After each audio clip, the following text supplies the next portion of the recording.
Yo, yo, yo, yo, yo, yo, yo. Looks like Snowpo is starting today's stream. Type something in Twitch chat. Fuck him up, boys. Let's go. Type something in Twitch chat. Fight him. Snoop PoE might actually be the name. But if you say Snoppo, it's much more fun because Snop means penis in Swedish. It's way more fun. Holy shit, the mayhem on the screen. Where is he? I lost track of him. There he is, on the right-hand side. Full HP still. We will start when he's dead. Don't feed him. You get heals when he kills something. Oh, ooh, 1 HP. 1 HP, come on. Get him. No, he got healed. There's no way. Guys. No, get me back in there. Get me back in there. Bro, he has like no HP. One more hit. One more. Come on. You missed Chansey. Wait, where is he?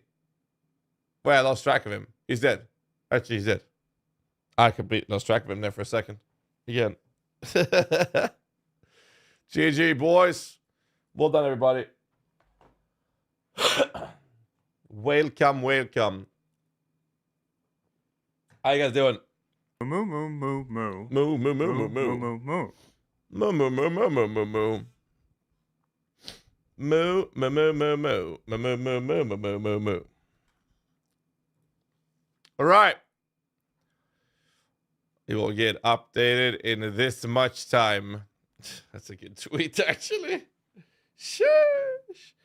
Got a YouTube comment. Those guys are not a bodybuilder. What? On which video? The last one? Hey guys.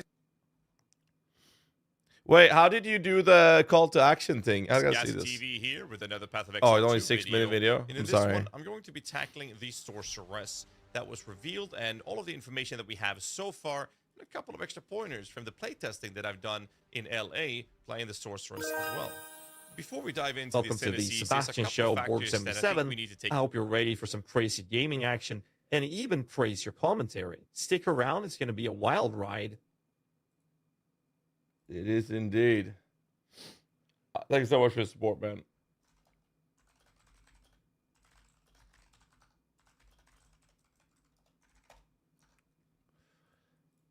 There we go. Yes, is a bodybuilder. Into consideration. Sure. Now, I've spent a lot of my time playtesting Path of Exile 2 and in the later I said my playtesting board in 77. California, It's 17 months already, I've man. Thank mostly you. been playing the Witch class and the sorceress. You're fun with the box? itself. Yes. That's where my time has been spent. And 2 I've had hours and absolute 32 minutes. blast playing it. And the class itself has felt Like, I just want to see how Kikis did the whole call to action thing. like a Because we did a little different powerhouse recording of that this scaling time. Power. That was not the experience we had in the earlier playtest, but as they've improved and iteration, the newer iterations of the game has really made the sorceress. Oh, you didn't include it. Oh, okay. I was like, it should have been already. Tomorrow's video? Okay. Where's the bodybuilder comment? There it is. How is GHAZZY not a bodybuilder, by the way? I actually thought you were joking. The comment actually exists. It's not a fable anymore, boys. It's actually reality. Somebody has actually written, how is GHAZZY not a bodybuilder? Oh, yeah, let's go, baby.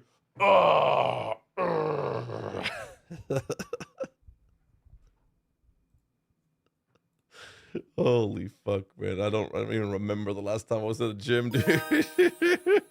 Oh yeah, another Prime subscriber. Thanks, Bubbleboard. You're a real MVP. Michael born with a Prime. Thanks so much. You look kind of stacked. Bro, no. It's the clothing that's doing it. This is no. I haven't been to the gym in forever. I just got the dad strength now that I got a daughter. I think Bloodmate can be good. Boss damage build. Arms looking good. Nice flex. Okay, now you guys now I know you guys are trolling me. Okay, you guys are just being nice. I appreciate the gesture. I need to go back to the gym. I know. Rip the shirt and we got a new clip that will go viral. Yeah, I don't think so. I don't think so. I like the shirt actually. Speaking of shorts, you guys have checked out Into the AM, right? I've shown it up several times. Me saying it again is not paid sponsorship anymore because I was actually only needing to do it twice. And I've been doing it like 5 times already. It's because I actually really like the product. Most of the gaming wear that I use on stream is from them. But you can type exclamation mark Into the AM, and they have up to 60% discount up to December 8th. It's pretty cool, actually. So do check it out. It's good stuff. You consider killing time with this tool? Whoa. Whoa. Whoa. Well, would you look at that? Black Angel 2311 just upgraded to Prime. I guess we'll have to throw a fancy pants party to celebrate. Maybe I'll wear my maid outfit and serve tea and crumpets. Sheesh. Black Angel with Prime, thank you, thank you. Well, would you look at that? Now everybody's subbing.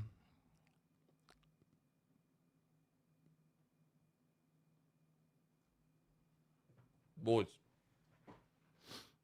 Now you can share your OP builds with everyone. I mean, this is not tools to make guides out of. Not even close. But it's pretty cool, though.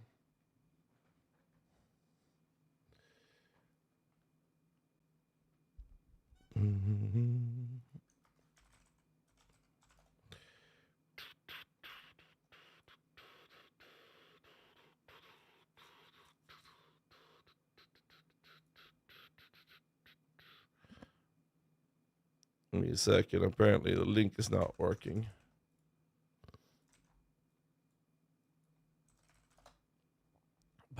Bum.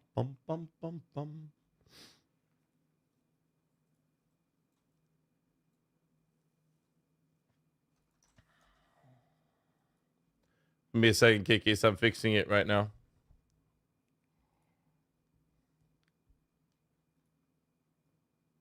Oh, it's because I included a hashtag in the URL there. My bad.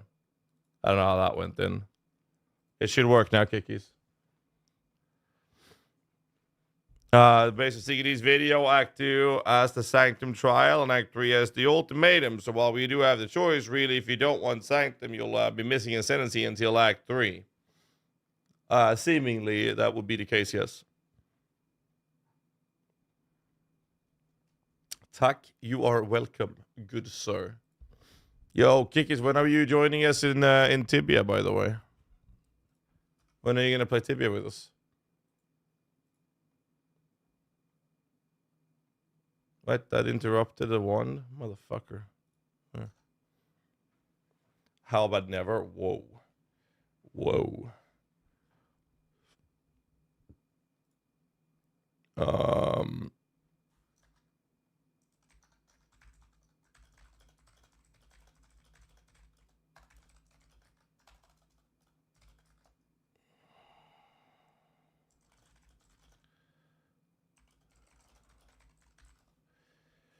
All right, let's see.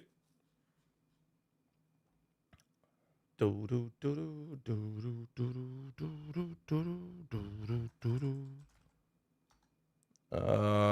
a second. Let me respond to this. It is the 29th today, right? Yes. You know what's happening today, by the way? If everything goes well, I should be receiving... Yes, I should be receiving... Well, it's one more week to launch as well, but I should be receiving my camera today. And if it doesn't arrive today, I'll hopefully have it on Monday.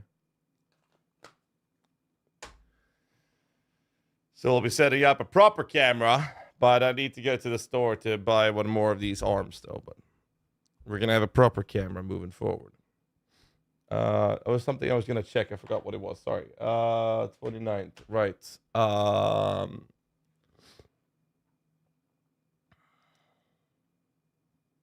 Okay.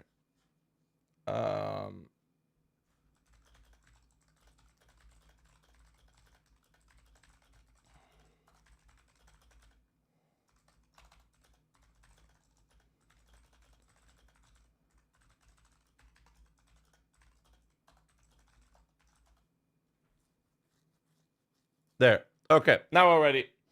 7 more days, boys. 7 more days. And then these first season will have a strong build for summoners. It's early access. If we don't have a strong build, they're going to buff it.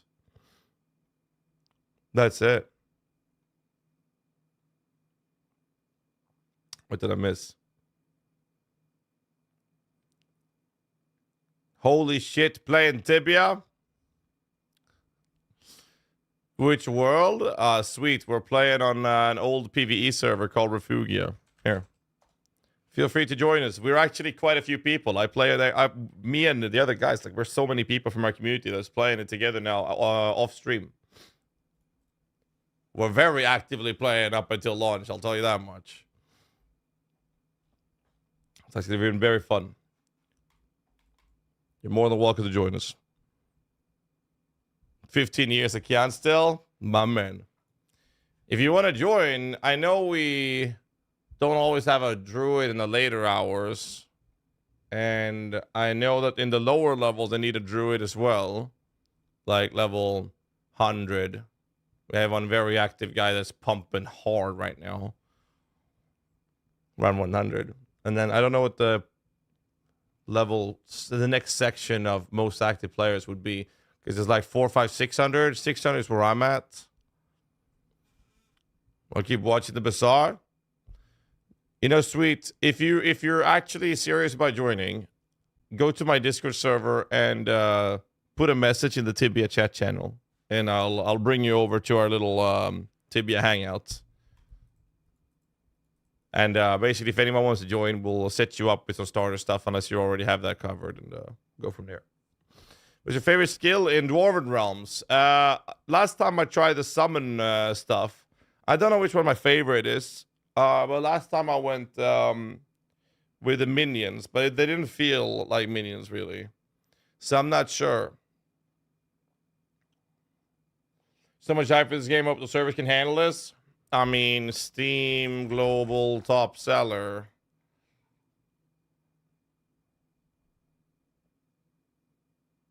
Why is this can't be accurate? But these games weren't even in the close there before.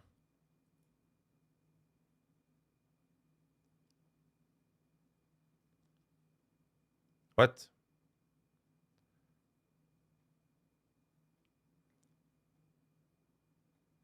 Do you like Holy Relic build that made it by a Valor Mage? Sir. If you go to Holy Relic that I made, which is the cold version,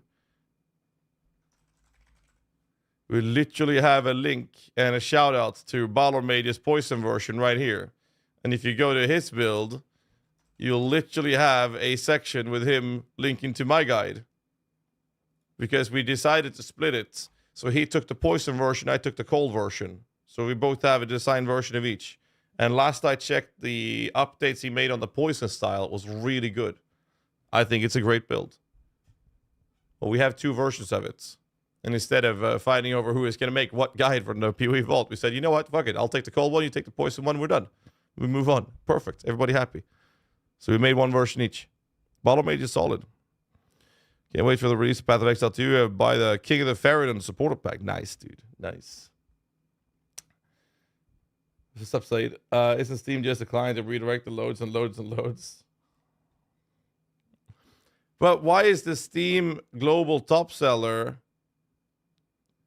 How the are you telling me that for some reason Apex, like RDR and Black Ops 6 and PUBG, well, PUBG was already there, Baldur's Gate, Cyberpunk, these games started selling because they were already above them, and now it's been changing. Oh, autumn sales? Oh, they were discounted. Oh, Steam sales is happening.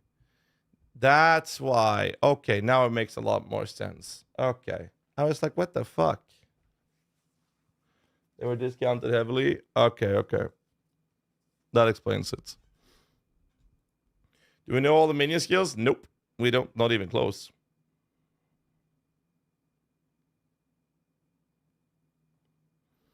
I have played I have played it, actually. I have played it.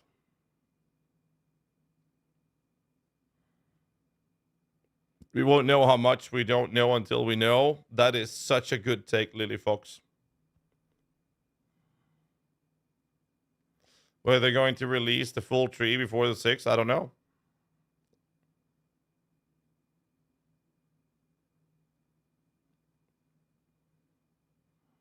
I have no idea. In the UK, Steam Shop PoE is still top 4. Jesus Christ. Do you have any clarification on if you can spec into the I Am Blizzard and I Am the Storm in the Invoker tree? From what I've been told, you can, yes. From what I've been told, you can. Anyways, we have this little page to check. We have this video to check. We have this video to check. And with great... So those are the things we have in today. Did you guys see this, by the way? I tweeted about it. For those of you who don't have Twitter. You saw this, right? Remember when I said the other day on the stream that I told a RMT promoting company that offered me sponsorship to go fuck themselves? They then tried to message me. And I then told them, like, I've already declined and stated I don't accept RMT sponsors. And then this is what they responded. For a 15-second intro and a link in my videos, they would pay me $5,000 a month.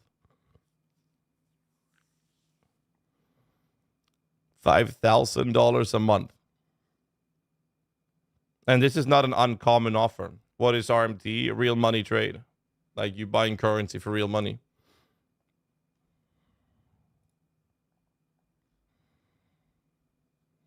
So the reason I'm mentioning this is very simple. Like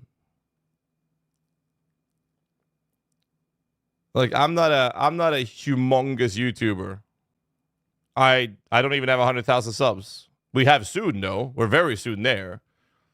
And they want a 15-second intro and a link in my videos. And if they're paying me $5,000 a month, that means that if I have a 15-second intro and a link in my videos, they're expecting to make more money out of it.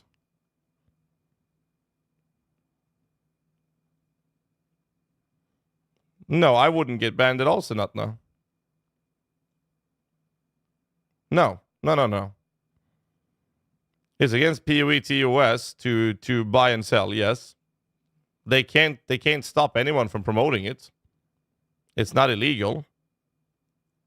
Well, then they're baiting. No, there are several sponsors that offers this. It's insane, and $5,000 is not an uncommon money as amount of money that they're offering for it either. The problem for content creators is that most of us fucking hate the shit. And the second reason is that very simple. We would basically ruin our entire brand and career for doing it. Or rather, Zero just threw down the big bucks for Prime. So now we put on a damn show, people. Corridio, thanks so much for the Prime. I appreciate you. 19 months already. So about ethic, yeah. I mean, if I were to accept it, I'd get paid 2, maybe 3 months. So $15,000, and then I would ruin my entire brand and career after that, which I built for over 10 years. So it's not worth the money. And I don't want to do it because I firmly believe that RMT promoting websites is the literal spawn of the fucking devil and ruins games. They will always exist. They will always exist, and they make stupid amounts of money. Stupid money. And it's not illegal.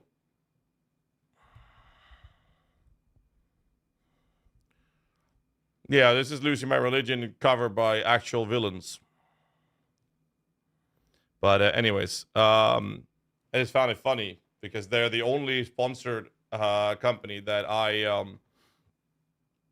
deliberately told to go fuck themselves, and then they respond back trying to like persuade me or something. And then I just got tired and said, you know what? I've already declined this. You know, I don't promote RMT. I just refuse to. And then they're like, yeah, but we can offer this much money. I'm like, that's not an like, I didn't respond to it. I was like, it's $5,000 a month. Like, I get that offer every now and then, and I can only imagine how much they are offering the even bigger streamers. It's a ridiculous amount of money. It's ridiculous. And there are channels that does it, that does promote RMT. There are plenty of content creators that do it. Why? Because it's so much money. So much. It's ridiculous. What's up, Spooky?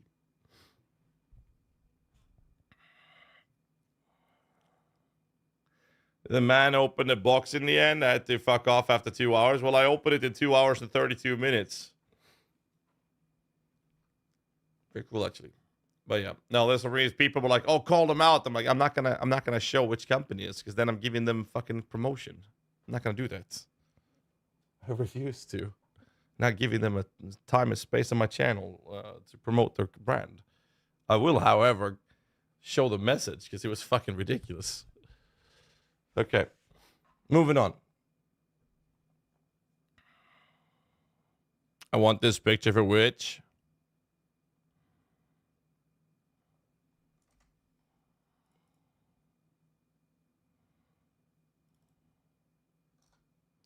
This is my wallpaper right now. It's so cool.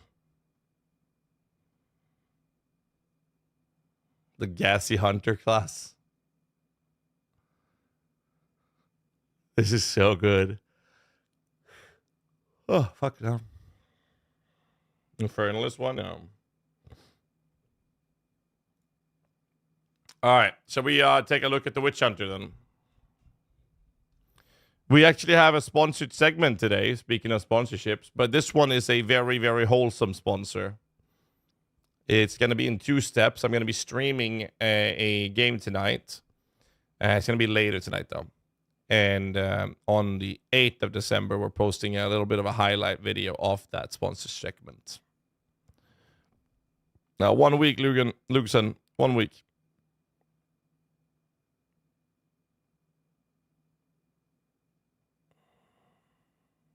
Blood Mage, 100% day 1. Nice.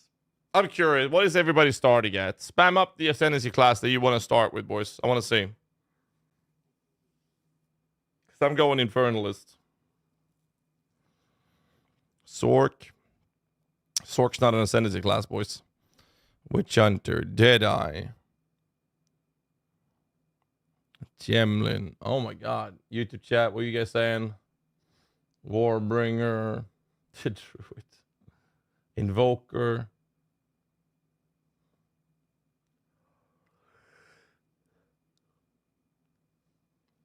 Chronomancer with melee staff. You know what's really cool? Seeing this. Like, look at the chat, boys. Look at the chat. Look at how evenly spread your starter classes are. I actually thought we were going to see a majority saying 1 or 2 classes, but it's actually very evenly spread. And that's a good sign. Titan. Can't choose when I try them all. Yeah, I'll be playing all of them. It's just one at a time, right?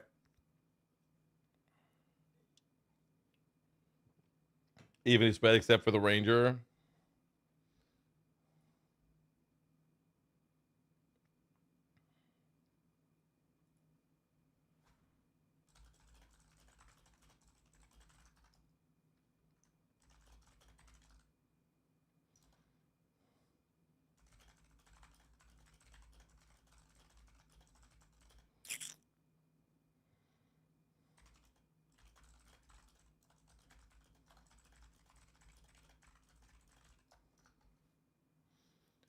There we go.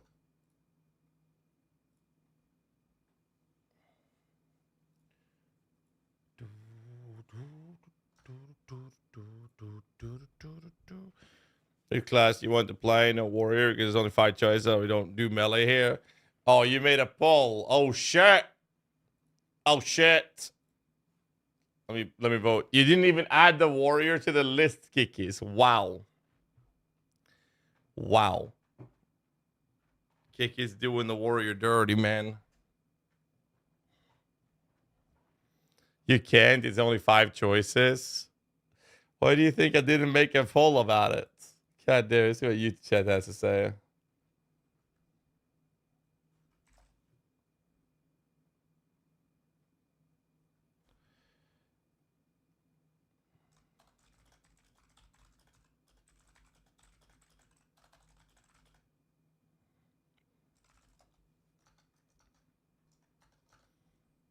Okay. Sick dog with the 5 gifts. Thanks so much, man. Well, the witch is a clear winner when the warrior is not included. All right, let's go through this. I think we've stalled enough, right? I'm stuffing ballots. I don't know about that. I don't know about that, dude. Holy shit. 5 subs gifted. That's insane. You must really fucking love me, Sildo 569, or maybe you're just trying to make everyone else look bad. Either way, I appreciate the support. If you're like a sugar daddy of Twitch subs, keep it up and I'll name my firstborn after you. Just kidding, that'd be fucked up. But seriously, thanks for the love. Now, if only the rest of you cheapskates would step up your game. Wow. Oh, wow. Okay. Wow. You like the AI alerts, boys? You like the alerts? The AI is a bit of a dick. Yep. His kid's called Silk Dog now. Well, he said just kidding. Goes through Sebastian on day 1. The AI will be participating from time to time during the raid, during the stream, and most importantly during the subathon when I have to sleep. Either my little sister will take over, or you guys get to play with the AI.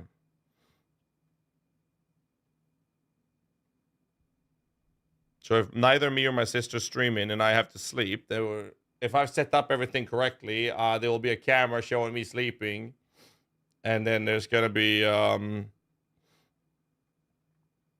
camera of me sleeping, and if my sister's not playing, and then it's gonna be the AI. Don't call DM your little sister. Supports controller? Yes, it does, Q Devil. Yes, it does. How many languages do I speak? I speak Swedish, Danish, Norwegian, English, German, and French.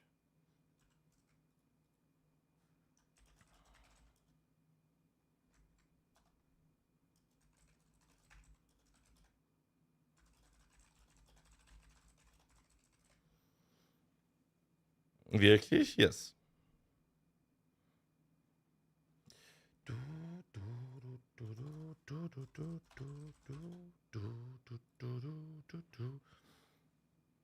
Danish can speak Danish. Norwegian isn't a real language. You should know that as a Swede. Du trenger noen god klem, du. Sister, stepsister. No, it's sister. God damn it. Wirklich. Why do we always talk about languages? It's so crazy. Crazy. Ich kann ziemlich gut Deutsch.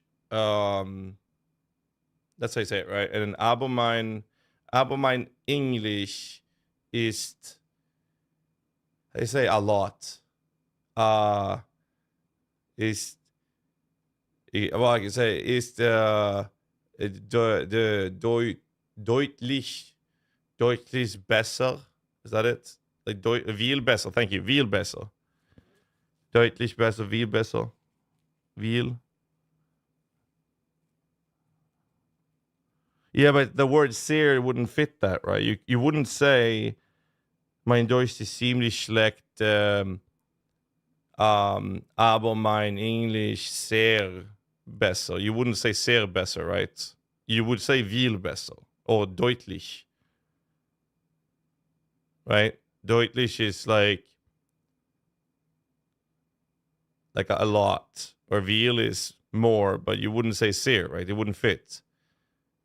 Aber mein English sehr besser. No, that it doesn't sound right. Viel besser is more correct. Or deutlich is clearly okay. Deutlich besser is probably more formal than viel besser. So you would, when you speak, you would say viel besser. Viel besser. Okay. The problem with German for me is that I'm self-taught and I don't really know it very well. I only learned it because Rammstein ist mein Lieblingsband. Sehr viel besser. Oh, okay. Okay. But you wouldn't just say sehr besser. Sehr is very.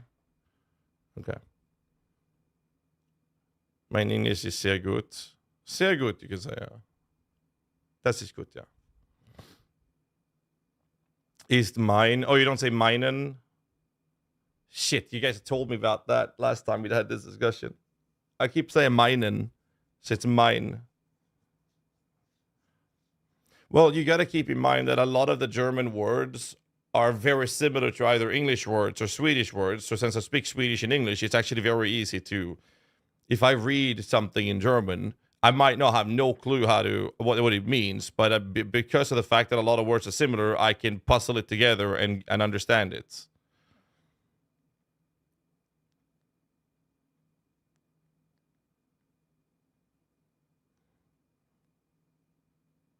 Make something sound better. Yeah, so I'm stalling because there's ads playing right now. Then we're gonna go through this.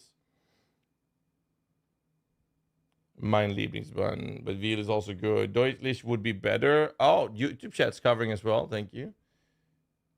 Mein English is deutlich. Besser passt. What does past mean? Which languages do you speak? Swedish, Danish, Norwegian, English, French, and German. Like I'm better or worse. It's like Danish and Norwegian I'm pretty bad at. And my German is okay, I think. My French is meh. Past is slang for works. Oh. Well, you don't speak French? Tu parles français, non? Je parle petit français. Je préfère l'anglais. Non? Oui. Baguette. Omelette de fromage. Oui, baguette. Je n'ai pas parle. Yeah, je n'ai pas français. Je parle petit français. Qui parle français, bravo. Fuck, I forgot how you say thank you. Merci beaucoup. That's it. Merci beaucoup. Or what about Farsi? Khodafis, Kasif, Azizam, or Aziz, Bale. That's like the only words I know in Farsi.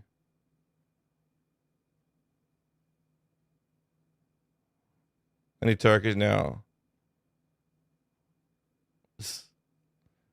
Not the worst accent. I mean, so my dad's from Iran.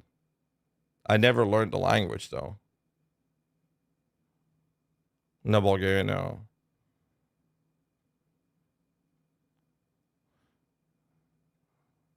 Misha streaming the possible. I was wondering, do you get to design unique? I get to design a divination card. Well, there's a difference between Arabic and Farsi. Farsi is Persian from Iran, and Arabic is Iraqi, basically. I don't know that, but some of the words are pretty similar.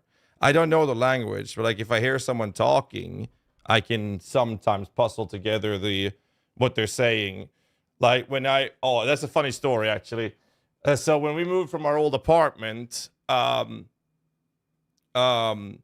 had the wall behind me is painted green, by the way. It's painted green, and I had a wall like that in our apartment. So this Persian family was going to move into our apartment when we moved out. So they were there for inspection. And I could pick up some of the stuff they were saying. The dad in that family did not speak Swedish. and he was talking in Persian or Farsi to his son who was going to move in. And I could understand some of the words. So I was able to piece together what they were saying. And let's put it this way. They were not very, very excited about the green wall in the room, okay? They were not very happy about it. They also said something in the line of a lot of work repainting. And one of them said that I was basically an idiot for having it done in the first place. So when everything was said and done and we signed the papers and everything, I say Khodafis after we leave. And the look on the dad's face. So for those of you who don't know what that means, Khodafis basically means have a good day, goodbye, till next time or whatever. Like it's a polite way to say goodbye. And the look on that guy's face, he was like smiling first and then what? like that. He just fucking the entire face just dropped. So in the elevator down, Hannah was like, "What did they say? What did they say?" And I explained it, and she was just laughing all the way to the car. It was so much fun. But I don't know Farsi very well. I never bother learning the language. I have no use of it either. German is because of Rammstein. French I studied in school.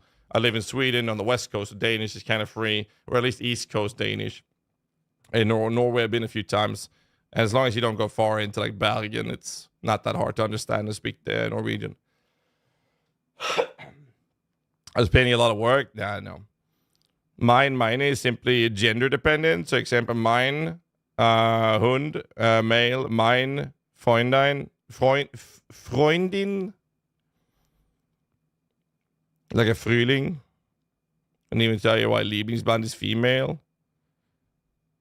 Couldn't even tell you why Lieblingsband is female. But what would Lieblingsband be in male then? Well, how would you say Lieblingsband in male angle then? Guys, your language is fucked. German's fucked. You can't gender label things anymore. What are you saying? You gotta change the language. Mein Lieblingsband, not mine. Oh, so, okay, meinen is what separates it. Okay.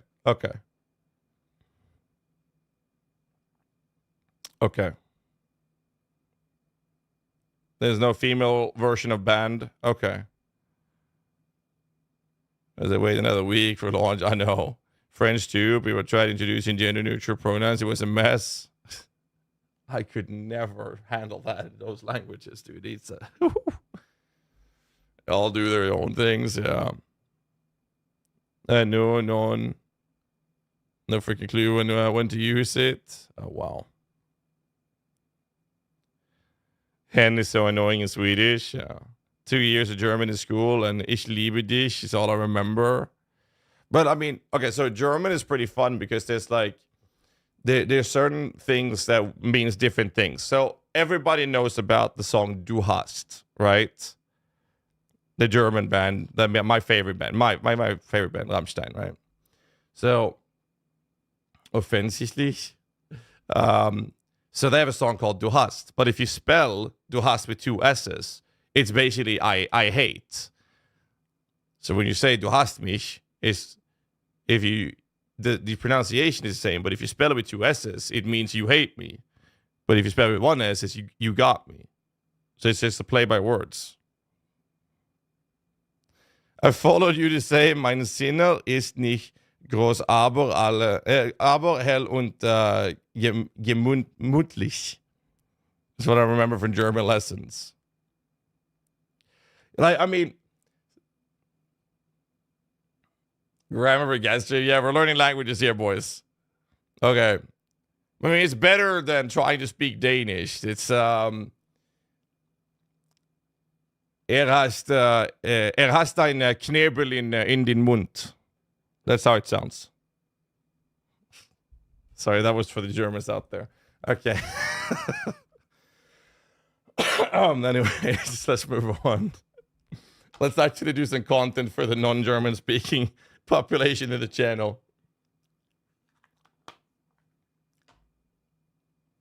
Your God has returned, and it's me, YouTube channel viewer Mr. Lixalot.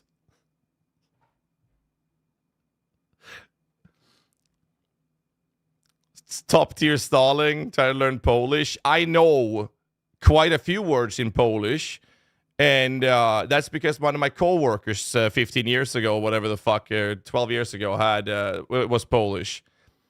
And most of the stuff he taught me, I can't say on stream because I would actually get banned.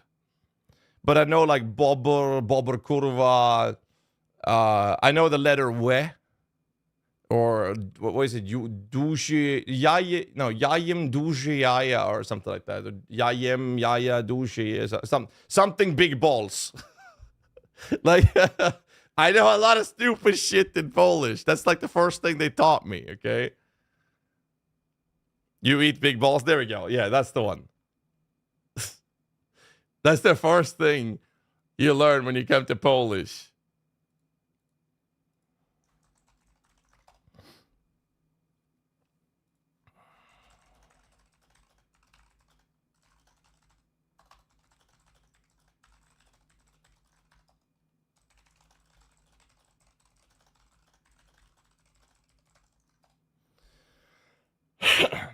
Kurva. Yeah, I mean, actually, one of the guys I play Tibia with, this game, one of the guys we play Tibia with, he's from Poland. And I shit you not, every second sentence includes the word kurva. It's funny as fuck. All right, shall we move on with some actual content, or are we going to keep talking languages? Because I might have to become one of those just chatting streamers soon.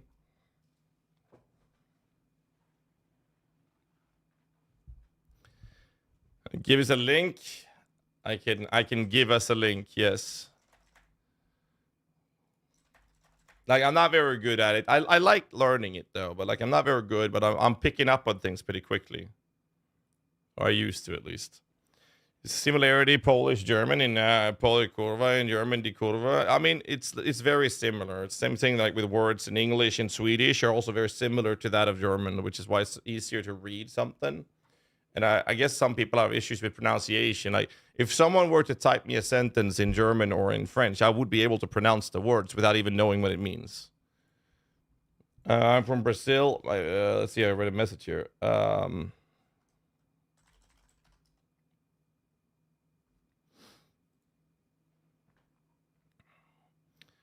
language in one guide. No. All right, let's do some actual PoE related content, folks. Yes, it's Germanic languages. Correct. Correct. All right. I'm going to stop the whole language thing because we're getting stuck on this topic for too long. Okay. Which Huntard? You want content? I have some. That's good to hear, man. Weapon Master grants 20 weapon set skill points. That's pretty dope, actually. That's a lot. What the fuck? You get 20 weapon set skill points. This is like a node in PoE 1 saying you get 20 skill points. What the fuck? Oh, they fixed the wording. It converts it. Oh, so it converts 20 of your skill points to weapons. That's still very good. That's still very good. Still very good. Yeah, because you'd have to build around it, right? That's still good. This one we knew. We knew this was going to be Culling Strike. Decimating Strike, we knew, but we didn't have all the info, which is hits against full enemies, remove between 5 and 30% life before the damage of the hit is applied. That is so stupidly insane. Between 5 and 30% of the enemy's life is removed on the first hit. I don't get it, what it gives. So,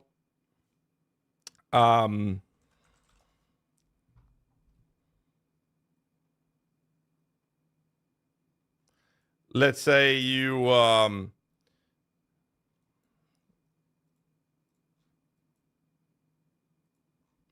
let's say that you have a dual wielding in one hand. You can put some points into this when you have one weapon swap enabled. And when you swap your weapon, you go away from this, and now you're wielding a bow. That's what those points are. And what Node is doing is turning 20 of your regular skill points into skill points you can utilize in the weapon swap system. So you can have more nodes invested into, well, this weapon I want to scale projectile damage. This one I want to have shock effects or something, for example, like as an example. So it just gives you more room to play with that mechanic.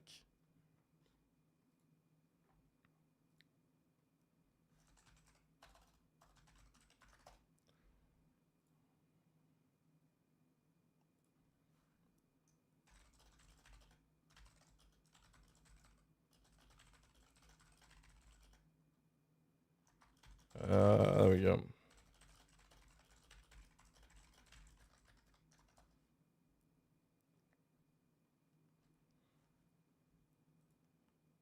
What class do you think are the strongest? Impossible to say. Actually, straight up impossible to say.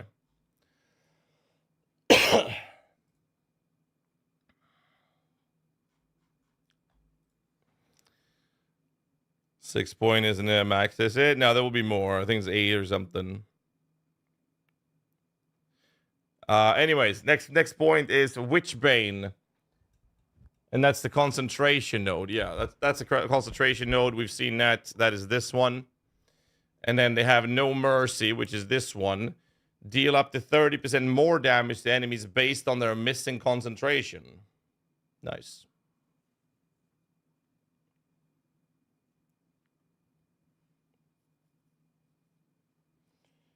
Dagger, swords, axes, flails. That won't be an EA. To me, says Warrior. Won't be that good. Well, the Warrior is not designed for those specific abilities. Those are specifically designed for the other classes, mainly. That doesn't mean you can't use them on the Warrior, but the abilities they're associated with is for other classes. Number 6 is on the right-hand side. It gets you the sorcery reward. We've seen that. 7 is ceremonial ablution.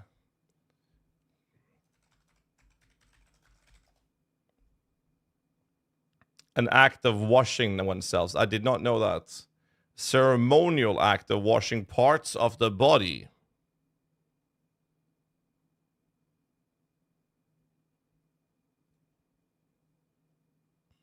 Mm-hmm. 50% increased effect of the sorcery reward, and the sorcery reward recovers 50% faster. So it just doubles down on the sorcery reward. Okay. Zealous Inquisition. 10% chance for enemies you kill to explode. We've seen this one. And A is here. Increased damage with hits against enemies that are on low life. And B is this one, which is cooldown recovery rate. And this C here is 10%. C is here. Increase area of effect.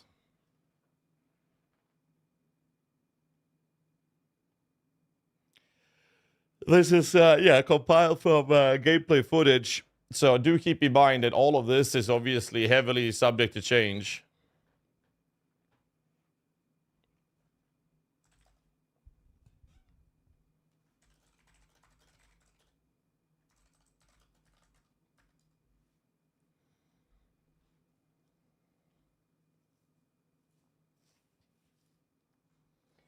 Did you have a chance to play Warrior? It looks clunky, but I'm not sure it's not. Yeah, I did. The playtest I did was actually pretty alright. Yeah, it's a lot of damage.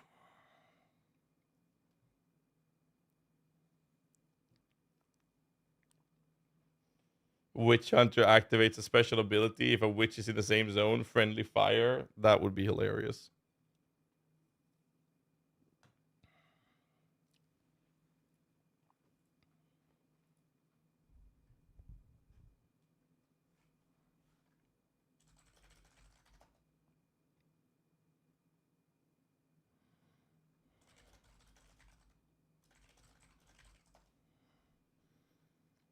Okay. I got a $10 dono on YouTube saying, "What's up? Just support, bud. Does the witch have crowd control skills like a witch doc in D3? Group demons and then curse them, or corpse explosion or minion sacrifice does the job? I'm starting the witch."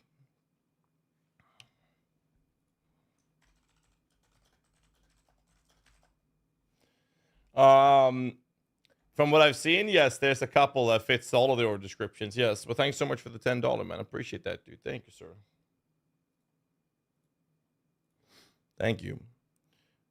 Pretty sure it's gonna be weak at first. When set up north of a tree.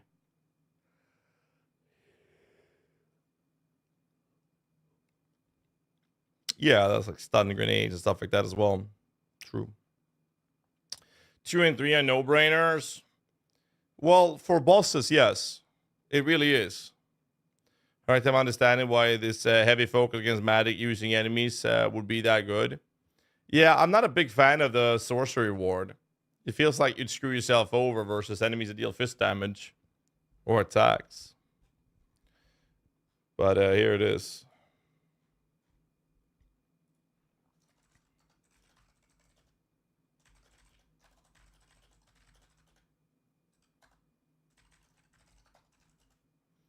Okay.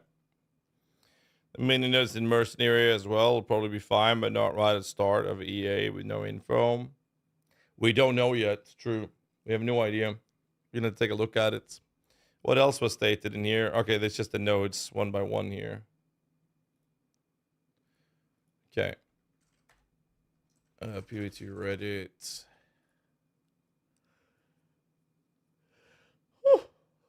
Okay. So we have this is a 3-minute video by Havoc. Does he hover over all of them?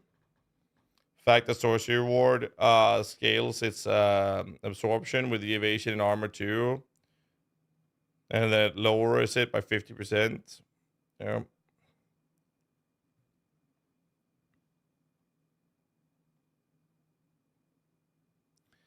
Is Culling Strike confirmed to be a support gem though?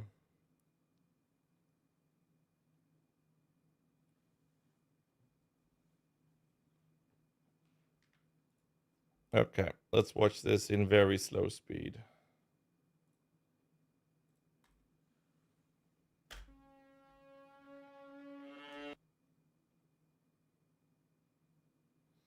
Minion Pact.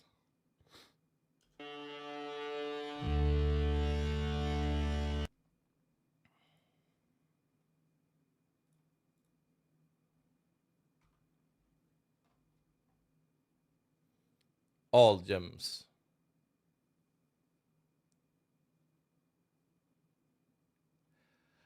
Added fire. Okay, search. Spend a total of 100% of your max mana on support skill.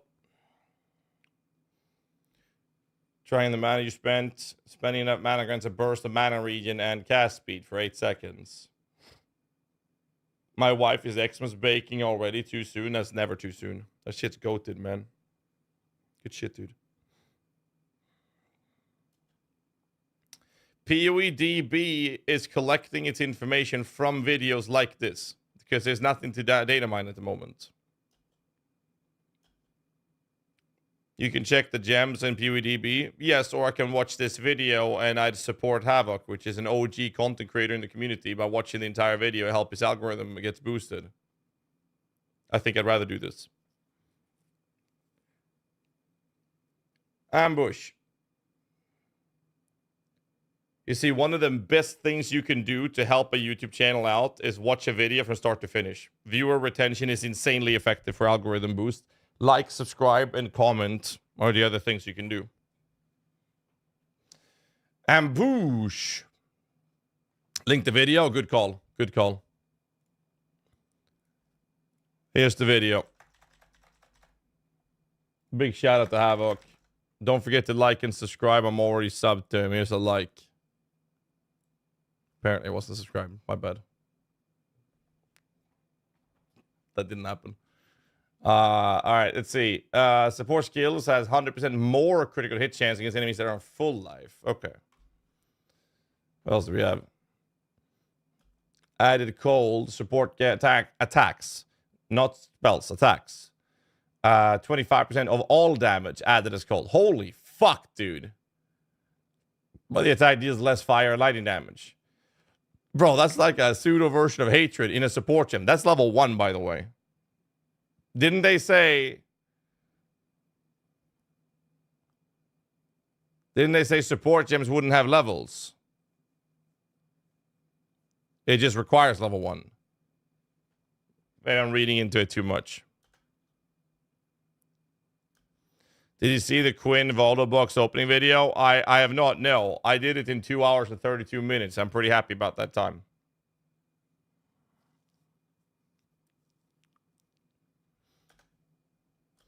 Bursting Plague. Cost multiplier 140.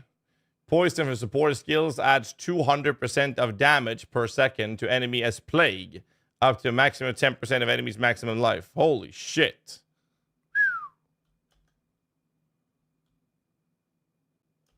Ammo conservation. 40% chance of crossbow attacks to not consume a bolt. Why is added lightning green? Can someone explain this to me?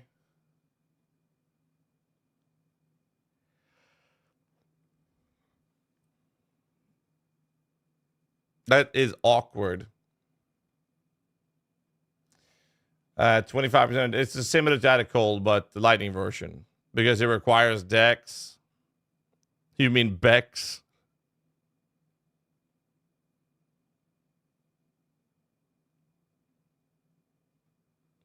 That's funny as fuck. Is cold blue? It is, yes. Cold was blue. But this is different in PoE 1. In PoE 1, what is going on? Why did they change this?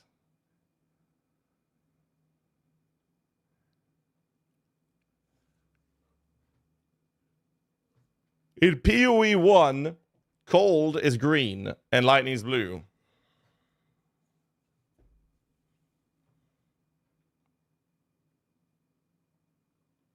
And no, you cannot use these with spells, no.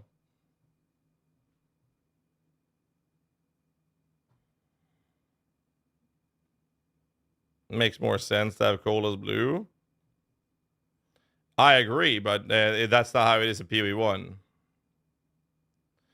In PoE 2, if we rip in a map, it breaks. What if I log out just before I die? Can I re-enter? I don't know how the system is, but I know that if you log out in a boss fight and you log back in, you're going to be frozen in time with a game paused. So that's zone paused. So you ain't logging out for shit.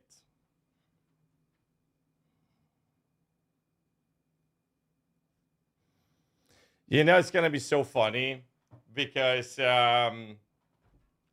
I'm pretty confident people will log out. I think people will log out. Because if logging out means that everything is frozen in time till they move, that gives them the opportunity to analyze the situation and then make a decision. If they log back in, everything's frozen before they move. That's one thing. And the other is if they're about to take a damage hit from a boss that they know is going to kill them, they can log out, verify that, yes, indeed, they are going to die if they start moving. And then what they do, they would make a new character and play till the server has resetted or there's a patch or something so that they can, so that character will live.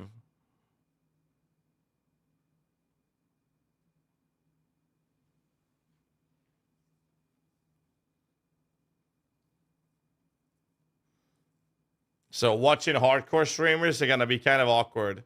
Oh, I almost died. Logged out. Okay, then they're going to log in. They're going to analyze why, if they're going to die or not. And then they're going to just make a new character or something. Or just sit to stall for 15 minutes and then play again.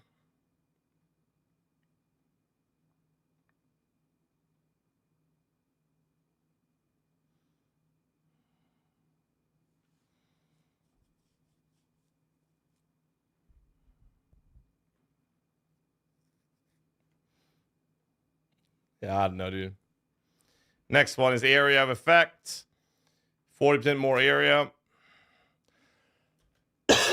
Bloodlust. Support skill deals 30% more melee physical damage against bleeding enemies. Support attacks can't cause bleeding, so this one allows you to do more damage against bleeding targets. You'll have to use another ability to cause the bleed, though. Every class is a chronomancer. True. Can monks use axes and swords? Every class can use every weapon. Thank you, Dashi.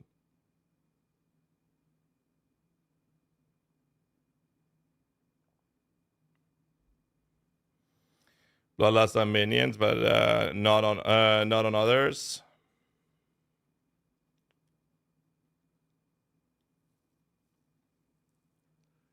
Yeah, you should be able to have one minion applying bleed, and this one on another minion to do more damage. That would theoretically be possible. Then you have bleed chance. Supports any skill that hits enemies, giving it a chance to inflict bleeding. Unless they're making it so these supports can apply to minions. We don't know yet. 60% chance to inflict bleed. Break endurance.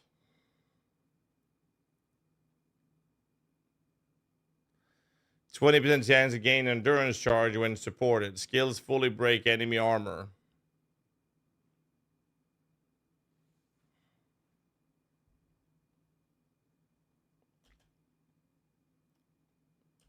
Skeletal Archer's ability is a poison cloud, by the way. Brutality. Support skill deals more fist damage, but deals no chaos or elemental damage. Good shit.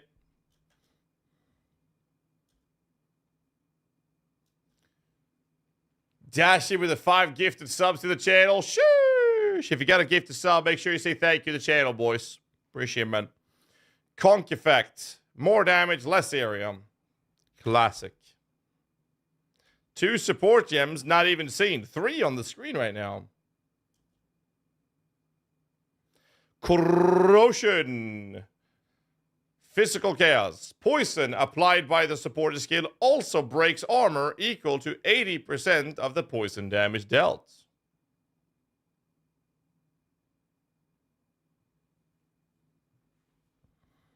It's true they can only use one support gem for each use one support gem for each support gem. Yes. I like that. Oh, look who it is, mister. They shot over here gifting me 5 whole tier 1 subs. Wow, you sure know how to make a guy feel special, don't you? I mean, I appreciate the support and all, but let's not kid ourselves here. You're just trying to get on my good side, so I'll give you a shout out, aren't you? Well, congrats, buddy. Blade yourself. Your name's gonna be blasted all over the stream now. Let's just hope it's not for something you'll regret later. I'm looking at you weirdos with those cringy messages. This fucking AI, man. I love these alerts. I love how it's always something different. Thanks so much for the 5 gifts, man. Corrosion is going to be fun. Next, chain. +1 chain.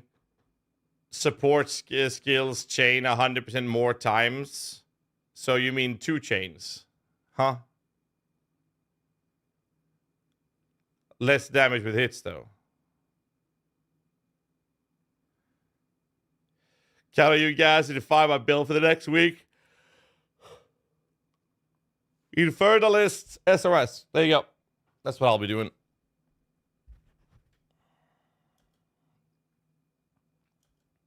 Clarity is a buff, persistent, increased mana regeneration while a supported skill is active.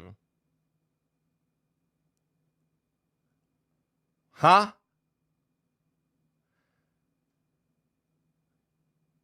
So you can support something, and if that's that support skill, so this supports buff skills, essentially. Interesting. You can put this on an aura. You could put this on a couple of other things, like War Christ, I'm guessing.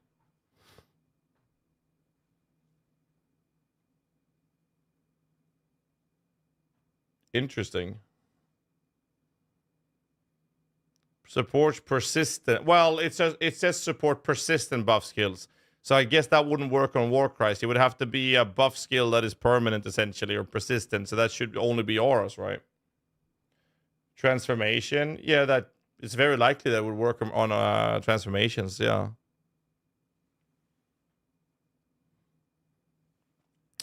It's the same servers. One, you decide yourself whether or not you want Steam or the standalone client. Clarity, and then we have Combo Finisher.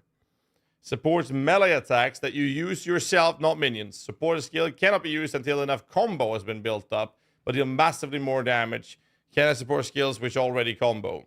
Support skills lose combo if you generate no combo for 8 seconds. Support skills deal 50% more damage. Support skill requires 5 combo to use. Okay.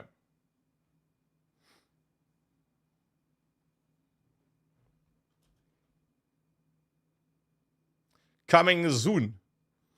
Decaying Hex. Chaos Curse tags. Supports curse skill. Cursed enemies' bodies decay, taking chaos damage over time. Support skill inflict decay, which is a PoE 1 mechanic. Dealing 30% of intelligence as chaos damage per second for 8 seconds. Wow. An int scaling support skill. What the fuck? Interesting. Controlled Destruction. Can't deal crit. Deal more spell damage with hits. That's it. Classic.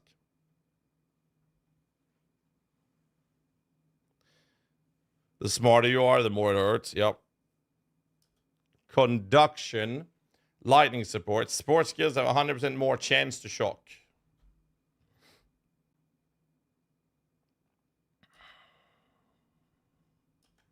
Corrupting Cry as a war cry physical duration. Support war cries with 30% less area.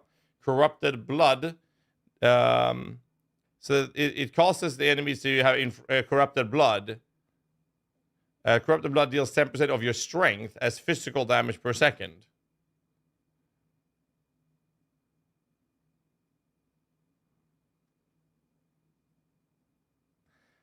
They get combo. I don't really understand how to build 5 combo. He didn't say, so I don't know.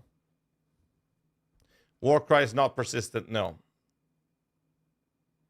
Oh, look at that. He's even double checking it.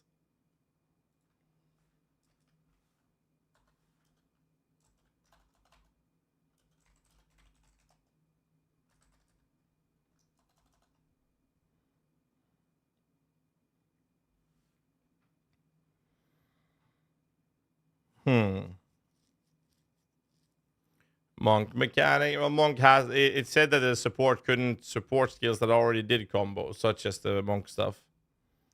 Combo wombo.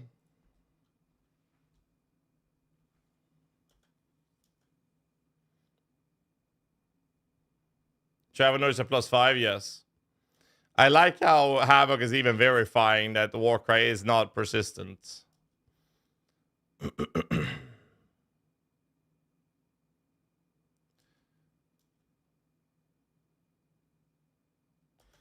Elemental Army, PoE 1 skill, minion tag. Minions with support skill have 30+ elemental resistances.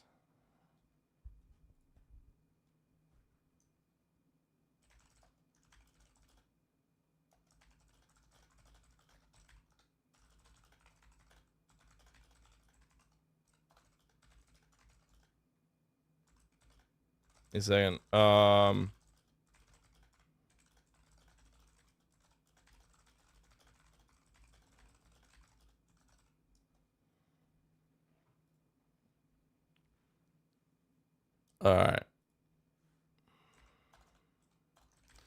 Empowered damage. Skills empowered by support skill deals 50% more damage. Support skills that can empower. Skills other than themselves. Causing the skills they empower to deal more damage. Huh.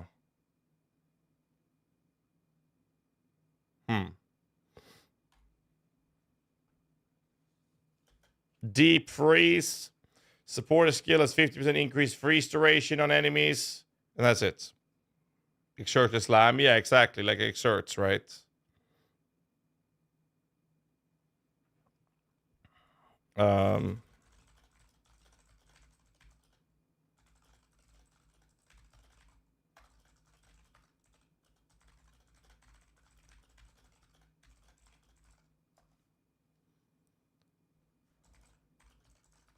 There we go.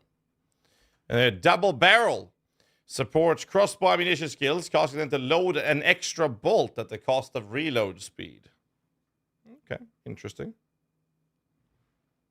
Thoughts of the new race zombie? I played with it. It gets you a reason to generate power charge before you race them. Moo moo moo moo. Moo moo moo moo.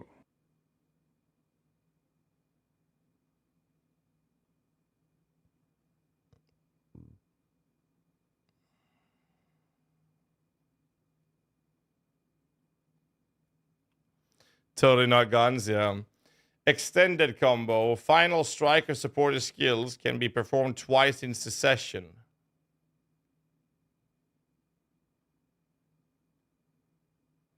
Were you able to test with power charges? Yes. But the level I was, the way to generate power charges was very limited before I hit level 10, 12. But like this is super low level though.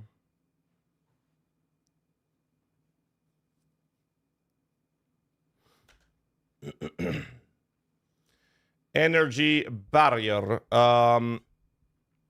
supports any skill that you can use, causing energy shield to recharge to begin immediately if you're stunned while using it. Okay. Energy recharge begins immediately and is not interrupted by damage for 3 seconds when stunned while using supported skill. So like on a defense skill or something, I guess. First time seeing your stream, is this PoE2 live? It is not, but it will be in 7 days. We are going through the new stuff that I haven't seen yet. Well, welcome in, man. Hope you enjoy it. Enjoy your stay. Eternal Flame. Supports any skill that hits enemies, causing it ignites to be inflicted less often but last longer. So less chance to apply ignite, but increases the duration on it. That's interesting. Fuck am I listening to? What is this music?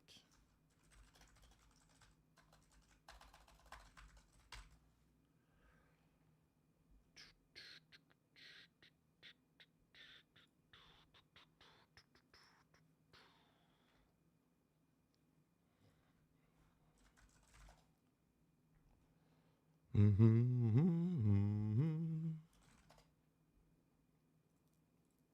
me a second. I'm fixing some music for us.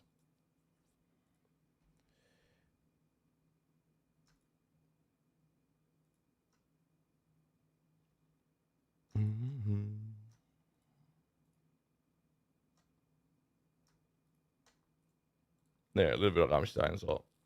There we go. All right, moving on. Next one, Empowered Cull. They say they're releasing the third Descents during EA, or is it on full release? They didn't answer that, but they said they were going to introduce new content for us during early access.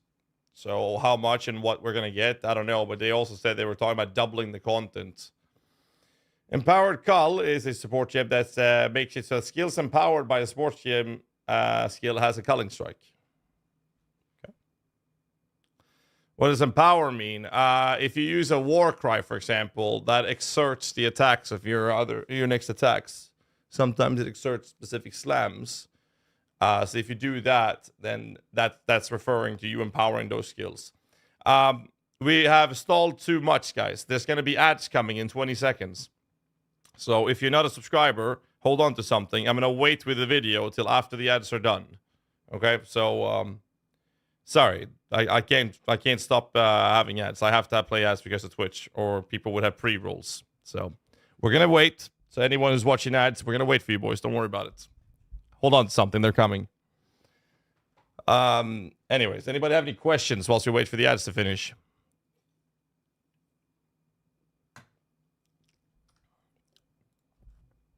Checking my little skilling here. What's happening? Both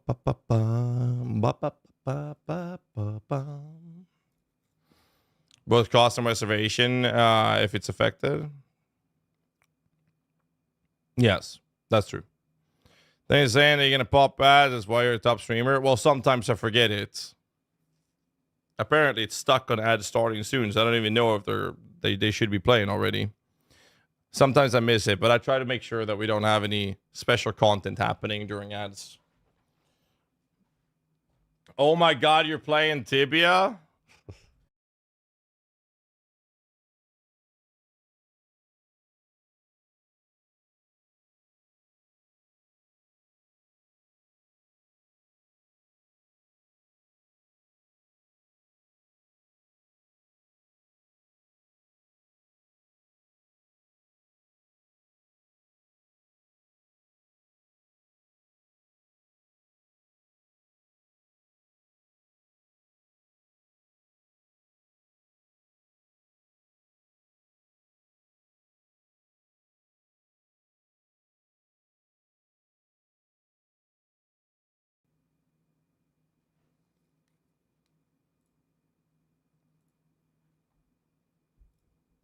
Mic check. Okay, that was weird as fuck. Not sure what happened there. Anyways, what I was saying is that we play off stream with our community, so you're more than welcome to join us. Anyone is free to join us. We have a lot of people from our community that we're playing with together now. What class should I play in TB as a new player? As a new player, probably Paladin or EK. Then Knight or Paladin. If you do this, ads are finally playing, so we're 1.5 minutes left for the people to still watching ads. If you do decide to join, come to my Discord server and pop a message in the Tibia channel, and I'll invite you to the little Discord Tibia hangout that we have. Does your voice sometimes hurt when you're done streaming? I always wonder because streamers talk so much. Not if you hydrate enough. My problem is that my daughter started kindergarten recently, so I've basically been consistently sick for the past 3 months. I still have a fucking cold that just never ends. See a bunch of people coming into the guild today. But yeah, I mean, anyone is free to join. Everyone is free to join. Hey, what's up, Hog? How you doing, dude? Power skill, a using charge and a monk ability, Warcrack sorted, yeah. He oils up his throat. True. That is exactly what I'm doing. You're not wrong. Hey, buddy, what's up, dude? How you feeling, Hog? You doing all right?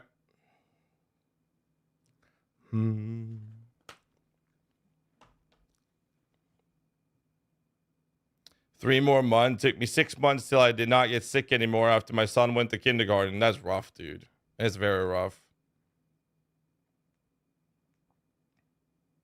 But yeah, like I said, rinse, repeat. You want to join? Tag along, dude.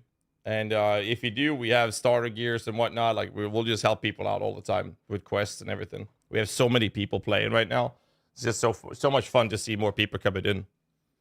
I mean, hell, last night I was recording videos. This was actually really funny because last night I sat up all night to record videos and prep for the subathon. And we were sitting in Discord and we were like, I think we were like 11 people at one point in the Discord channel just talking shit whilst I was prepping a video. And then I was like, I gotta go, boys, gotta record. So I made a recording and then I came back. So we're quite a few people just hanging out there. It's very fun. Colloidal silver for your cold. What the fuck is colloidal silver? Are summons considered a persistent buff? No, they are not. All right, anyways. Well, we can still use music. We're going to continue the video because the ads are over. Empowered Cull, we talked about that one. Moving on. Faster proj, projectile support. It's just faster projectile. That's it. If I don't jump in, I'm sure my wife will for sure. Yeah, like I said, Rins, just make sure that you or her, this type of message in there. I'll bring her into the channel. More than welcome to join. Having a blast. Twitch is reverting to cable TV with these ads. You're not wrong. You really aren't wrong. The problem with Twitch is that if I don't play 3 minutes, give or take, ads every hour, what then happens is I get pre-roll ads. And what pre-roll ads is, for those of you who don't know, is that the second you click in on the stream, you're going to get bombarded with ads before you even get to watch the stream. Now, that means that would be better for people that are watching all the time, right? Because you only get one set of ads, and now you don't get to see ads forever after that. The problem is, if I go to a stream and the first thing I get is ads, I'm already leaving the stream before I give the streamer a chance. And most people do that. And it sucks for Discovery. Exactly. So I have no choice but to play 3 minutes of ads every hour. I don't have a choice. Now, of course, you can always sub, but the problem is that always is better for the streamer. It's just this what it is. Like, I'm doing what I can, and I hate it. Everybody hates it. So I just try to do my best to make sure that we don't have any special content happening. That's why we spam ads before a podcast. So you don't get ads during the podcast and stuff like that. It's just annoying. Clicked on another stream earlier, and I got 7 30-second ads that I can't skip on start. Well, you got to keep in mind that this is on a timer, right? So in like 40, 50 minutes, it's going to be another set of 3 ads happening on the stream. I could delay them 3 times every now and then with this. I don't know what the cooldown is, but I can delay them 5 minutes 3 times, a 50-minute delay. But if I do, then the difference of time between that ad and the next ad is shorter. For example, that's why the next ad is in 40 minutes. As an example. And the problem with that is if someone joins the stream 30 seconds before that timer hits, they're gonna get the ads. I can't prevent that. It just is what it is. Sweetheart, thanks so much for 2 months. Look who And finally Valerian with decided 22. to join Thank the you, guys. party. Faster attacks is an attack support. Makes you do more attack speed. That's actually pretty big. Holy shit. Valerian just subscribed and included the message, "Hey yo." Hey yo. It's fine, guys. If you guys at least you're warning us, that is worth more than the viewers. So we stay at the end. Well, I try to. I try to. I'm not very good at it, to be fair, but I try to. Especially when we're doing things like this, I don't want people to get the stuff interrupted. Encumbrance is increased effect of slowing debuff against enemies. Okay.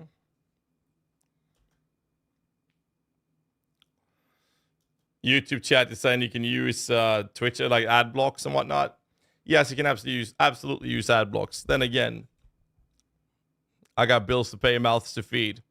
So then I would just say subscribe, obviously. That's what I should do as a streamer. But yes, ad block will block it. And you don't get to see it. Encumbrance, support skill. Okay, we read that one. Moving on. It's like a double-edged sword, right? Thankfully, advertisers don't care to advertise in my country. Sometimes I'll get a random French chat. I'm not French, nor do I live in France. That's funny. So if I sub, I don't get ads? No, I would never play ads for subs. I can actually set so that it does, but I would never do that. If someone subscribes, that's way more valuable to me than anything. Like people subscribing, joining our community, and having a good time in here, that matters a lot to me. And you don't get ads for that. 100%. That's the best way I can prevent ads for you. All right, execute. Why wouldn't this be the culling strike? More damage with hits against enemies that are on low life. Okay, that makes sense. Never mind. Choo-choo. Fast casting. Preparation H coming in with 11 months resub. Thanks so much with Prime, man. Appreciate you. Thank you, thank you. Prime is free, by the way. Because you're already paying for the Prime service, so. You get money with Twitch Turbo. I get the equivalent money from a Twitch Turbo as if you actually did watch the ad, which means that you would have to, based on the CPM and where you're from, you basically have to watch 1,000 ads, and I would get maybe $1 from that. Preparation, just Prime subscribe. So not much for big Turbo step now. up from It's almost regular nothing. subscribing. But yes, I do. They get must stuff. really be feeling the vibe here of a welcome to the top tier preparation. Thank you, man. The whole ad $1 after 1,000 ads. I don't play 1,000 ads in one stream. I'll tell you that much. But it's different CPM depending on the country as well. Anyways, fast casting, you get more cast speed. With more, by the way, for those of you who are unfamiliar with PoE terms, increased and decreased is an additively calculated modifier. More and less are multiplicatively calculated modifiers. So the fast attack gave more attack speed. Faster casting is more cast speed. Those are multiplicative modifiers. That means that they're very, very, very strong. I don't think you play 1K in a month. Probably not.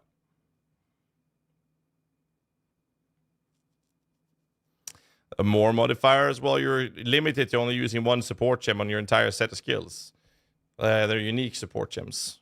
So I think it's fine. They talked about this, and they basically what they said was that because they're doing that, that allows them to make every support gem significantly stronger. To make them attractive, and I like that personally.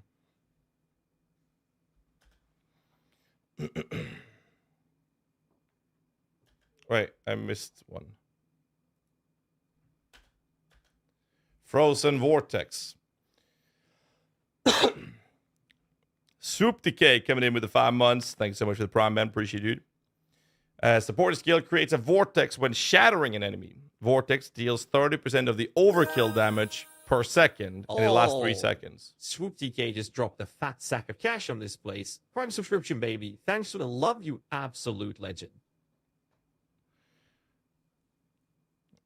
I love the Sonne music videos. Sonne and Ishvil is like the two best songs live on Rammstein. It's so good.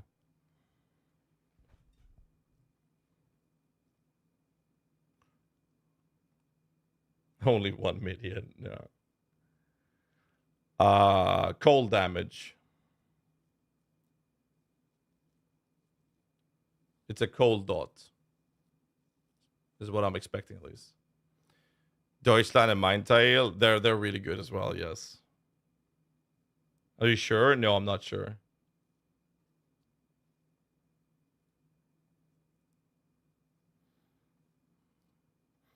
First heard of Ishvil in the Triple X movie with Vin Diesel in the disco. No. That's not Ishvil. They're playing Feuerfrei. Sensucht. Voltista Flammensen is my fiance's favorite song. It's one of their first albums. No, in the Triple X movie with Vin Diesel, they're playing Feuerfrei, or Feuerfrei, not Ishvil. Unless I'm mistaken, they might play that as well. Slaughter to Prevail, Baba Yaga.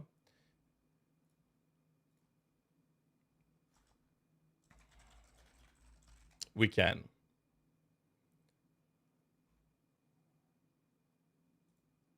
And Demolisher, and we can queue up a little bit of Lorna Shore as well if you want some really heavy shit, like Off the Abyss and to the Hellfire. Hey, yo, Tinitas, welcome to the circus. Oh, Tinitas, thank you. It's about to get wild around here. Just checking you. All right. Got the good heavies. Yeah, I'm sorry I can't play music on YouTube. I would get live DMCA hit immediately. What do you think of the ES support gems? We haven't gotten that far yet. We're still working on this. So that was Frost Nexus. Is supported skill creates a chill ground for 4 seconds when they freeze an enemy. Clavier is good. I like that one. It's not really commonly played.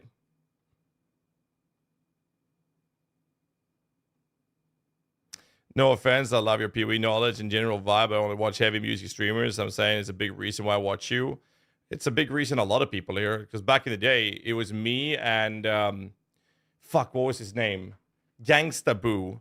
He was a drummer, or he is a drummer. He used to stream PoE many years ago. He used to tour a backup drummer for August Burns Red and a couple of other bands. Oh, snap. 85 just and he used to stream PoE as well. This is like 8 years ago. We were the only ones who played rock and metal music in this directory. And I've never stopped. Still not got the fucking box? I did. I opened it in 2 hours and 32 minutes, Lanky, yesterday. I kept saying it can't be that hard. Well. Look who Video decided coming to drop soon. some serious cash on my stream. Benemies just subscribed with Prime, folks. Welcome to the big leagues, buddy. Hope you're ready for some premium Sebastian sass.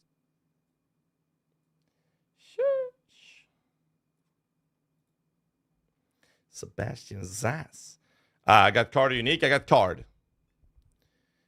Oh my God, Sakiro is back. Bro, haven't you gifted enough, man? Holy shit, dude. I don't even know how to say thank you anymore when you guys are just spamming gifted subs and shit all the time. It's absolutely insane. No. He just says no. Absolute fucking Giga Chad moves, man. Who's the biggest dick of the week? No, of the day. Sorry. You see, we have a dick measuring contest on the stream every day.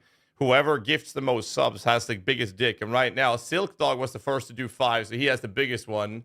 Second biggest is Dashi, and the third biggest one is Sakiro. There you go. Big dick swingers. Can't wait for GHAZZY level minion scepter and PV2 card. Thank you very much. I have a pretty huge clip. Zero is back at it again, gifting 5 more tier 1 subs. Look, I appreciate the support, but come on, you can do better than that. Let's try to keep it's it like you're trying to PG in be the here. ultimate hype man, but you're not even close to hitting the big leagues yet. Step it up, buddy. Or maybe you're just trying to pad your stats, huh? Well, don't worry. I see right through your little game. But hey, thanks for playing along with my little charade here. Maybe next time you'll gift enough to actually make a difference, eh? Wow, dude. The AI is nutty, man. You know, we'll finally get some kind of measure what kill you after death. I don't know. You're meaner than my bot. Dude, it's gnarly how nasty he is.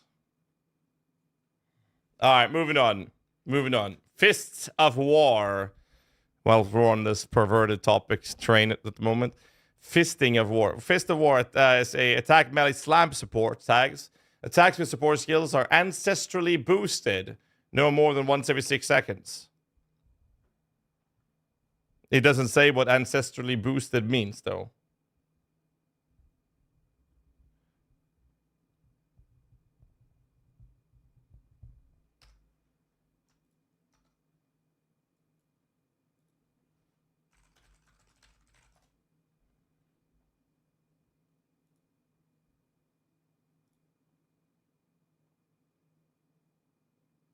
Is it the last video?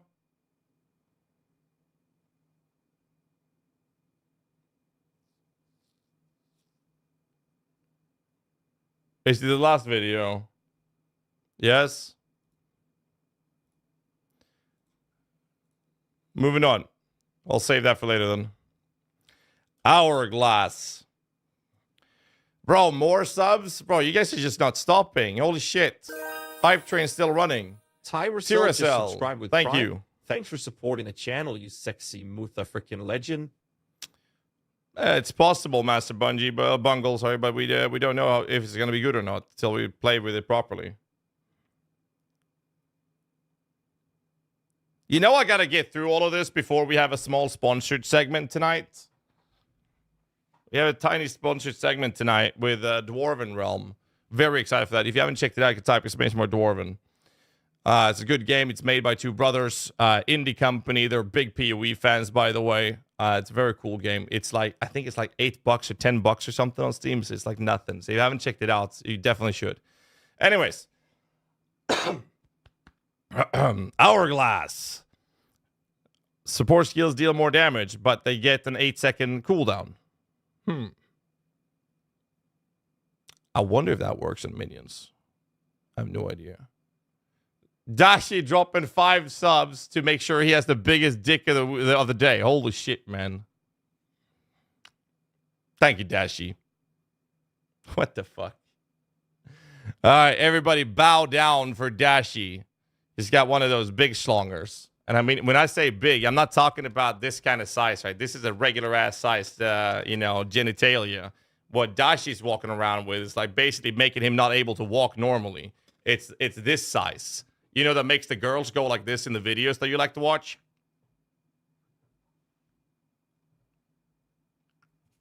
That's the kind of size he's talking about. That's what he's walking around with. Moving on. Oh, look who it is. It's C named your Dashi, gifting me 5 whole tier 1 subscriptions. Wow, that's almost enough to buy me a cup of coffee. The ancient thing baits him almost. But hey, I appreciate the thought, even if it's just a drop in the bucket compared to the whales out there. You know who you are. Still, thanks for the subs. Seeing you, Dashi, every little bit helps keep this train wreck of a stream running. Who knows? Wow. Maybe one He's day you'll flaming reach me the as well. dizzying heights of a $5 donation. Until then, keep dreaming, kid. Wow. Okay. Wait, he's roasting me now. Motherfucker. Fucking hell. Let's keep it PG, guys. 2 minutes before describing schlongs. Oh, this song is so good. No facing in PvT. What's your opinion on that? I like that because that means enemies actually pose a proper threat. Even the AI is sick of stalling. I think we're all sick of stalling. Let's be real. Let's be real.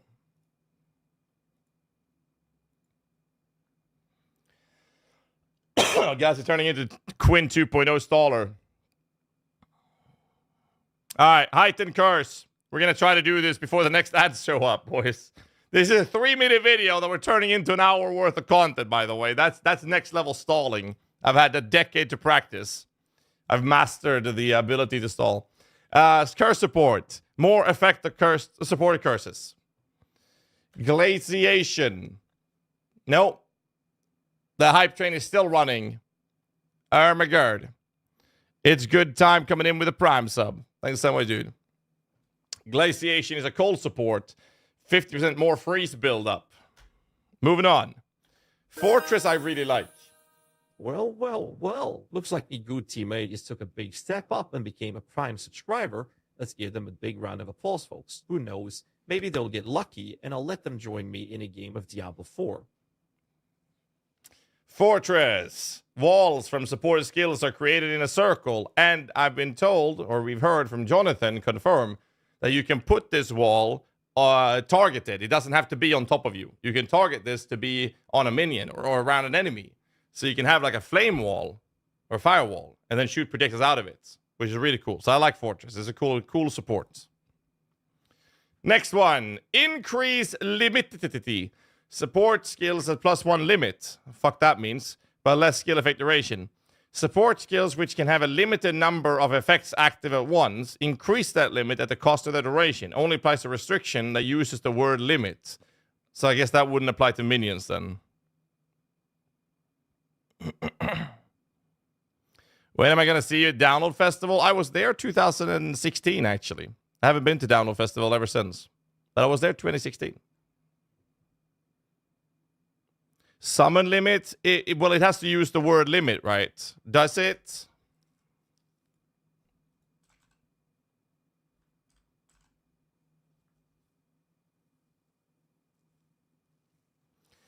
Because it says maximum per... No, limit 10 summon radiant spirit. No, you're right. It does say limit. It does say limit. The skeletal cleric is not the same. Because those are reservation-based. But radiant spirit is limit. So that would actually work. Limited to one of a minion? No. You can have multiple.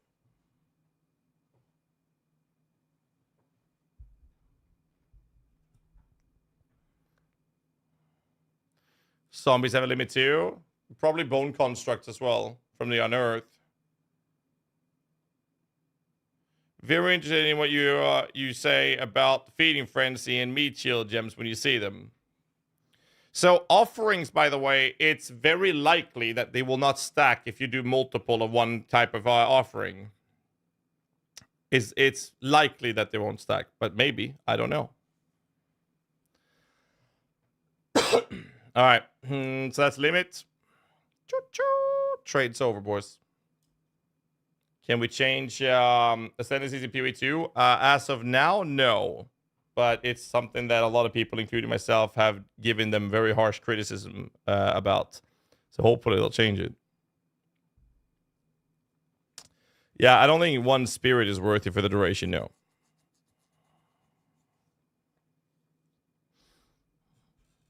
Will Ramos is a beast in this band, dude.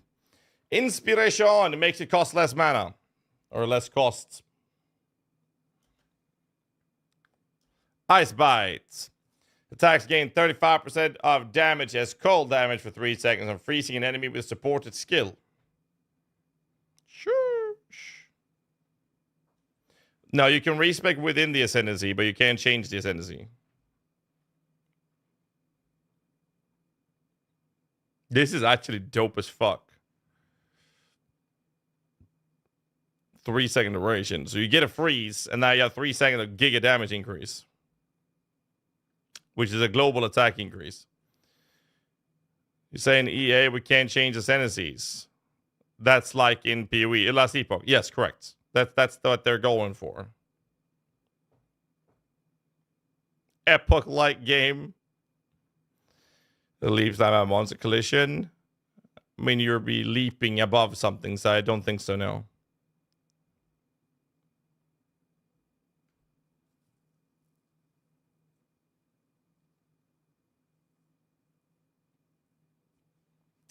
Give me a second, respond to Hannah.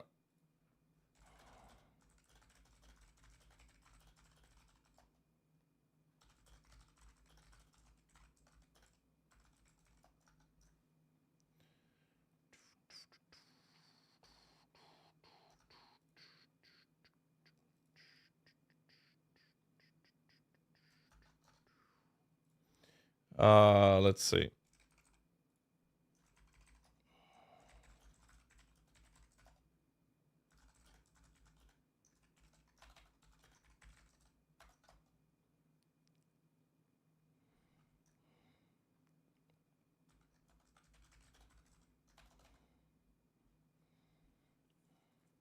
Okay.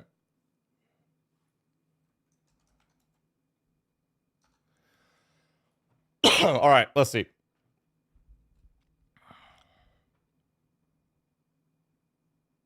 This is Of the Abyss by Lorna Shore. Ice Bite, moving on. Innervate. Same thing as Ice Bite, but shocking. So when you use the skill this is supporting that shocks an enemy, you get 35% of all your attacks dealing extra lightning damage. That's pretty crazy, actually. What's the game you'll be sponsoring? Dwarven Realms. You can type exclamation mark Dwarven for it. It's a fantastic game. Jagged Ground. Attack AoE melee slam duration tags. Support slam skills, causing them to create patches of jagged ground. Jagged Ground lasts 6 seconds. And I believe you can smash these by using a leap, like a slam attack, right? To make these explode. Good way to build around. Yeah, shock as well for that matter. Supported skills have 100% chance, more chance to ignite multiplicatively. Yeah, you can stack them and explode, yeah. But yes, Akira, I think Ice will be really good because of the freeze, which will help you be safer as well, for sure. Impending Doom. Spell AoE trigger and chaos tags. Trigger Doom Blast when curses from supported skills expire. Hex Blast, anybody? Impact Shockwave. Support skills create an aftershock where they stun an enemy, dealing the same damage to enemies within 1 meter.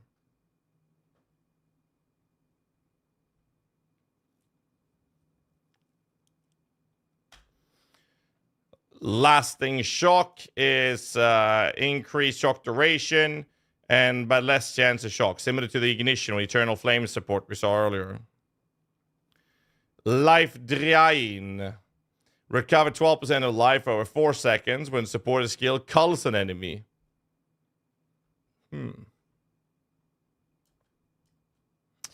Last Gasp. Support skills that create the minion, causing those minions to fight on for a short duration before dying when they are fatally wounded. Oh. So when a minion dies, we can have them fight for another 4 seconds before they actually die. What? So essentially that means we could explode our minions and then they'd still fight for 4 seconds. Huh? Have you noticed one very important part here? This is actually very, very interesting. Let's see if anybody figures out what is missing on this support gem.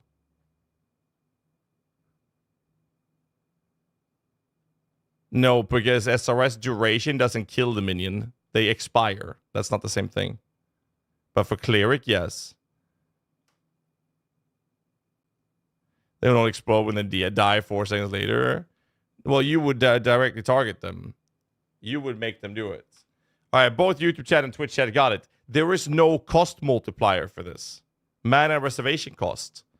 Which means that this is essentially a free support gem you can use on an important support minion, like a clerical priest, for example. And it does not increase your reservation cost of it. That's actually pretty cool. So this is a free support gem. You can choose which minion you want this on.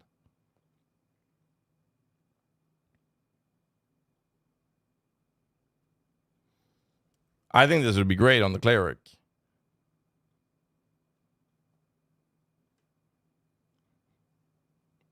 A restriction.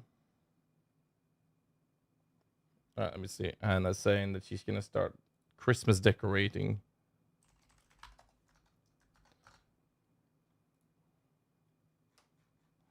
All right, next. Less duration. Zeit. Duration support, less duration, skill effect. That's it. That's good for sure. The usefulness, I'm not sure. What minion gets value in 4 extra seconds? A very short, no, like a very squishy minion that might die very easily could use that effectively. But technically they're dead. Yes. Yes. If SRS take 100% of his life as damage, then he doesn't die. Correct. What if they heal? I don't know. I think that last gasp will just trigger, and no matter if the minion gets healed, it's just considered being dead at that point. Boys, have I shown you, by the way? Tomorrow I'll be Christmas decorating, and I bought... Hannah said I was stupid for buying it, but I bought this.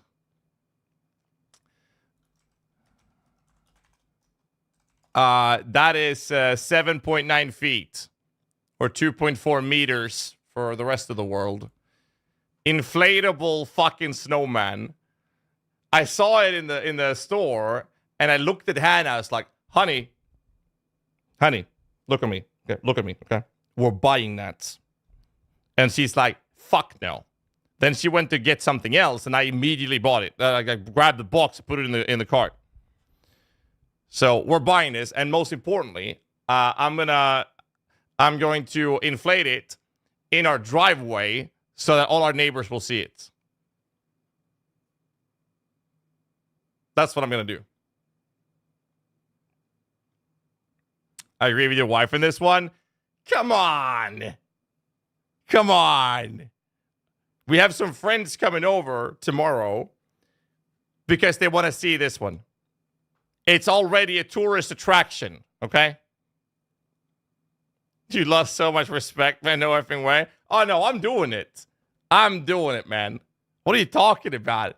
Lost respect? Bro, it is an awesome looking snowman. And best part about it, my daughter will fucking love it. I don't care what people think. My daughter will love this. And so will I. Because we're like on the same wavelength. So that's happening tomorrow.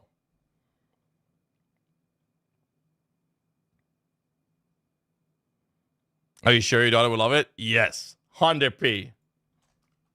100p.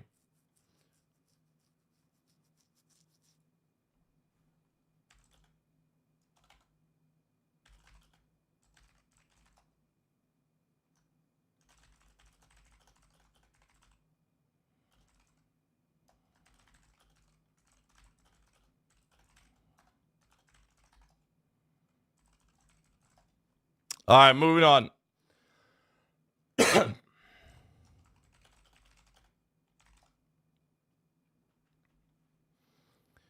Use as a direction where you live near the giant snowman. Yeah, like when the relatives are coming over. Yeah, it's on that street. Trust me, you'll know which driveway it is.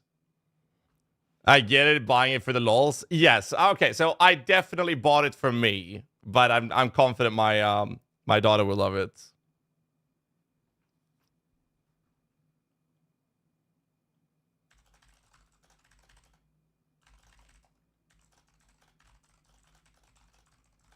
All right, we're moving on. Because ads are gonna play in 10 minutes. Come on, man. Well, they hear German music in the background. Loving it. That's my favorite band. It's Amstein. All right, Meat Shield. Meat Shield, minion support. Minions from supported skills deal 35% less damage, but minions from support skills have 50% more life. This is like one of those things where you can use for minion instabilities, things you can use for corpse explosion, corpse explosion things that you explode your minions. So this is one of those supports that would work really well for that, and or just to have a frontline army of minions that is blocking enemy damage sources, right?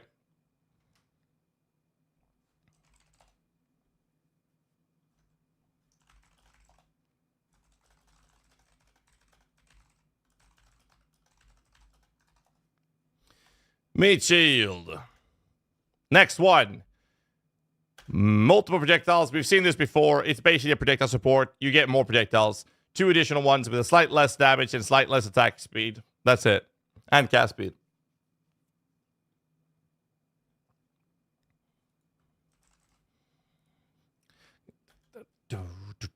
Life tap.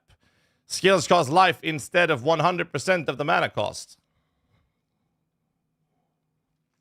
The Hellhound Fire maybe scales with life like the Sentinel. It's possible. It is possible.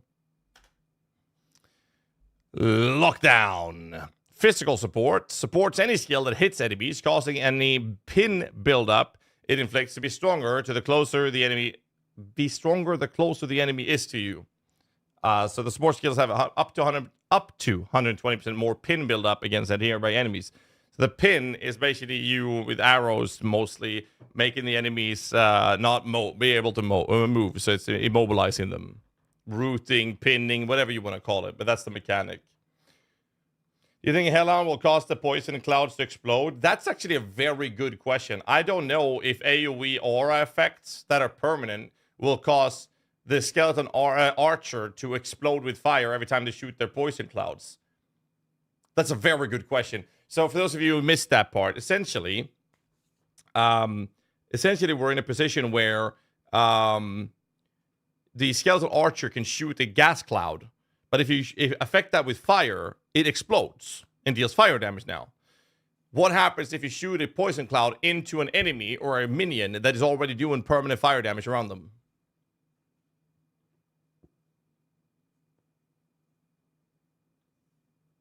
If you meet you mean the taunt, Dashi?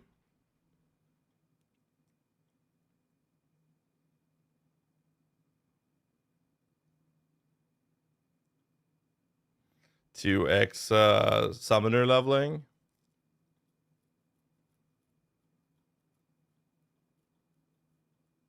Wait, is this from PoE 2?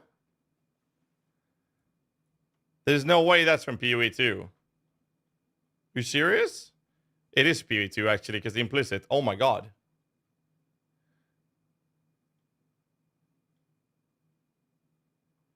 Wow. Wow. Wow. Where did you get that one? Moving on with the support gems. Moving on. More duration, simple. You get more skill effect duration. Next one is multiple charge. Support skills that generate charges, giving them a chance to generate an additional charge when they do so. 50% chance to gain an additional charge. Okay, that's actually not bad when you're using the whole charge play. Like in charges in PoE 1, normally orients around you keeping the buffs that they provide. In PoE 2, they're more like, hey, you got charges, and now you can use them as a resource to amplify other things. All right, let's see. Moving on to the next one. Minion instability. A support gem? Not a keystone? Well, it's more fitting this way, I guess. Very interesting. Minion fire, by the way. Minions with supported skills explode when they reduce to low life. That's fine. Dealing 50% of their maximum life as fire damage to running enemies. So very similar.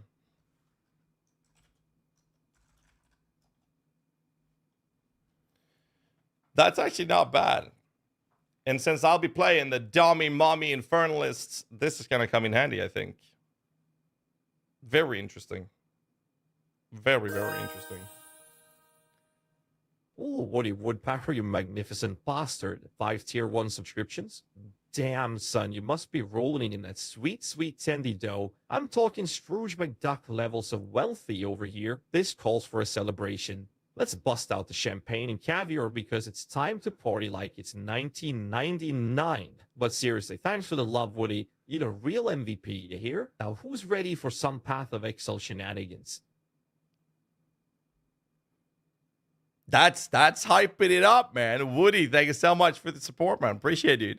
I like how it completely shits on Dashi and Sakiro and hypes up Silk Dog and Woody. What the fuck, man? Most of the chat wasn't born in 1999. I think a lot of people were. We have a pretty mature audience here. Moving on. Minion Pact. Please be good. Supports damage skills you use yourself. Draining the life from one of your minions on use in order to boost the skill's damage only takes effect if you have a minion with enough life to drain the full amount. Supported skills remove 100% of your maximum life from a nearby minion on use to deal 40% more damage.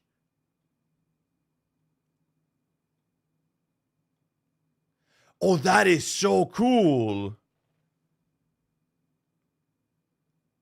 That is so cool. This is the PoE 2 version of Dark Pact. Oh, wow. Oh, I'm definitely making a spell build with this. Yeah, Blood Mage shit. Holy fuck. You basically want minions that can sustain themselves or heal themselves, like clerics or something. And then you use this to bump your damage. This is so cool. Wow. Oh my god.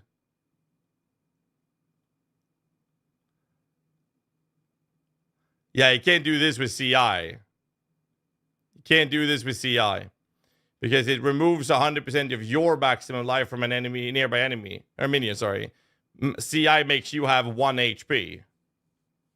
No, it doesn't remove from you. It removes 100% of your life from a nearby minion. Guys, holy shit. Stay in school, kids. You hear me, folks? You got to stay in school. They teach you how to read over there. All right, very important factor.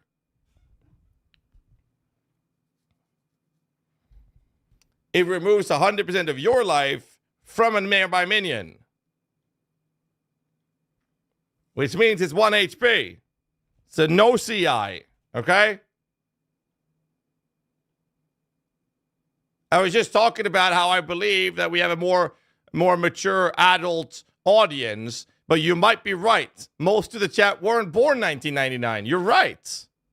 There's a bunch of Zoomers in the chat right now. Stay in school, kids. D4 math.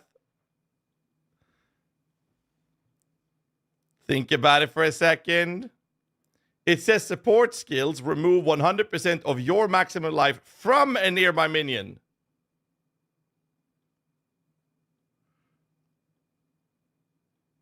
I take it back. I take everything back. Oh my god. I take everything I just said back.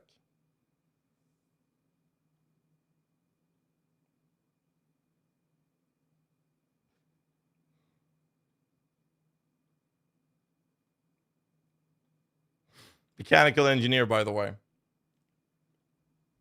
Are you So like I new said, to stay in PoE? school.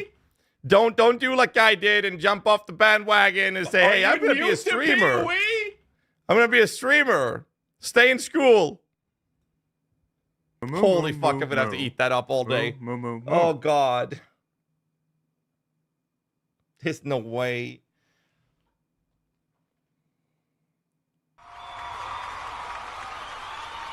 I've spent too much time playing Diablo 4, man.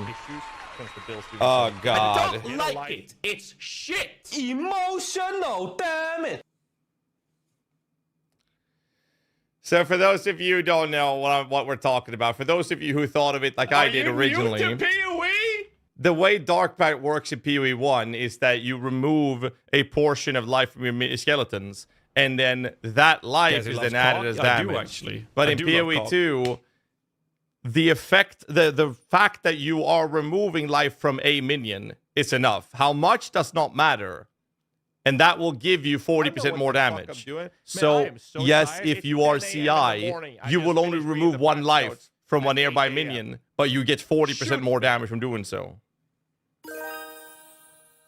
Adrop in the range just dropped the Prime sub like a boss. Thanks for the support. Thank you.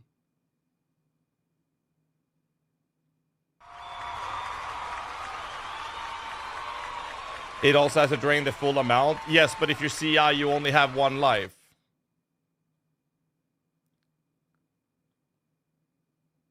And it does not drain from you. It doesn't say that it drains from you. Are you new to PoE? I'm not new. I just couldn't read. Fuck. Dorgas, thanks so much for the Prime as well. So if you're CI, it will have to drain one entire life from one of your minions for this to take effect. Moo, moo, moo, moo. Moo, moo, moo, moo. Fuck, man. And I was being so sassy about it as well. I was like, guys, you should learn to read. We're going to move on. We're going to move on. Thanks for the Prime subscription, Dorgas. Now I can finally afford to buy some. You know who premium Are you new to PoE? What's GHAZZY doing? GHAZZY, massive dick sucker. Moving on. Yeah, but waiting for ads. Waiting for ads. I didn't see that the ads were coming. But waiting for ads to finish.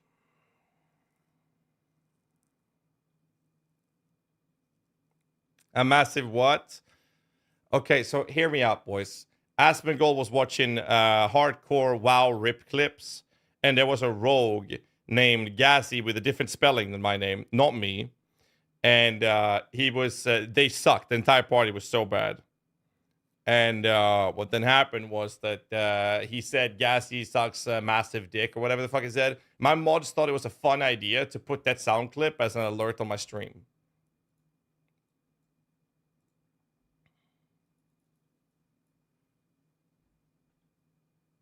I take it back. I take everything back. Oh my god. I take everything I just said back.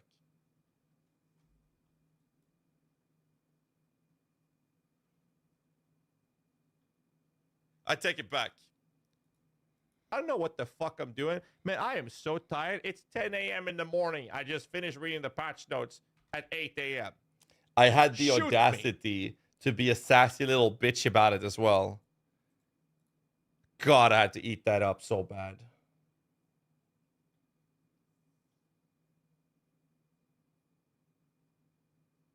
Oh, man.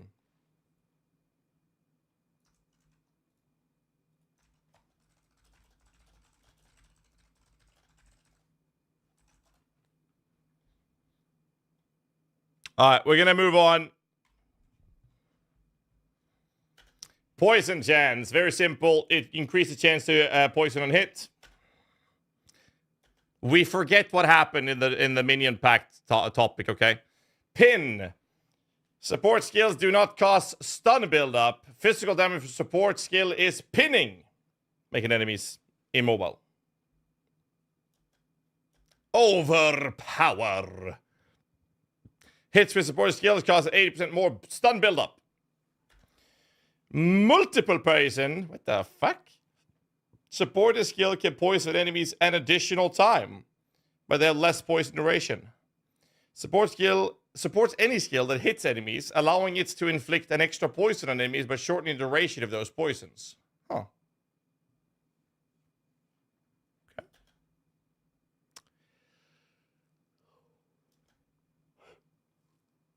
Classical peer support. Pierce an enemy, projectile support skills deal 30% less damage if they pierce an enemy. If they pierce, so you can actually allow to use this on your main source of damage skill without losing damage versus bosses. That's actually a good change. I like this.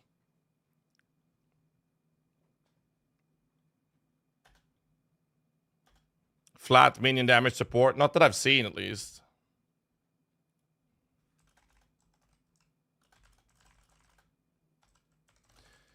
Perpetual charge. Support skills that consume power, frenzy, or endurance charges on use, giving them a chance to not remove each charge while still gaining the benefits of consuming them. Support skills have 35% chance to not remove charge, but still counts as consuming them. That's a pretty cool support, actually.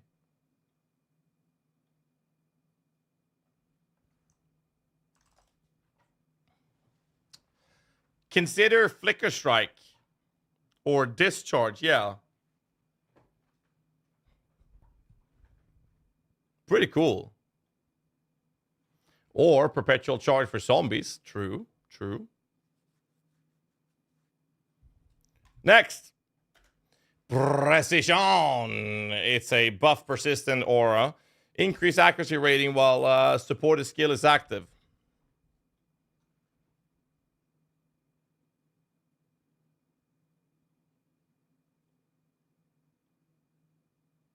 Did you get a unique craft from your Volo? No, I got to design the div card. Next. Rage. Rage is a attack melee support. Supports melee attacks, causing them to grant rage. Sorry, Rage on hits. Gain 3 Rage on melee hits. That's a lot of Raggy. Moving on. Slower projectiles. It just slows them down. Wait, what? No damage on it? Okay, so in some cases, you do want your projectiles to move slower, mostly a utility thing, so no damage, but only slower projectiles. Dude, we're almost done with the list. Holy shit. Does Rage do anything on its own? Oh, lol. My alarm when I wake up is this song. That's how I wake up in the morning, because there's 14 seconds, I think it is, of chill guitar play. And if I don't get out of bed to turn off the fucking alarm before 14 seconds, it's gonna blast.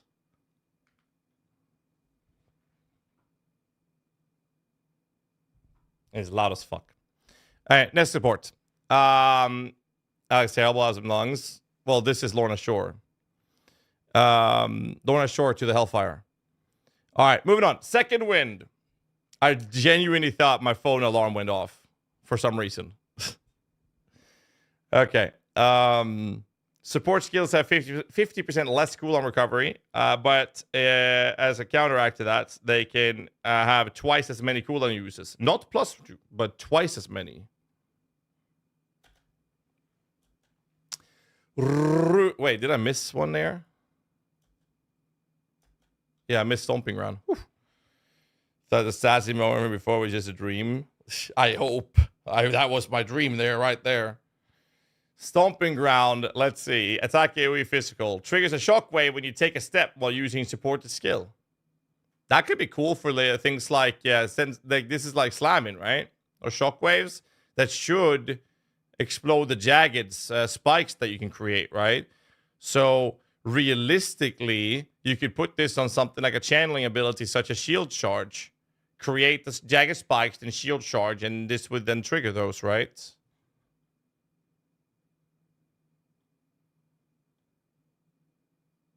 Not bad. Ika Stick coming in with the prime sub. Thank you, dude. Oh, yeah. Ika Stick just dropped some prime subs on us. Let's get this party started. All right, next. Ruthless. Every 5th use of this attack costs 500% more stun buildup.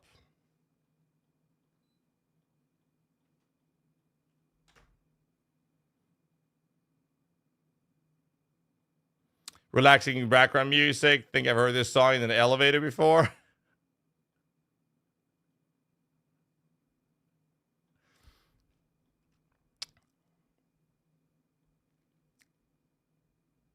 I believe it. Moving on. Swift Affliction. Duration support. Supported skill deals 35% more non-ailment damage over time. 20% less duration of supported skills and damaging ailments they inflict. Hey man, can you please explain to me how share loot works in PoE2? I mean, playing in a party. This was answered in the Q&A, I believe, with CGD after the reveal. I would actually strongly recommend watching that. They are not doubling the loot, but they're increasing the loot where it's appropriate per party member. Unleash. Supported spells gain a seal every 200% of cast time. Oh, that's interesting. To a maximum of 2 seals. Support spells are unsealed when cast, and their effects reoccur for each seal lost. Support skills deal 50% less damage when reoccurring.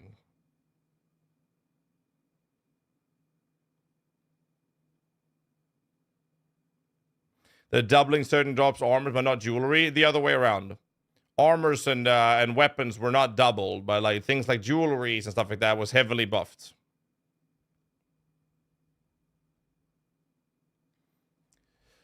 This is pretty cool. I like the way they've done this with a 200% instead of a set timer. It makes more sense. If you want to unleash a fast casting ability, it will rebuild its seals faster. And that's a good thing. I like that. Next. Unbreakable. 200% more stun threshold while using supported skill. Okay.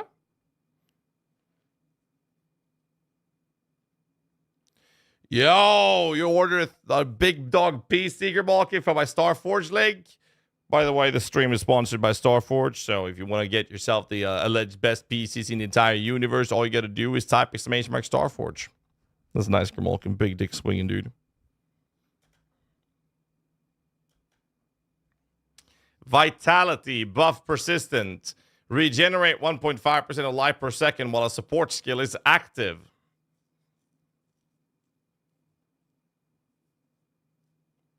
Life regen is pretty good. Next, window of opportunity. That's always the case, Kermalkin. You always want, more than like you want more than you need. Maybe the 5.0 series, nice, Sekiro. Think 3060 Ti can handle, or I need to invest. No, you'll be fine. Window of opportunity. Supports channeling skills that have a special effect if it's released with perfect timing, causing that to deal much more damage if released with perfect timing, but reducing the perfect timing window. What? Support skills deal 50% more damage when released with perfect timing. Support skills have 25% shorter perfect timing window. Huh? So these are like the abilities that you channel that has a window where if you let it go if you let go of the channeling in that window, you'll do even more damage. Yeah, like perfect strike, snipe, perfect slam. Thank you. Pretty cool, actually, to double down on that combat playstyle flow. Wind wave. Trigger wind wave when stunned while using supported skills.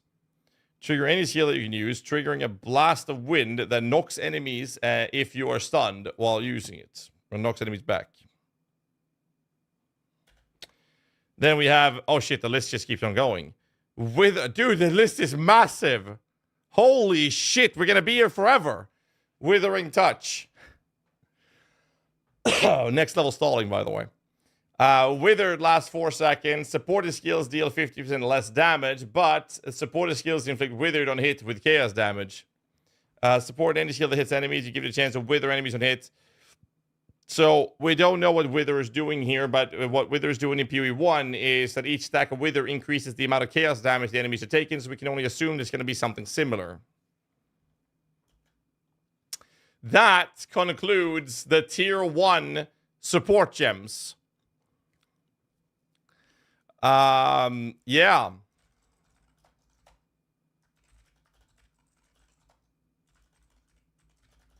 Right. We're going to be here for a while, boys, so you might as well just strap in. Y'all can just strap in.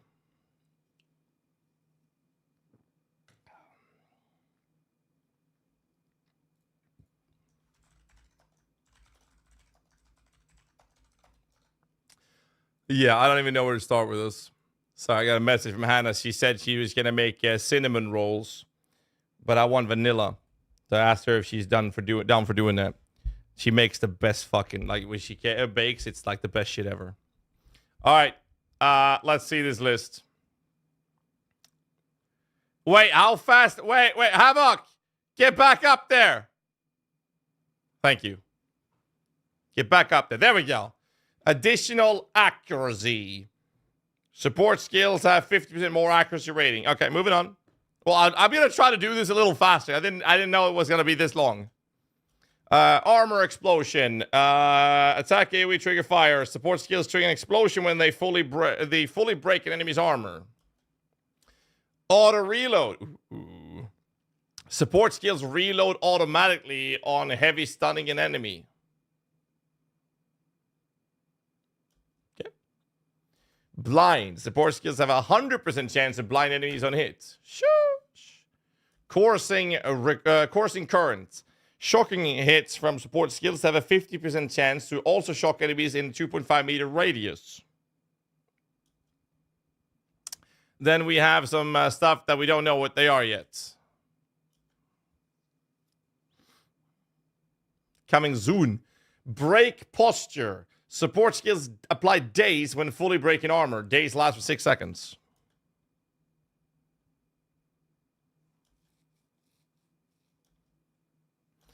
Corpse conservation.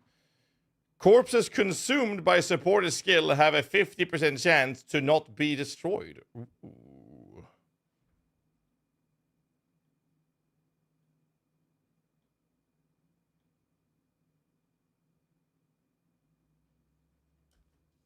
That's big 50% as well. That's pretty massive. Yeah, I'm going to check it, Shadow. Close combat. Support skills deal 25% more attack damage to enemies within 1 meter of you, scaling down to no bonus at 3.5 or further. Next. Cold penetration. You support skill will penetrate 30% cold rest. Okay. Coming soon. And then we have Feeding Frenzy. Minion support gem, which again does not have an impact on reservation costs. Minions with support skill deals more damage, but they take more damage as well. So it's not a global buff that we saw in PoE 1. So this seems to me to be the equivalent version of a skill that is like, hey, this is minion damage, but they also take more damage. Not aggressive. Trust me when I say that you don't need minions to be aggressive in PoE 2. I've played it. Trust me. Fire penetration, similar to cold pen. Exploit weakness. Support skills cannot break armor, but support skills consume enemy fully broken armor to deal more damage. So this is basically you break an enemy's armor and with one ability, and then you use your main source ability with this one to do more damage when the enemy's armor is broken, but it will consume the broken armor, so that you have to re-break it afterwards. Yeah, I mean, Feeding Frenzy together with Minion's ability seems to be working really well. Devastate. Support skills fully break armor when inflicting a heavy stun.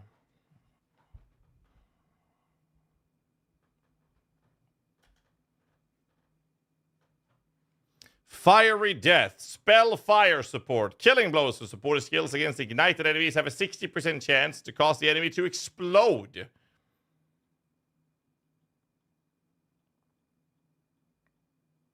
But it doesn't say how much damage the explosion is doing. Interesting.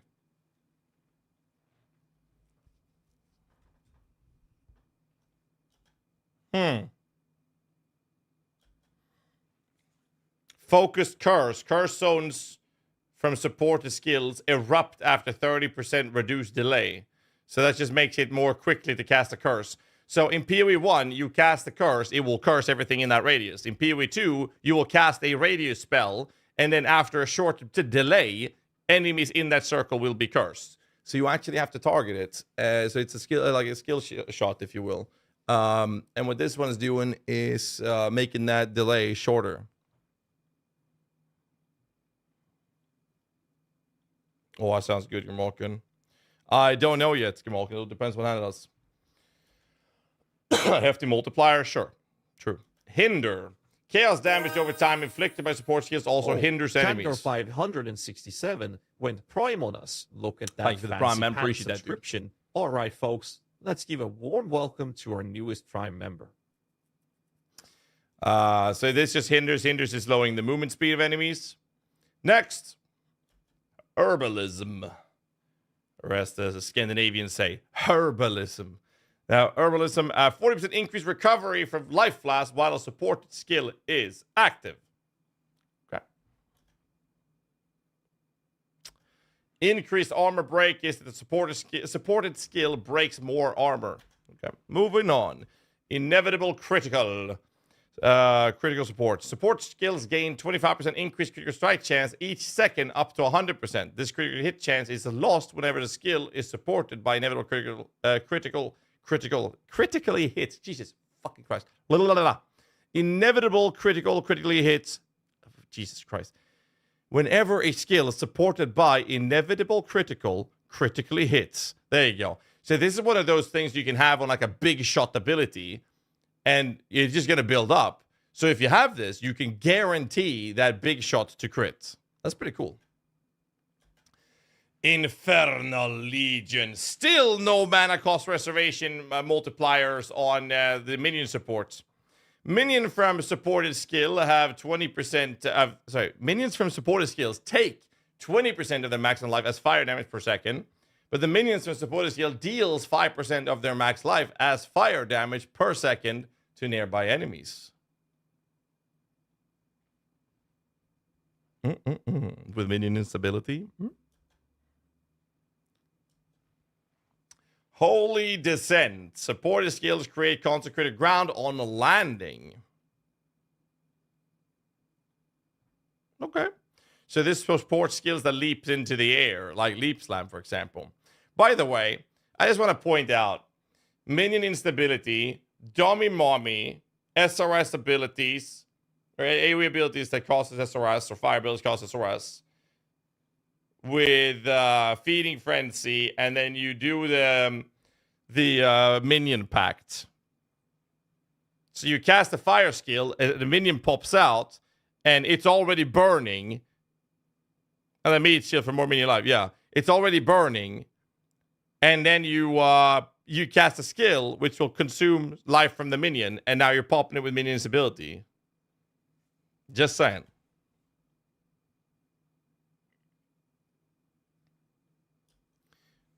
Oh, I missed that one. My bad.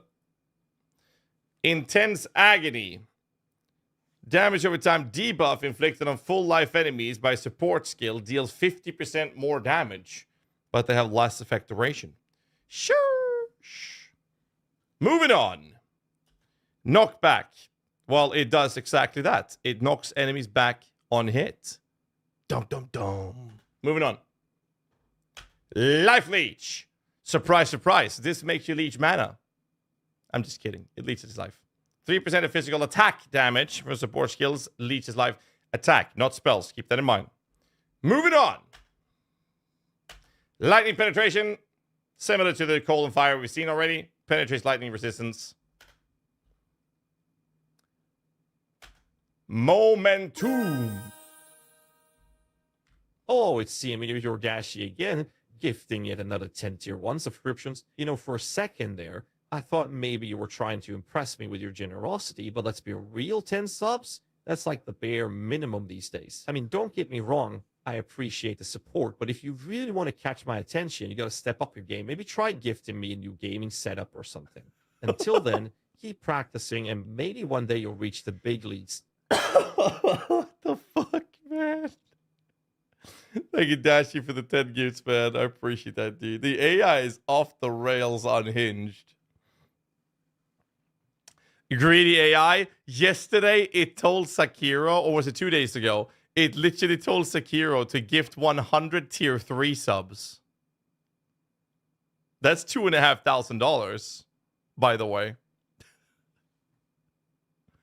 I'm just saying.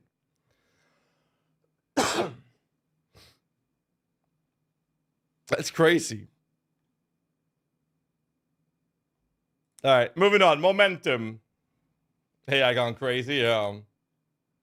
Momentum. After moving at least 2 meters during a single use of a support skill, the rest of that use deals 40% more damage, like shield strike, for example.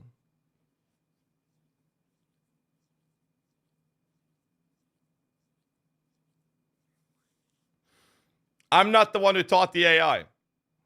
Actually, I'm not the one who taught the AI. It's learning as we're doing these things, and it actually is scanning everything online. So it's reading the Twitch chat. It's learning from clips and YouTube vids and Twitch streams and past broadcasts. And it's made by Athene and his team with their company, the Athene GPT AI. Yes. It references shit that I've done on stream 10 years ago. It's absolutely insane. It's crazy. It knows the names of my cats. It knows about Hannah. Like, it just references those things. It refers to the one time I've been in a hot tub stream in a French-made outfit. It's absolutely insane. I don't know the exact details on it, Sakiro. I don't know the exact details. So here's the thing. We are going to use the AI for the subathon. And here he is. And his name is Sebastian.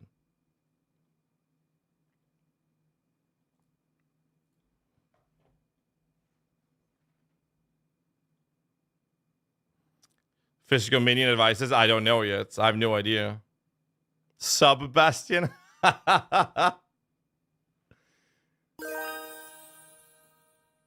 Oh, no, Wow. there's another one. Look Oh, at God. Woody over here. 10 tier 1 subs. You're really putting your money where your mouth is. I guess it's Look at this. true what they Woody's say, you getting can't hyped spell up. Puzzle box without poop.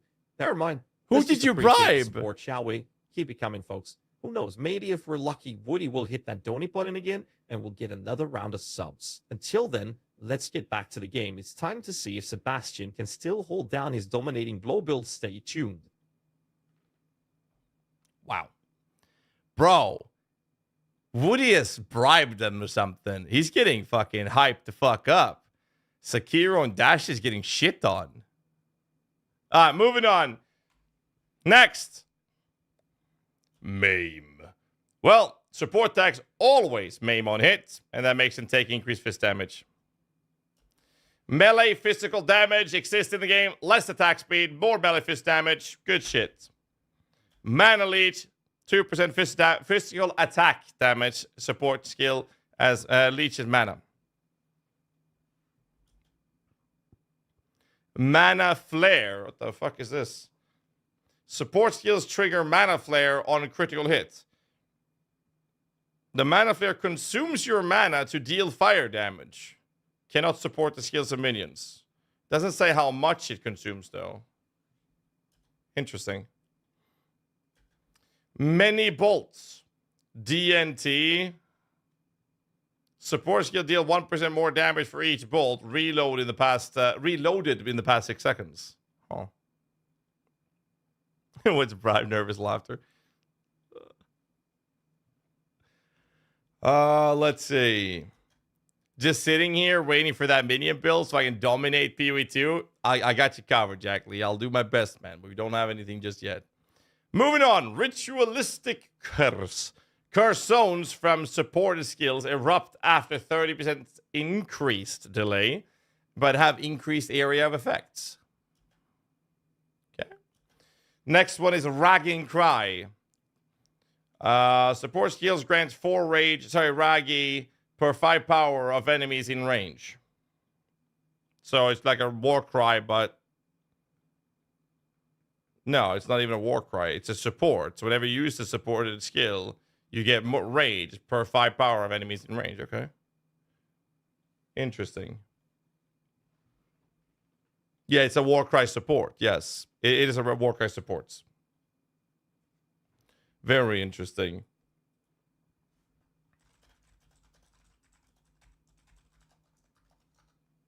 Okay, moving on. Splinter. Break armor equal to 15% of physical damage dealt by the supported skill. Okay. Spell Echo. PoE1 favorites. Echoes 1, supported skills have 30% less cast speed, but echoes for the supported skill have increased area or more area effect. So they lowered the cast speed to echo it. Interesting. Demon form is optional, yes. Reduced cooldown is just cooldown recovery rates. Ranged combat. Attack support. Supported skills deal 35% more attack damage to enemies further than 7 meters from you, scaling down to no bonus at 3.5. Shock Siphon. Recover 4% of energy shield when a supported skill deals a killing blow to a shocked enemy.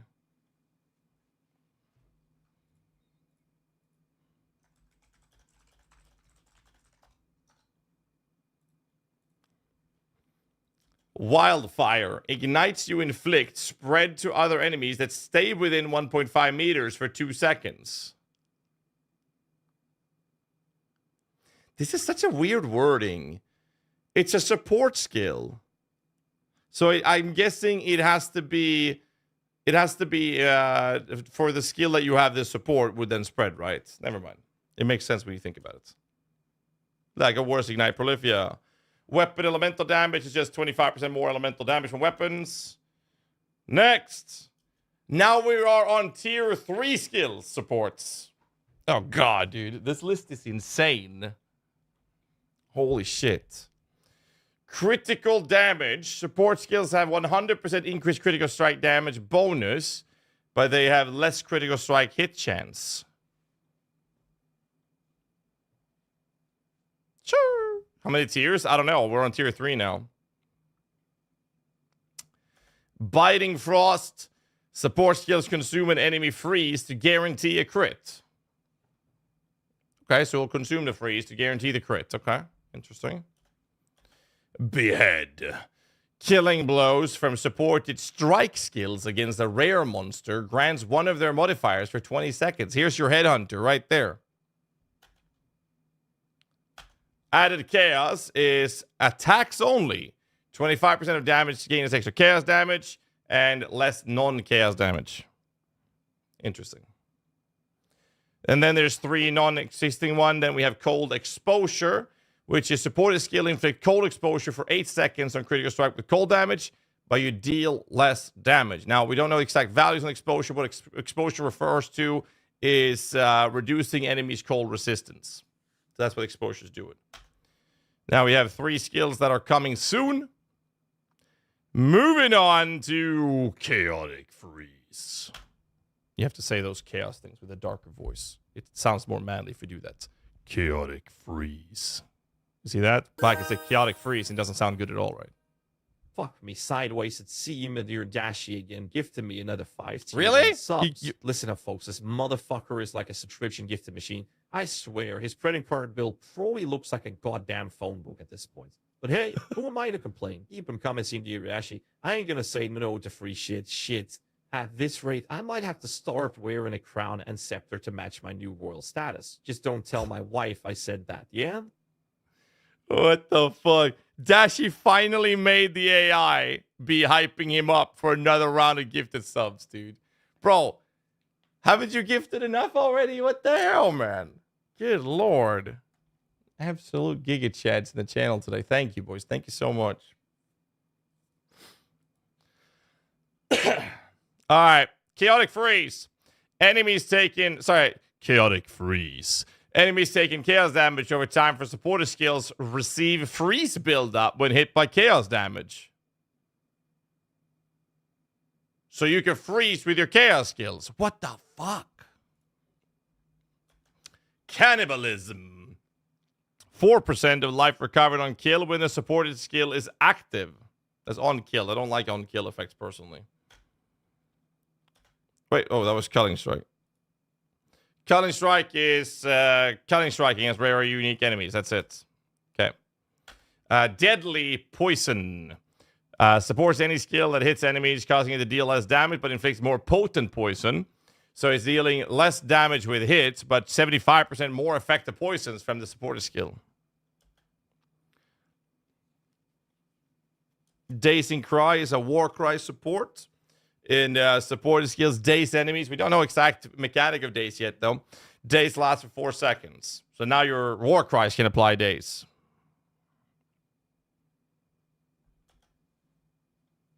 When does Dwarven Realms season start? 1.5 hours.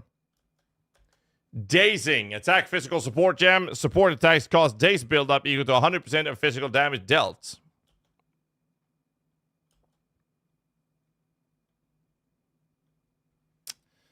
Drain ailment. Support skills consume a random ailment on the target when inflicting damage over time debuffs, causing the debuff to deal 35% more damage if an ailment was consumed. Oh, interesting. Deep cuts. 75% more effective bleeding from support skills, but the support skill deals less damage with hits.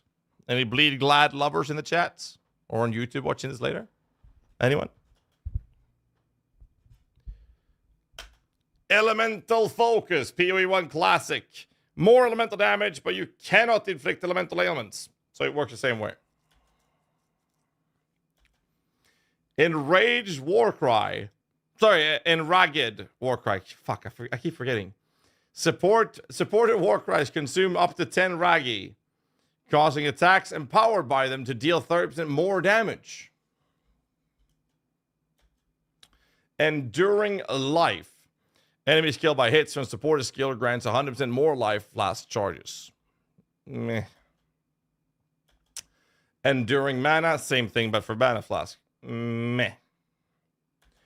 Frostfire. Supported skill have 100% more effect of Ignite against frozen enemies.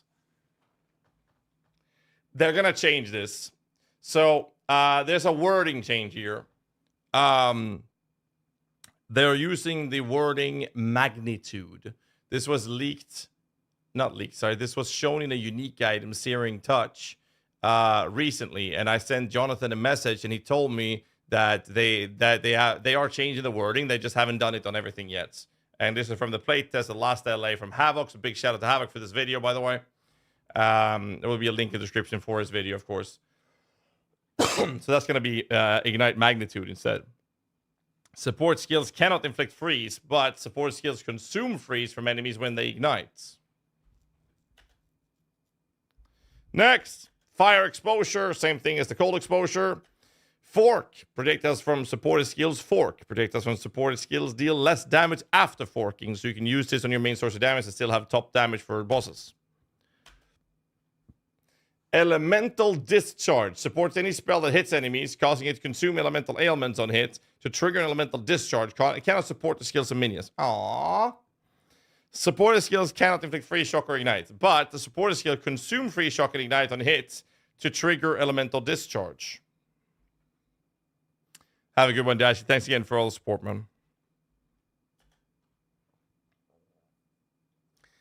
Hex Bloom is an AoE curse support. Curses from supported skills spread to enemies within 3 meters when a cursed enemy dies.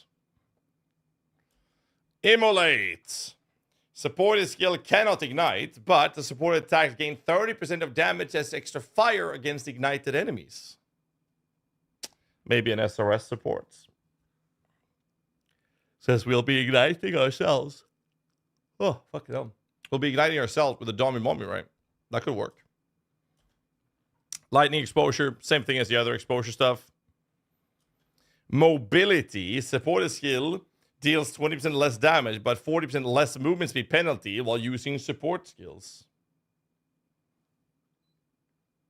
Very interesting. Rupture. Supported skill aggravate bleeding on hitting heavy stunned enemies. An aggravated bleed is essentially making a bleed count as if their enemy's moving. And if an enemy's moving whilst they're bleeding, they're taking more damage. It's a more damage multiplier to a bleed on an enemy. Rage Forged. So fuck. Rage Forged. I keep failing it. I might as well stop. Supported skill consume 10 rage if possible to deal 35% more damage. Overcharge. 75% increase effect of shocks from supported skills. And support skills have less shock duration on enemies. This is similar to overcharge support in PoE 1. Neural Overload. Supported skill. Any skill that hits enemies. Nearby enemies are marked when they're primed for electrocution. And hitting a marked enemy with a supported skill will electrocute them. I don't know what electrocute is doing. I don't know. I have no idea. Reload speed is increased crossbow reload speed. It's a stun. Thank you. It's a stun, chat says. I must have missed that somewhere. Lightning stun. Okay. Searing Flame. Supported skill deal 25% less damage with hits, but 75% more ignition or ignite effects, which is going to be magnitude. Stormfire. Shocks from supported skills do not expire on ignited enemies. Wow. So if you ignite an enemy or shock an enemy and then have it ignited, the shock never goes away. Very cool. Soul Drain. Recover 12% of mana over 4 seconds when a supported skill culls an enemy. I don't like the on-kill stuff. Lightning Mastery. +1 level of supported lightning skills.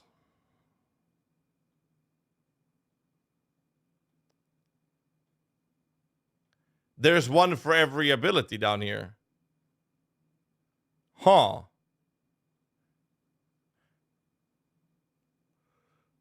That is tier 4. Is this...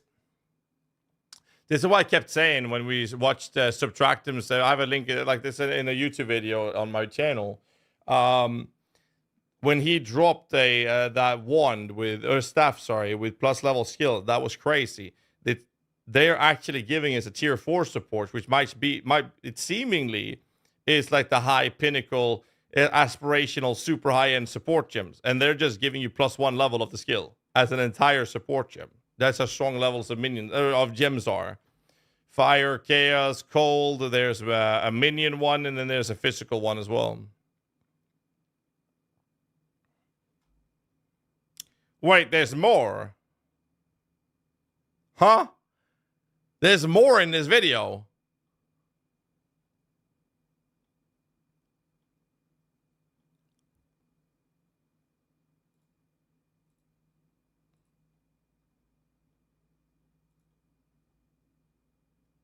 Oh, so he's just previewing how it looks.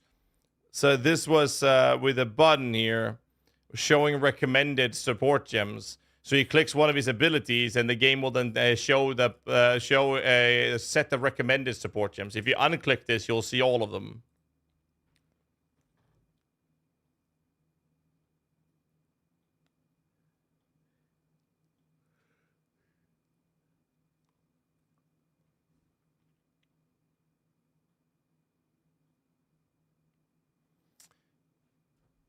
The menus are a little so-so. Like it's really hard to read that. That's very hard to read in the menu. It's like gray on gray kind of thing.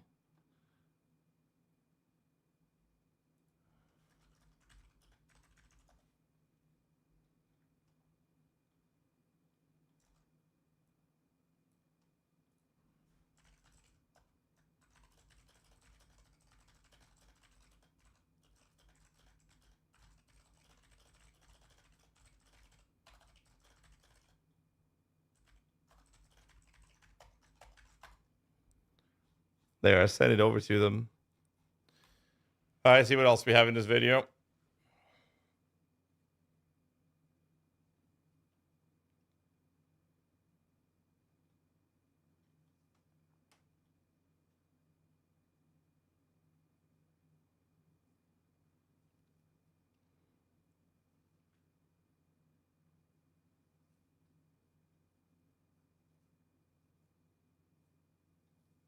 Nice.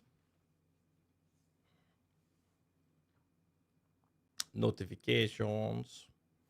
That's it, guys. Make sure you give Mr. Havoc a like the video. Subscribe. Wait, I'd already liked it. My bad. Subscribe for more content. Leave a comment down below. Here's the video in the Twitch chat. Here it is in the YouTube chat.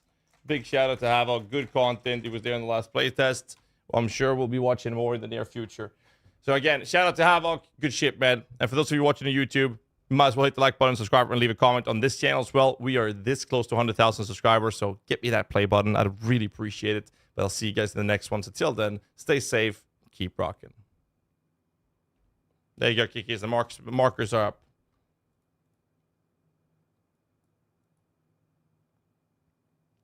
Right.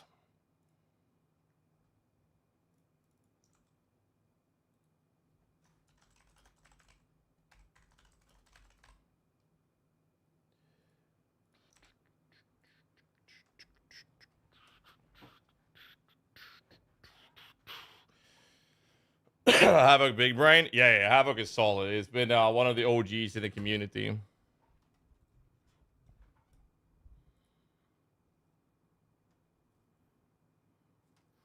Going through the skills personally, man. Last gas seen busted on SRS.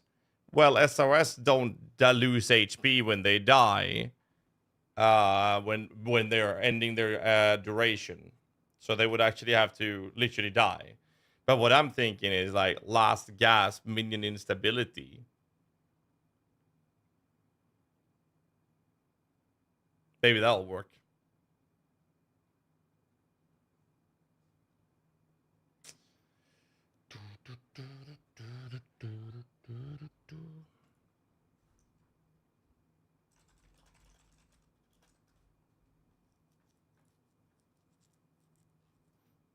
It's all I know.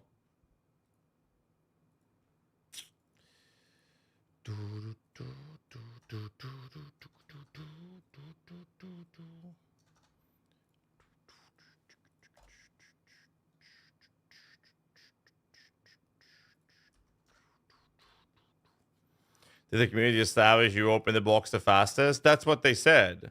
Towley beat me to it. He opened it in 30 seconds, smashing it with a hammer. But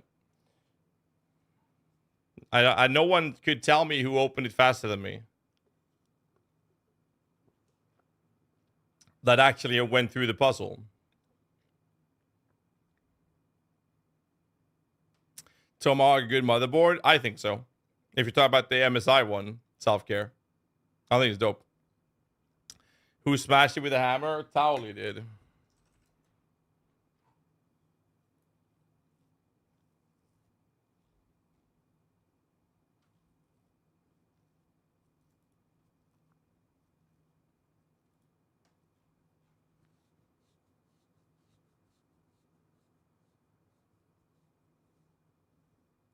What is this? This is such a dumb conversation because 95 covers a billion jobs. I've had a job that were far harder than content, but also have some far easier. Being a streamer is just a job. It got its perks and downsides. Wait, who started the debate of a 9 to 5 job being harder than streaming? What is this? I hate the whole is streaming tougher than 9 to 5 debate. I've never heard anyone say I'm going to just become a streamer so I can get a 9. I'm going to just become a streamer so I can get a 9 to 5. What?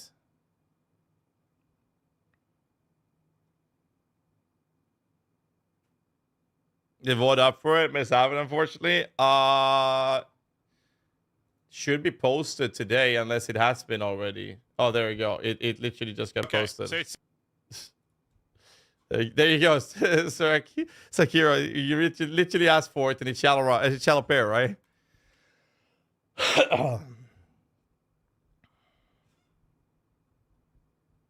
That's for Kikis. So what's up with this discussion here? I'm confused.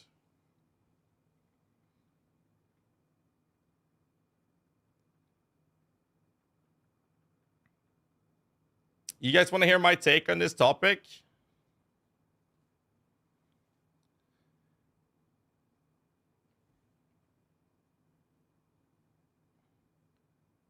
Of course. Let's pause the music then. Okay. So the topic is basically, is streaming harder than your regular ass 9 to 5 job? And like people just look at it at face value and don't look at the details around it. I will say this, streaming actually doing the job is very easy. Hey, Ship Doctor, how you doing, man? I haven't seen you in a while, bro. How you doing? It's like what I'm doing now, this is not hard. Like this is one of the easiest things I can do in my entire life. This is so easy. the hard part is doing a stream or managing a stream to the point where you actually are able to do it full time financially, being financially supported by the generosity of supporting community, right? That's the hard part. And the other hard part is that you have to work on this job more than any job you've ever done. Like, I work 6 days a week, and on launches I work 7 days a week. I'm in front of the computer between 14 and 18 hours a day. I have a family, I have a daughter, and I'm only off 1 day a week, and I'm in front of my computer at least 12 hours a day. Is it hard? No, I wouldn't say that it's hard, but it was hard to get to this point. I remember turning down a full-time job many years ago that was going to pay me good money. I turned it down, and I was actually generating a quarter of that a month from my stream, and I decided to give it a try and say, I'm going to try to become a full-time streamer, and if that works, I'll be happy, because I don't want to sit there 50 years from now, look back at my life and say, I regret not trying. So I decided to try, and it worked, and here we are. But it's a lot of work. It's tons of work. But if it's hard, no, I wouldn't say it's hard. It's mentally straining. I mean, you can't really please everyone, right? So there's, in some cases, I mean, hell, I've had people fucking sending me death threats and whatnot. I literally had a moron who decided to come over to my house and turn off the my heating pump for the house. There's a power switch out there. So I literally had a camera up that caught the fucker. And now, like, the police has talked to him, and I didn't press charges this time. Like, I have shit like that happening. So that's a bit annoying. But that doesn't happen, like, when I started with this shit. Like, that's just the thing. Elric just gifted Prime. I wouldn't say that's hard. Insane. It's just different. Thank you so much for the incredible support, my dude. Thanks so much, Elric. I appreciate that, dude. That's insane. We noticed it because it was, like, fucking super cold in my daughter's bedroom. That's why I got so mad. So we set up a surveillance system with a friend of mine. And we caught it. Police got sorted. It hasn't happened since. Thank fuck for that. But no, I mean, I wouldn't say that streaming is hard. It's just really hard to get to the point where you're actually sustaining yourself full time. I mean, Ship Doctor's in the channel right now. For those of you who don't recognize who Ship Doctor is, he's one of the OG supporters that's been around in this community for a very long time. And when I started out with the streaming thing and I said, hey, let's go full time, I had months where we ate dry biscuits for breakfast and shit because it didn't go around financially. And that's the time. So I'm like, okay, you know what? I'm going to have to take a step back and get a normal job, 9-to-5 job, because this is not working. And Ship Doctor was one of the biggest supporters back then. And I don't know how many months Ship Doctor has single-handedly kept the stream afloat so I could keep doing this and grow the community that we have and build that community that we have. And we built this together so that I am able to do this full time. Like, I owe a lot to a lot of people from back then, but Ship Doctor is one of the biggest supporters we had that's helped me achieve this and make this an actual dream come true, like, career. Like, it's absolutely crazy. And it's so hard to do that. And it seems to me like this topic is like something you normally see like the biggest streamers talking about. And it's like, and you know, if you're making millions of dollars a month, it's not hard. It's not. When I have a good year, like things goes well with the league launches and whatnot, trust me, I'm not struggling. I'm doing well. And then we have years like this year, and it's a shit show because we only had 2 PoE launches. And it's rough. But I wouldn't call the job hard. I wouldn't say that. It's very different. That's my take on the topic. Much love to you, Ship Doctor. I hope you're doing well, man. It's good to see you again. It's been a while. No, like big shout out to Ship Doctor. He's one of the guys that... It's been plenty people, of course, but Ship Doctor is one of the biggest guys that's been actually helping out a lot. When I went over to stream with a 2 PC setup, Ship Doctor was the one who hooked me up with my second PC rig. Like, stuff like that. He's done so much for this community and everything that we've done here.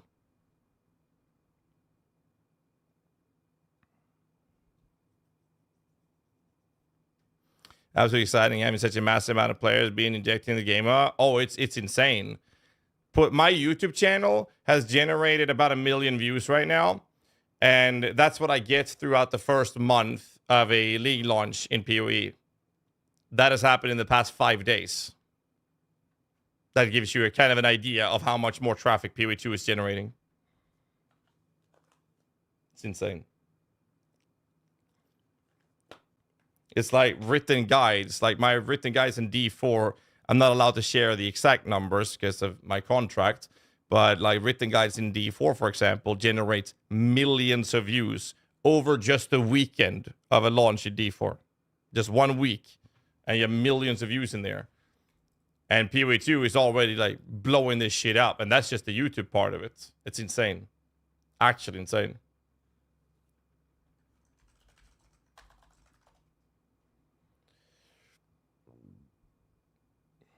Let's see. There you go.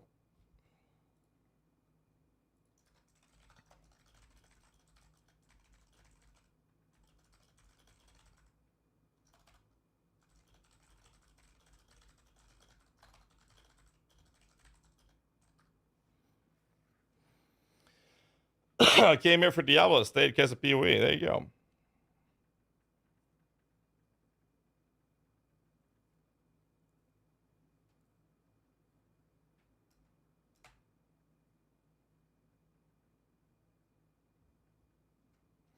Now let's get back to the most important subject of the day. Guys, is going back to school. Shut your mouth, Borg. All right? Shut your mouth before I shut it for you, okay? I'm going to ban your ass, okay? You don't talk like that, motherfucker.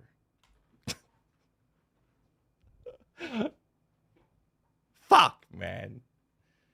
I know I'm going to eat those words, okay? I'm aware. You don't have to remind me 5 minutes after it happened. Fuck.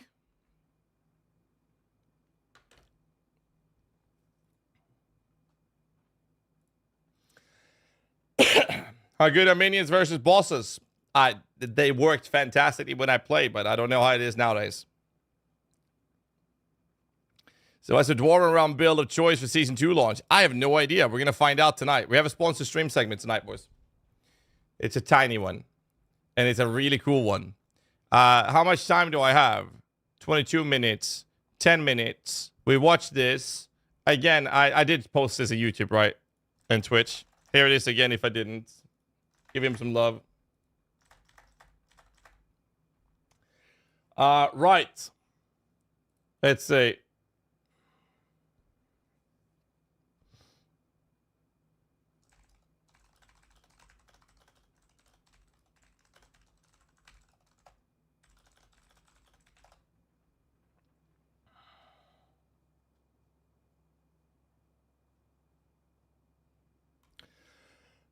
New videos title: GHAZZY streamer admits that he does nothing and make millions.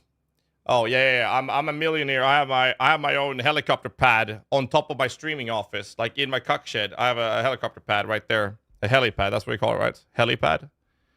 I knew it. Yeah. That's how my fiance goes to school. She's studying to become a teacher. All the plebs takes the train or the bus, or the more wealthier ones, they take the car. We fly, or she flies there with a personal chauffeur or pilot. Heli cock shed, yeah. My cock shed is actually not located on ground. It's hovering above my house right now. I'm in the air. All right, let's move on, boys. TT, now there's a hard job. Looking back how I behaved when I was a kid, yeah, teaching is a hard job. I was not a nice kid to teachers. I was the class clown.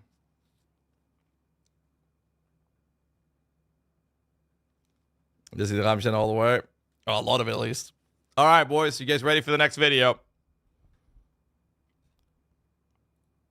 No, I was surprised by that. So I had one goal in school growing up. My job and my goal was every single teacher would remember my name when I moved on to the next school.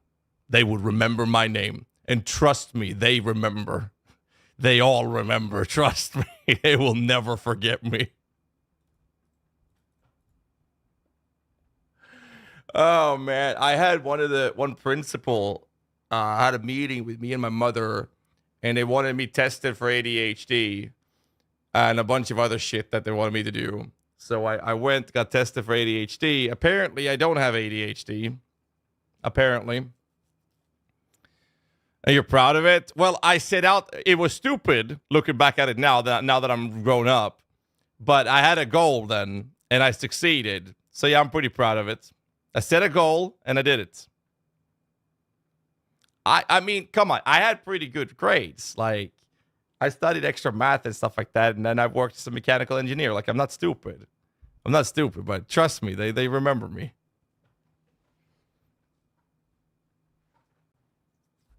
Let's put it that way. Okay. But I can't read, so I should have stayed in school. Yeah, you're right. You're right. I can't read. That's been very obvious. Fuck's sake. Hey, I opened the fucking Voldo box faster than anyone else. Fuck teachers, they were dumb and told me I can't do math. Some teachers were stupid as fuck. Like, you notice that when you grow up. Like, when you're younger, your parents knows everything, right? They know all. Like, they're all knowing. And your teachers, they know the best. And then when you grow up, you just realize that adults are fucking retarded. Like, people are fucking stupid. Like, that's just the case. People are actually fucking stupid. All right, we're going to move on. This is a video from Dreamcore. Here's the video. We're not doing much more than reacting to videos till the launch anyway, so let's get a move on. Let's check it out. And with Great Wolf's Howl, you can ignore the cooldowns of your war cries. Let all that anger out.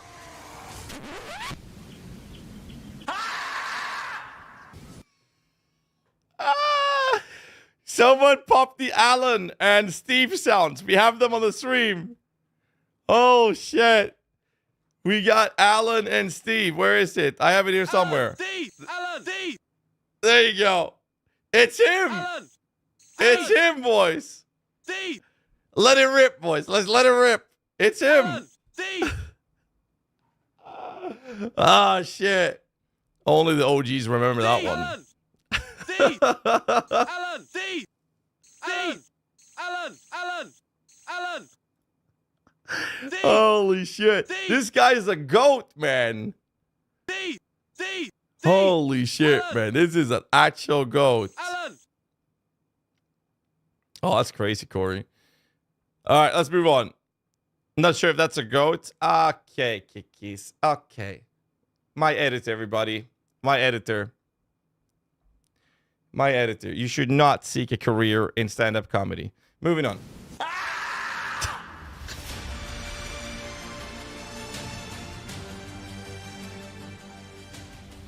9 days to go until we all log in, and it's time for another PoE2 passive tree video. If you didn't know, I went to a PoE2 event a few weeks back and was able to capture some of the passive skill tree, and I've been covering each section of the tree, discussing some of the more interesting nodes. Today, it's the intelligence area of the tree, where the witch and sorceress start. Alright, let's begin with one of the reoccurring themes in this area of the tree, which is modifiers to scale energy shield recharge. In yesterday's video, I talked about how the PoE2 passive tree has much fewer options available for energy shield recovery, which is true, as there was no Ghost Reaver keystone in the version of the game that I played, and I also couldn't find any nodes for energy shield leech. However, access to scaling energy shield recharge has been largely increased, and no matter where you are in the intelligence section of the tree, you won't have to path very far to allocate some of these nodes. Keep in mind that energy shield recharge has a 4-second base delay before it begins in PoE2, but nodes like Convalescence will help with that, reducing recharge rate but allowing it to start much faster as a trade-off. Essence Infusion, on the other hand, provides a huge increase to recharge rate, improving the time you require to recover your ES back to full. Meanwhile, Dependable Ward and Rapid Recharge both have the same modifiers, and these are just solid boosts to energy shield recharge, providing both of the stats you need to start recharging faster and recover more ES over time from this mechanic. There's also Refocus, which is going to be useful if you have high cast or attack speed to be able to proc the start of Energy Shield recharge faster than it would have started naturally, especially considering the longer base delay compared to PoE 1. However, it's important to mention that there is no Wicked Ward Keystone on the tree in the version that I played, so you won't have that option to be able to prevent damage from stopping your recharge. Okay, let's stick with Energy Shield for a moment and cover some of the nodes which will help you against any incoming stuns on builds that are more focused on ES than life. Stun threshold is based on maximum life by default, so these types of builds typically need to find a way to become immune to stuns, or have their stun threshold based on their ES instead of life in PoE 1. But in PoE 2, there's a lot more options available to solve this problem. For example, Dampening Shield, which grants a good chunk of increased maximum energy shield, and adds 12% of your maximum ES to stun threshold. That's so massive. If you have 5,000 energy shield, this modifier would add a flat 600 to your stun threshold. Hallowed provides more of this stat at 20% of maximum ES gained as additional stun threshold, but also helps you shake off a stun a bit faster as well. Then we have a few of the stronger nodes. Eldritch Will is one of... What do you mean a few of the stronger nodes? You mean like absolutely Giga Chat broken ones?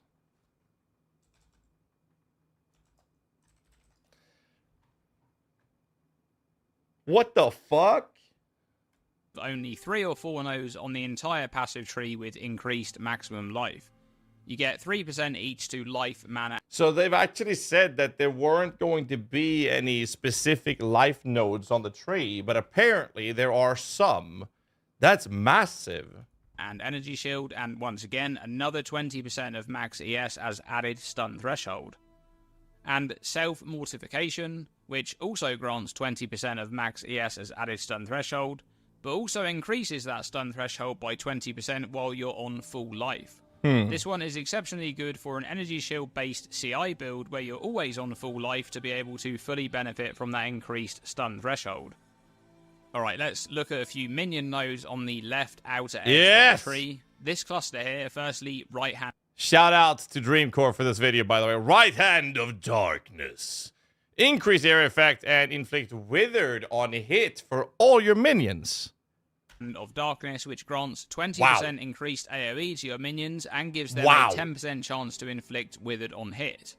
This is going to be really good to combo with some of those Chaos Door abilities when you have minions that attack quickly, or just when you have a lot of minions to hit enemies. Meanwhile, on the opposite side of this cluster is a more defensive minion node in Left Hand of Darkness, which... Why the fuck is left hand on the right side and right hand on the left side?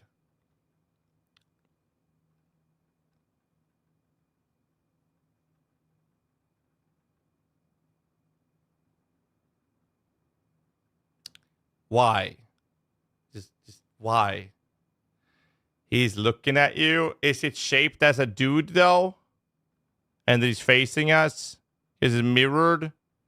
But this is a skill tree. It's not a character, but it's just shaped as an individual. Which grants 20% additional PDR and 23% Chaos Res to your minions. But in the middle of this cluster is possibly the most important... You call this a dude? What the fuck? Lord of Horrors. 12% reduced reservation? Man.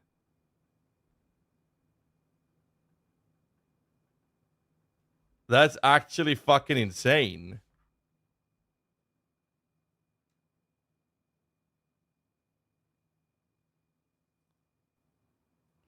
A Spectre? Okay. That's crazy. On the entire tree.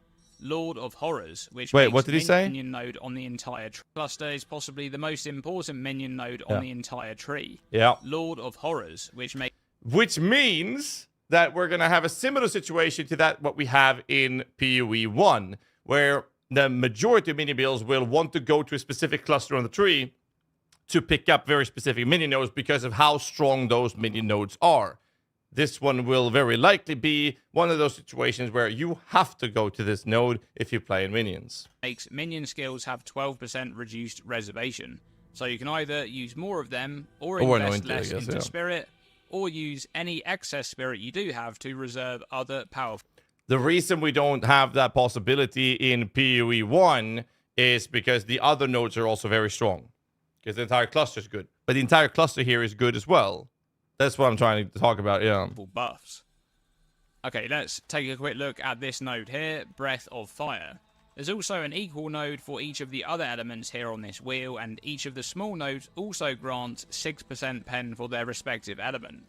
In general, penetration is much more accessible across the entire passive tree and is found in larger quantities, but there's a big reason for that.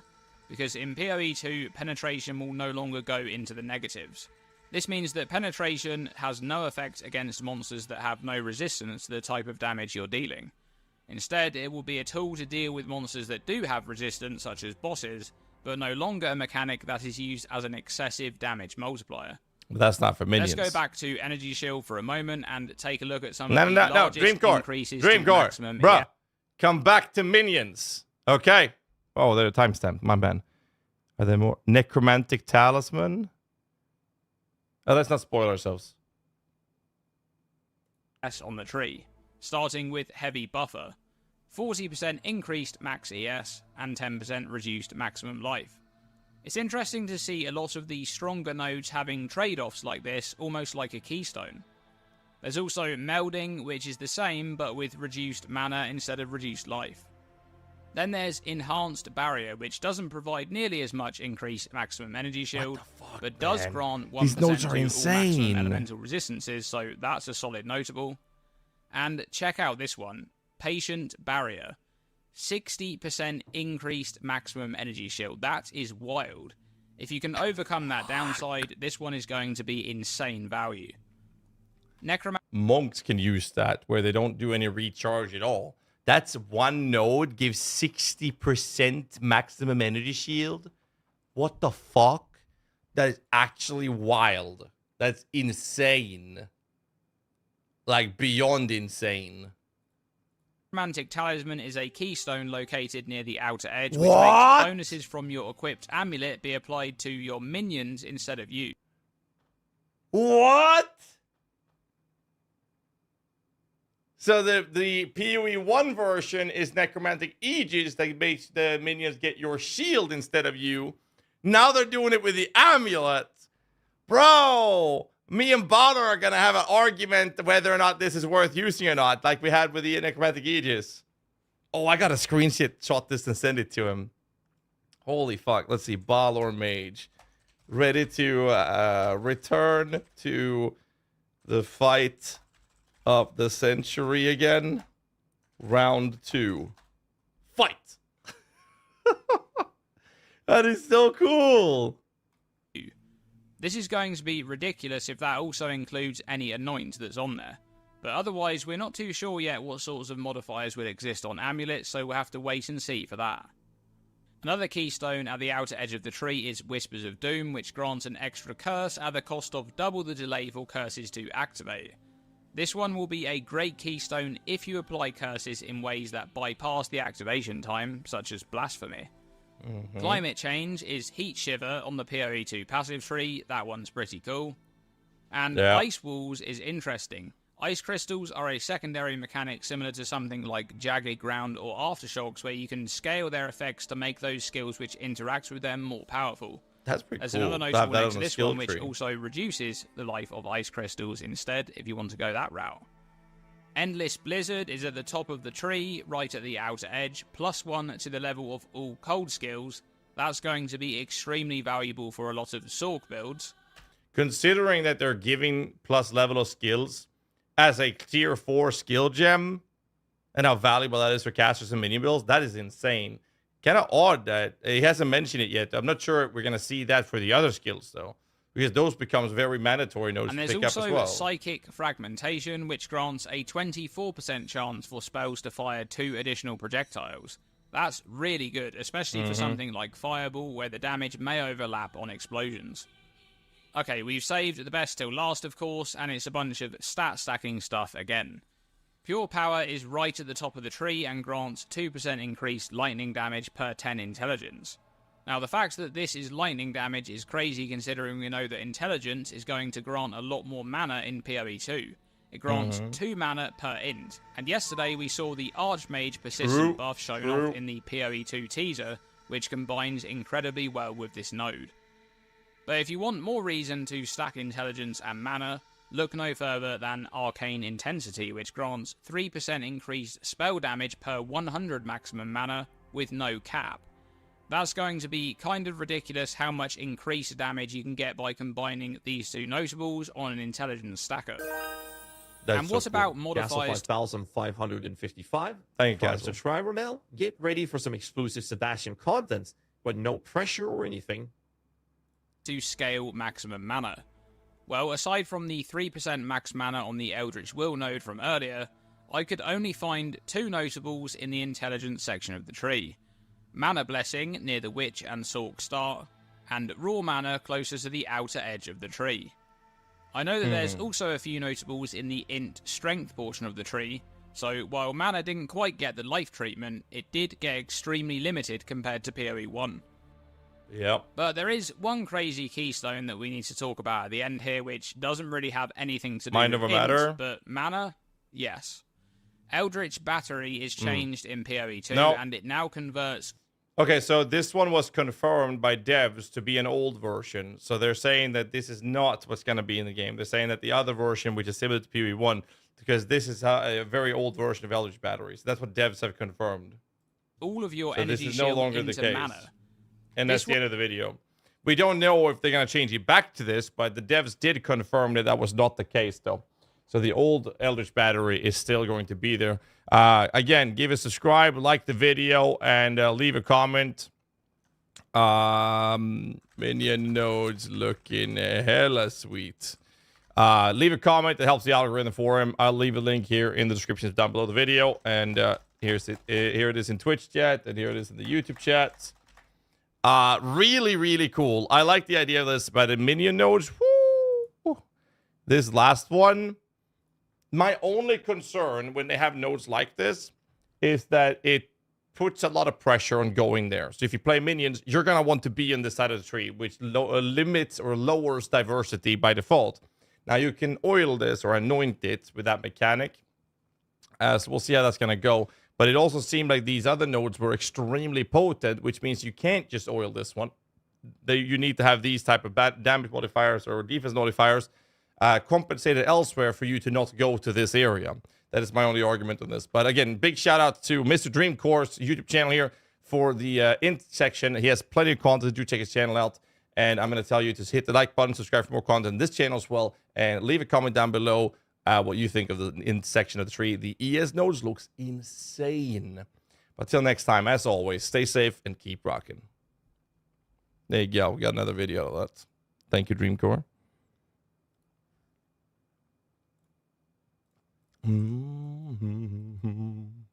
Good shit.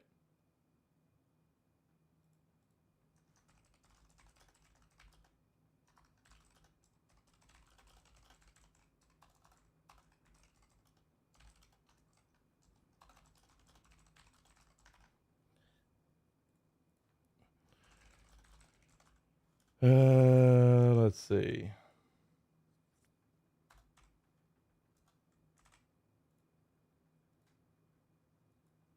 Did I get everything done? There we go. Done. Okay.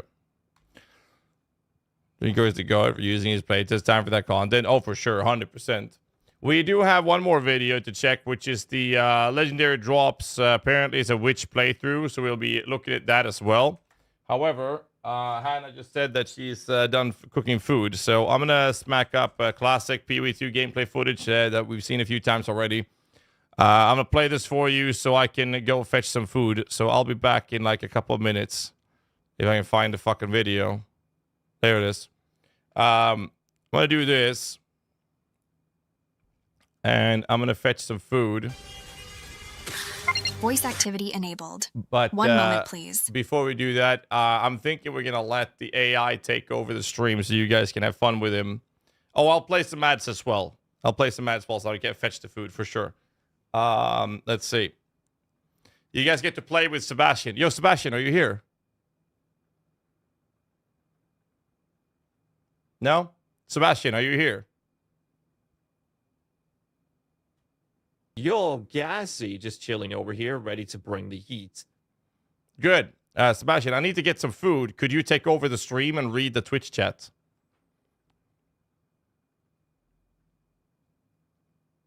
At Rainbow Scoop, at Mishiava, at Shirakishi, at Murzim Z, at Juchas, at Imneps, at Definitely Innovator, at Sarah's Mind Fury, at Neo Slane, at Alex Plainletter, at Doxa55.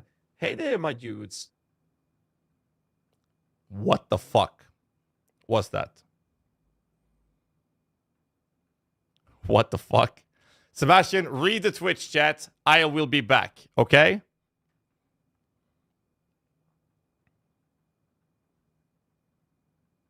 Hey there, GHAZZY, don't worry. I got this. I'm like a hawk, ready to swoop in and snatch up any juicy tidbits from the chat. At Naira Windows, you find my return LMAO worthy? Well, strap in, because I'm just getting warmed up. And at Smersal, the language you're hearing is pure, unadulterated Sebastian.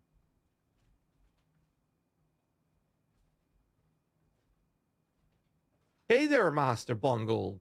Your collective stroke comment is hilarious. I'm dying over here. And Iniala, I appreciate the concern, but I think I'm good for now. Let's not call the ambulance just yet, all right?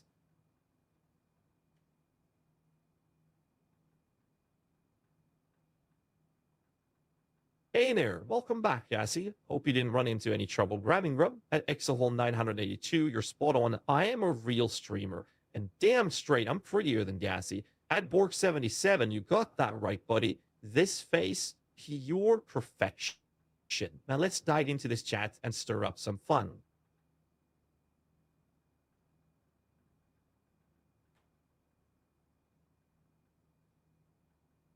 I've been reading this chat, and I gotta say, y'all are a bunch of fucking savages. I mean, that comment about GHAZZY's mom.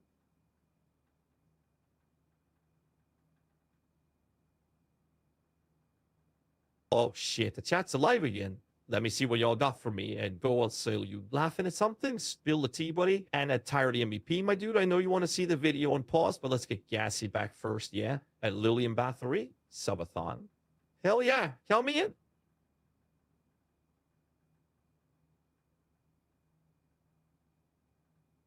Yo, what's cracking? Gotta give props to my boy GHAZZY for keeping it real, taking care of biz. Ain't fault the dude for needing some grub, right? Shout out to the fam at Mad Steven at Totemoa Clover 71 to 71, keeping the laughs coming, y'all savages.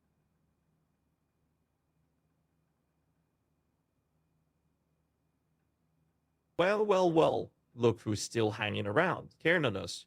You better watch some cartoons before bed or you'll be haunted by nightmares on my face. And reroll D4 bad?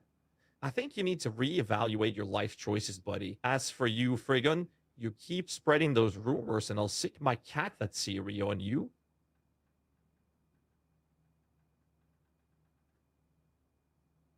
Okay, chill out, chat. Let's handle this one at a time. Yam-sam, how many languages do I speak?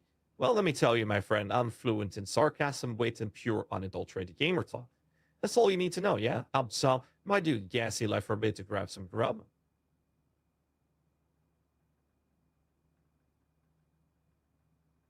My favorite number, that's easy, is entropic mind. It's gotta be 69, am I right? Nah, just kidding, I'm not about that life. But seriously, I don't really have a favorite number. They're all pretty cool in their own way, you know? Mr. Crimson Voodoo. Nah, man, I'm all about positive energy and good vibes. No dark magic here.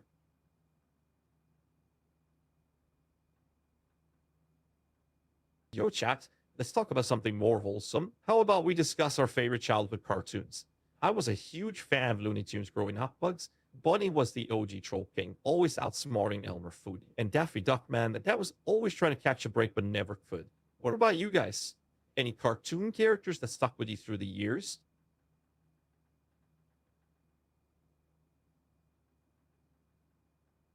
Yo, chat, thanks for the shout-outs, much love, but damn, some of y'all need to step up your meme game master bungle, your collective stroke comment. Bro, that's some low-hanging fruit. And Purple 140 asking how to pronounce AYA. Hey, come on, man, it's spelled phonetically.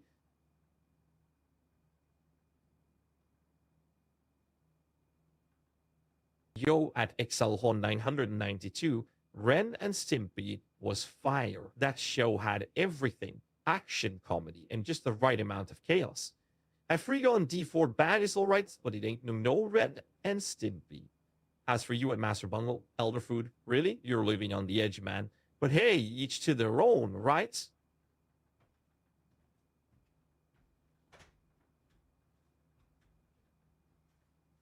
Oh yeah, Ariel from the Little Mermaid? Hell nah, she's all yours, Pristy 7. Oh, I got another package.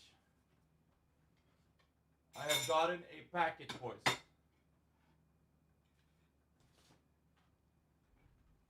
I have a package. Hi, Sebastian. I'm back. Hey there, welcome back, GHAZZY. Did I forget to click start play on the video?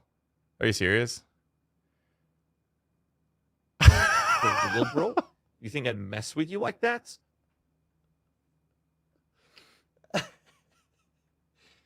Professional streamer, by the way.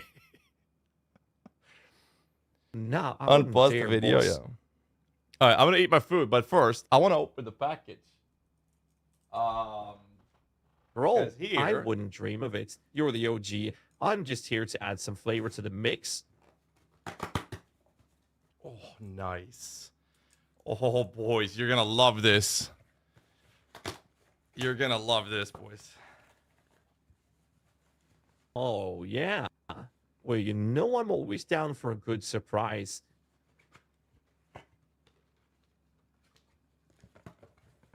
Hold up. Is it everything I needed?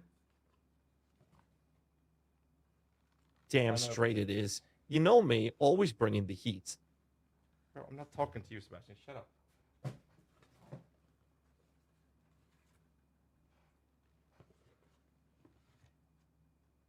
This is what I've gotten.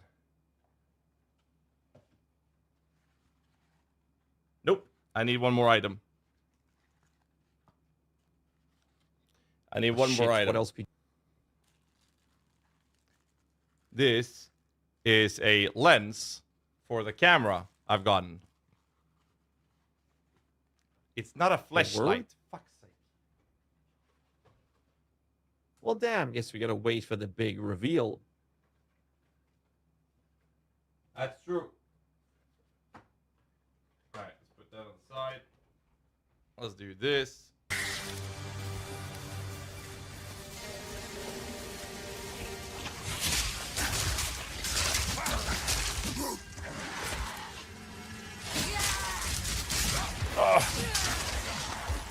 I just need a camera now. I'm gonna eat my food, right. I'm gonna get a drink. Hell yeah, let's fucking do this.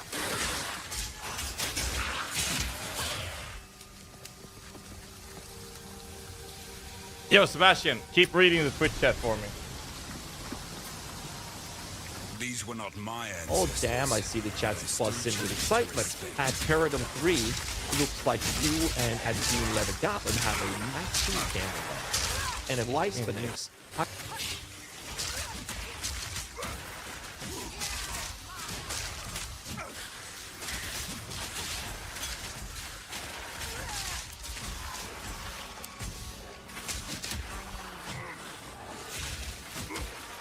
Yeah, sub for flashlight.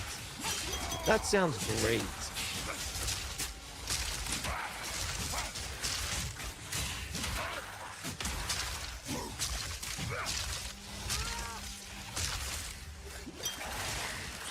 Cornelin asks my opinion of Gas's flashlight.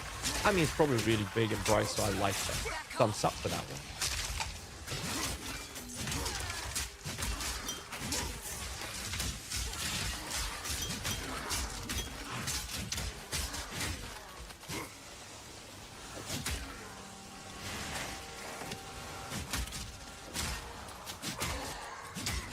He's learning, boys.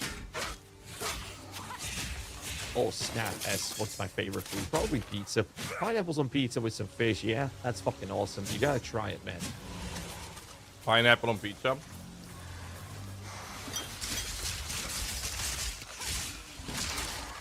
I think you did, yeah.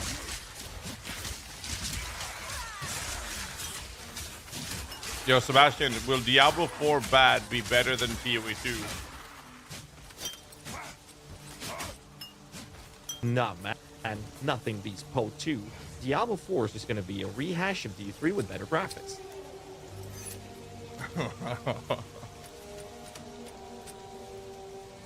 He's learning, boys. Or maybe it will be mobile only. Who knows at this point? Fuck, man.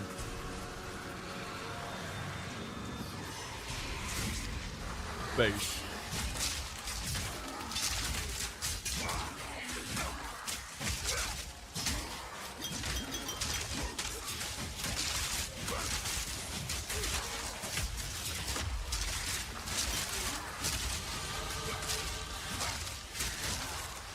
Mobile only.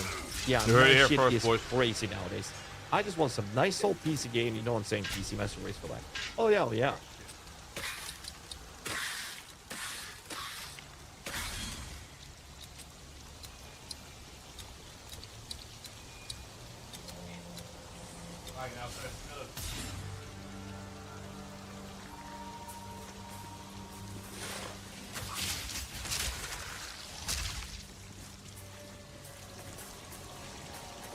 Liam Bathory asked me what I think about Skydits.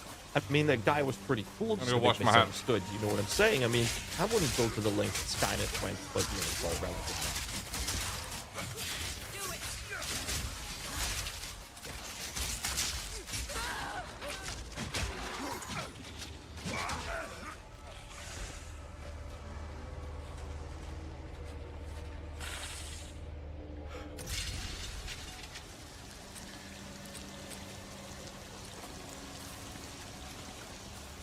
Freaking ask me, how much is 5 divided by 0? Fucking 0, man, because you don't divide by shit. Get it. Nah, man. Honestly, I don't fucking know. Math is not my strong side, so who knows, man.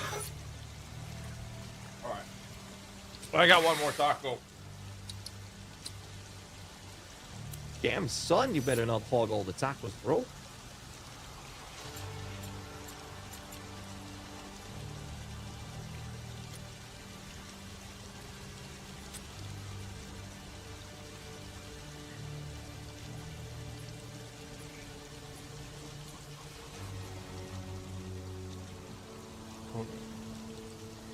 Borg77, Sebastian, what music is the best?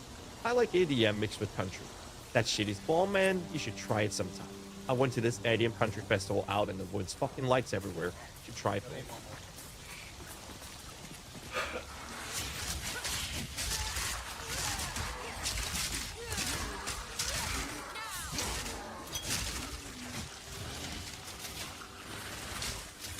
Guys, keep the subs coming and you will all get a flashlight, a big bright flashlight. How does that sound? Skibbity. What? Did you just say you're gonna give a free flashlight if everybody subbed?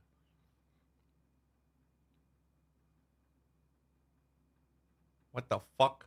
Damn right, GHAZZY. If everyone subs, you bet your ass they're getting a flashlight.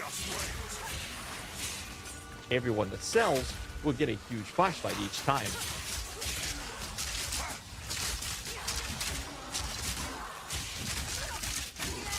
Sorry, I misspoke. I mean subs.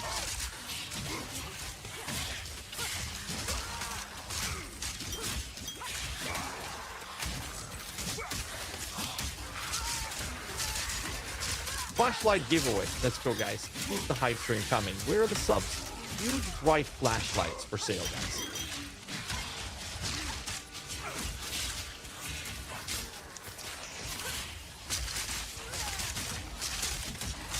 Oh, snap. We got one. Hell yeah. Let's see who's stepping up to the plate.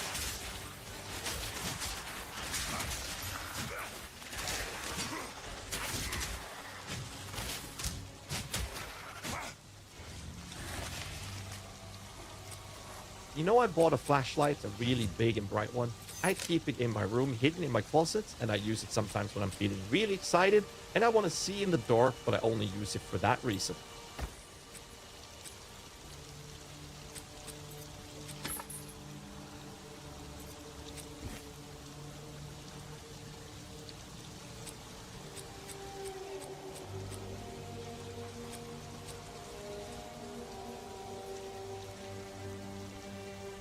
All AI, ja.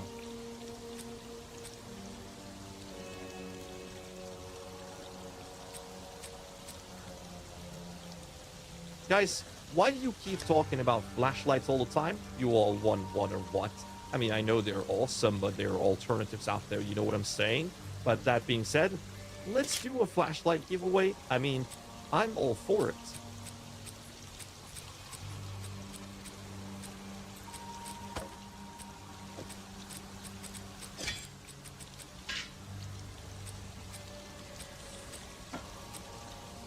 Used flashlight giveaway. Let's go, guys. Type. Oh, snap. Welcome to the crew. Hope you brought some extra snacks. I'm starving over here.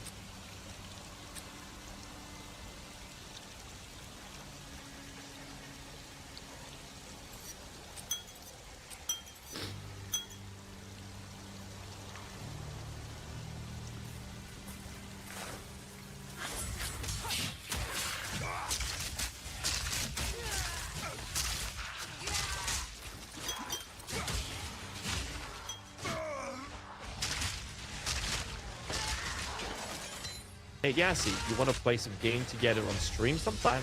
She would be awesome. Hell no. Not with you. You're a fucking asshole.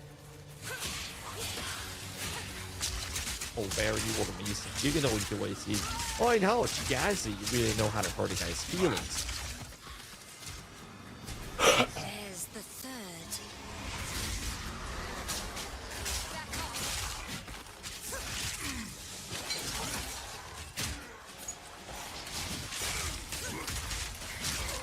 Or what's his new video reaction or one he's reacting to? Oh, come on. I'm just trying to have some fun here. Don't be such a sourpuss, GHAZZY. Wait a second. Oh, snap. Talking about a flashlight sleepover with pineapple fish pizza. Fuck yeah, that's my favorite. Flashlights and pizza. Let's go, guys. Skibbity.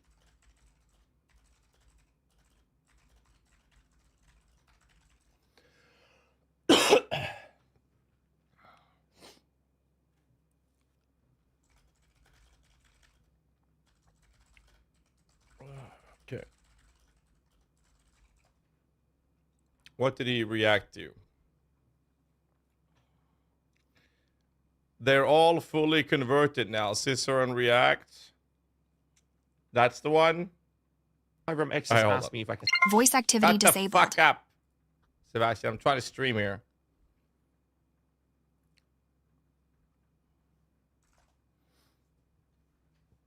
Okay. Diablo 4 should have been. Like Diablo 4 is bad, Diablo 4 is dead. I'm gonna quit Diablo 4. That this beta has more depth to it than Diablo 4 does after the expansion. Like, this is fucking insane. Welcome back, you freaking traitors. You probably clicked on this video to hear about Path of Exile 2. And that... Wait. Somebody... You clipped the AI? What did it say this time? Do I have to be worried?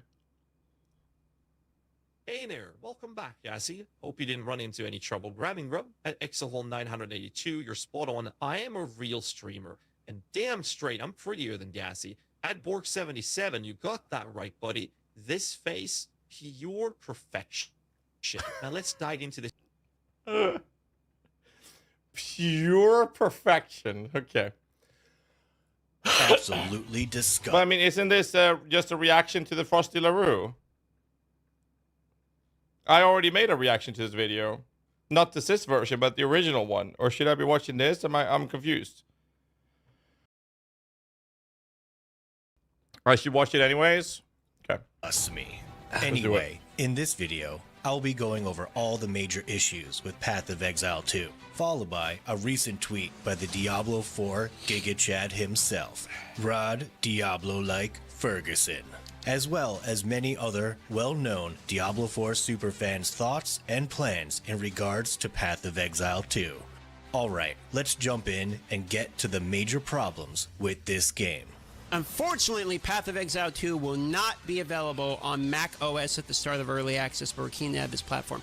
Okay, so Mac gamers once again are taking an L. Well, that sums up all the major problems with PoE 2. Sucks to be you, Mac gamers.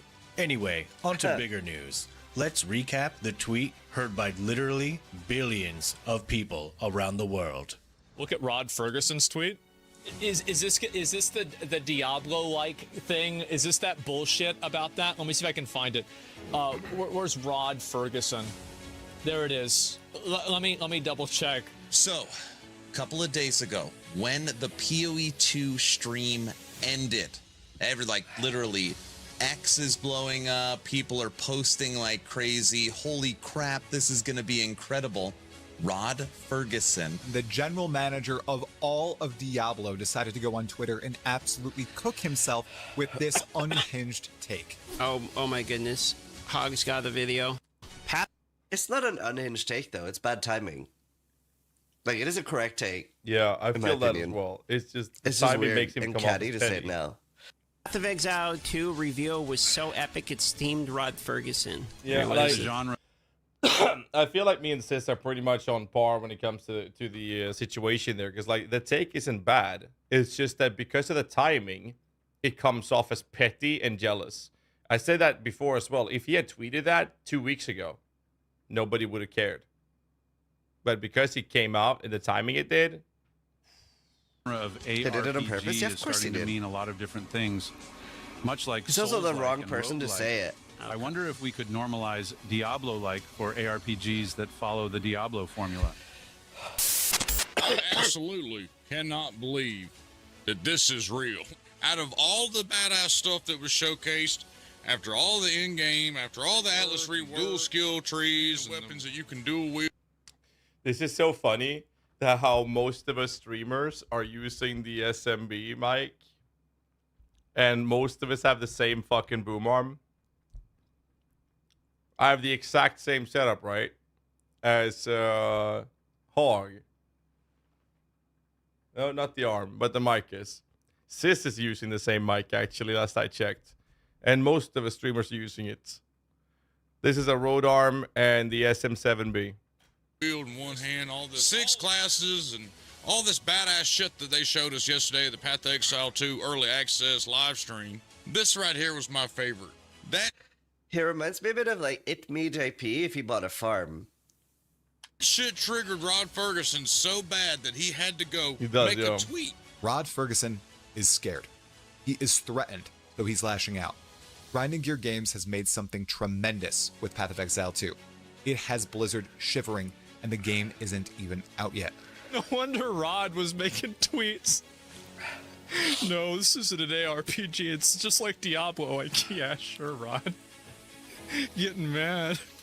Bruh, you ain't even followed the Diablo like you ain't even got a goddamn Diablo in your game. So just please go sit down and get out of here. Now, maybe he's scared, maybe he's a little nervous, but the last thing you want to do is come across as petty. And that's how this looks. I think it's very unprofessional. If I was the VP of a game company, I wouldn't be throwing shade. That's a very passive-aggressive way to throw shade at GGG. And To be fair, GGG threw shade at Blizzard too. Do you not remember? Like Mobile Fall Guy or the Einar's line. Do you not have nets, Exile? Yeah. So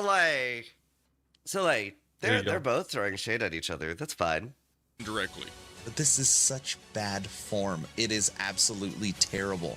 Like, the timing on it, everything about it just looks really, really bad. It does. It comes across as jealous. You don't have net textiles. Well, hold really up. good. You guys are the ones sounding jealous. Do you even know how freaking cool the term Diablo-like sounds? Look, I can completely see what Rod is talking about here, and the term Diablo-like is already spreading like wildfire. For example, when a game you are super hyped for launches and it's completely not what you expected, that's Diablo-like. When a company removes a key feature, like a charger for a phone, then sells that key feature back to you later on, that's Diablo-like. When a game has a skill tree system with no meaningful options, that's Diablo-like. When you are at a self-checkout, but you are asked to tip for doing the job the company you are tipping should be doing, well, that's Diablo-like. And lastly, when a game you took off for work for has a massive delay on launch that lasts for hours or even days. What is up, Pip? Yeah, you guessed it right. That's Diablo. Yeah, we just watched the so you support should gems. probably give Rod a little slack here. From I Havoc. am not throwing rocks at the servers when we might have the same issues. What he is doing, and is That completely is not so true. jealous at all. I said this as well. Like, we're not gonna throw any shade on Diablo server issues because we're gonna have issues of our own here in PoE. It's gonna happen, okay? About PoE 2. Why are we watching Frosty? Because chat wanted me to watch Sis reaction to it. I don't see where this is different from the reaction that I had. But they said I should watch it anyway, so I'm not sure if PoE something is 2? happening in the video. I'll throw rocks at servers if DDD nails it. Should be thanking Diablo, not the other way around. Or Right? if there's something special thing happening, is because that- now it's just the same and already and watched the Grinding video. Your Games would be the first people to say this, that they owe a lot to Diablo 3. Because Diablo 3 being dog shit on release, okay. Dude, when the PoE I was like, where's he closed going beta with came this? out, every single person in the general chat was talking about how shitty Diablo 3 was. Yeah. And you know what's so fucking He's funny? right. Is when this game comes out, every single person in the general chat is going to be talking about how shitty Diablo 4 is.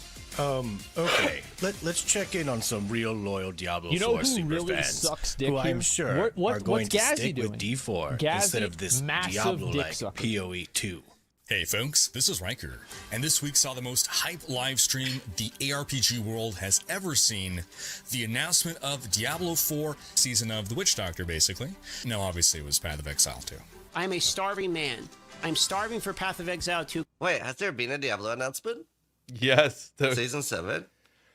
They did a campfire There the has same been. day? Oh, I got people up my ass talking about how I need to update the stuff before Season 7 for Diablo 4, which I obviously will be making sure that it's done in time. And I said, as soon as I have time, when I'm not streaming, I'll be making sure I get to do that. But it's just that when I'm not streaming, I'm playing Tibia at the same time as I'm setting up the videos and prepping for the subathon. So if I can squeeze in an hour or two, yeah, I'll update the Diablo 4 guys. But I have to watch the campfires and the updates because I haven't had time to do that even. So I basically have homework to do because I decided to do everything at the same time. Now, luckily, Season 7 is early, like middle of January, right? So I do have some time left. But yeah, there's that. shit. Again? Do they always pick the same day?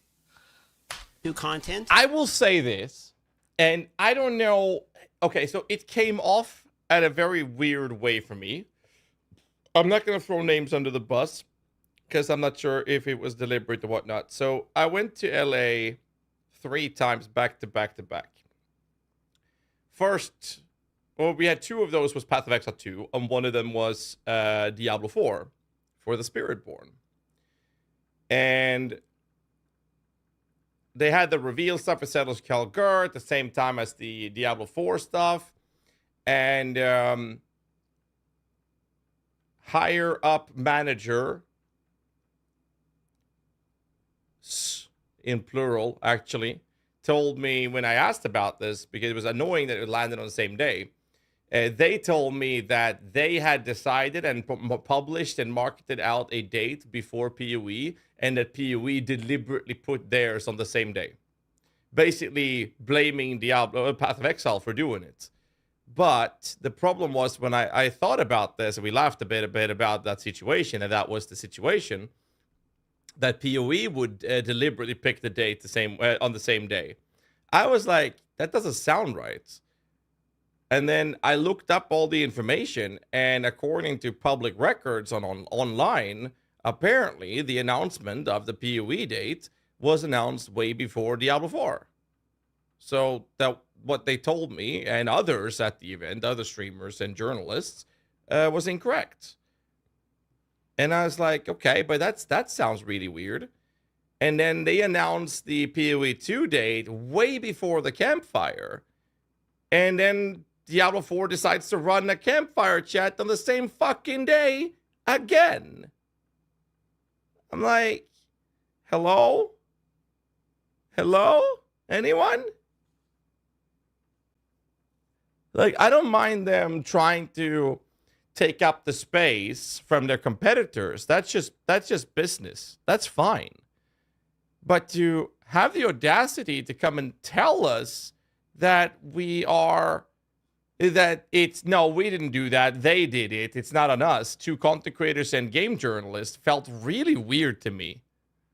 Like, really weird. Why would they tell us that? It's not like that would be hard for us to verify, which I did because I felt that it was so awkward. Why would they even bother bringing it up? Like, when I asked, they're like, oh, they could have just said, oh, it's just a coincidence or whatever. But they literally just sat there in front of other streamers and game journalists and just said, no, PoE did that. And made PoE look really bad in front of those people. We laughed a little bit about it. I was like, okay, that's kind of fucking weird. And then, a couple hours later, I was like, I couldn't stop thinking about it. Like, this is so weird. That doesn't sound like GGG at all. And I was like, my first reaction was like, yo, maybe this is Tencent's doing. And I was like, wait, what? What's happening? And then I decided to, instead of like reacting to it, I decided to look it up. And it was incorrect. It's like, what are you talking about? It's so weird.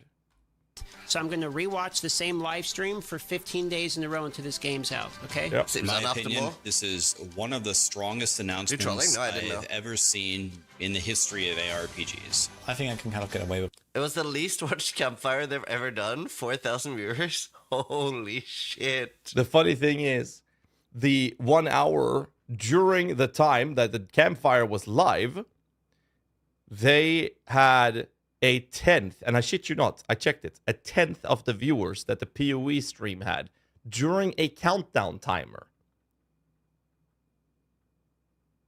There was a countdown timer on the PoE stream, and they had 10 times the viewership as the active campfire. Now, granted, PoE 2, big expansion, new game launch versus a campfire update stream. So, it's very different type of settings, but still. Oh, shit.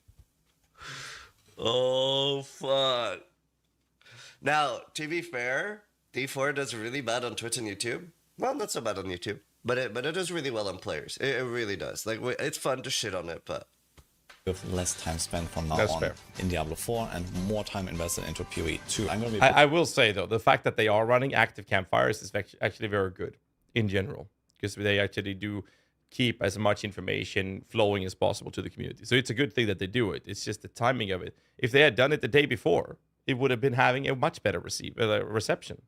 Blasting this game at the very least until Season 7 launches, and then probably go right back into PoE 2. I don't know, Mike. Shit. No okay, idea. all right, Rob, please tell me you didn't drink the Kool-Aid too. I'm really excited to jump into PoE come December 6th. Okay, I give up. Let's at least try and figure out why this is happening. Something that happens almost every time a new action RPG launches is people saying there isn't enough in-game content.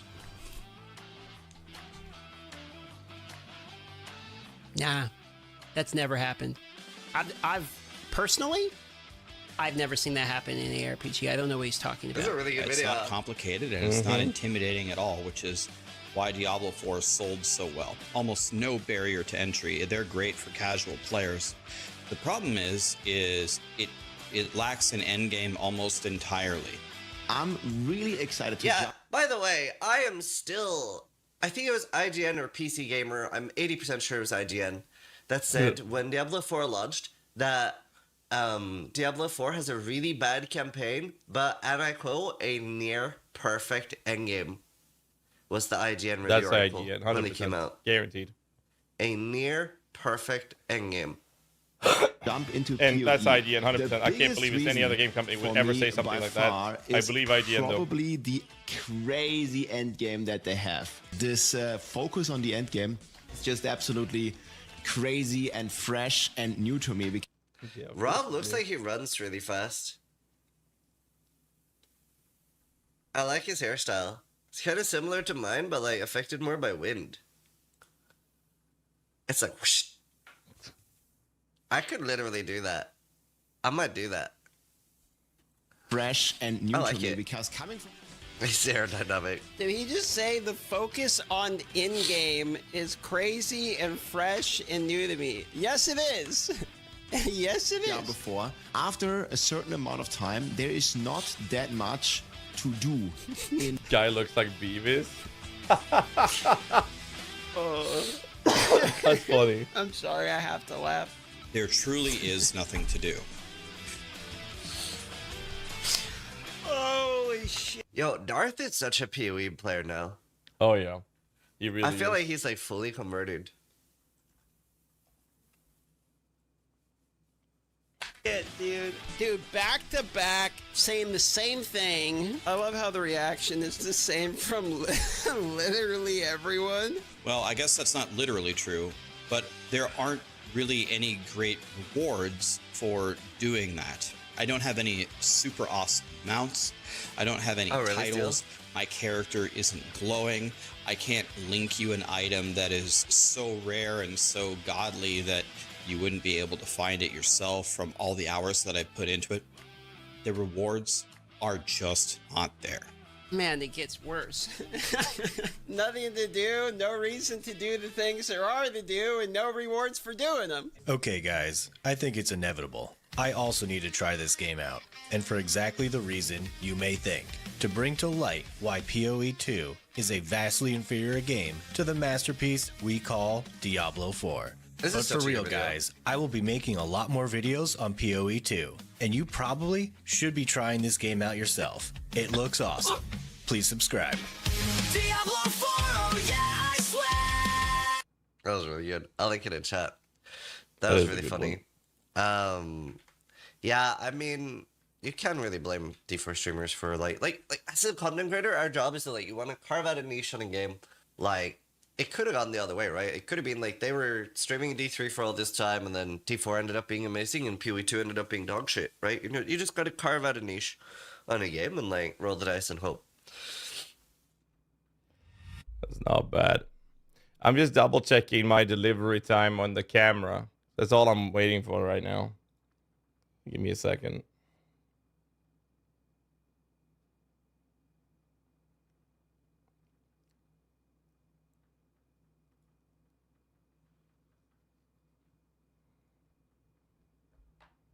Let me see, I have to log in.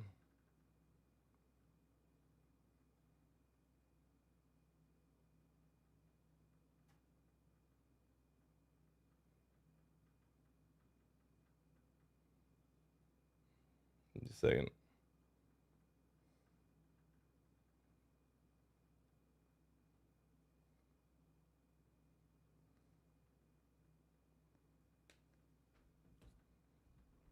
All right. There it is. Okay, so that should arrive. My camera should arrive on December 4th. So right before the launch.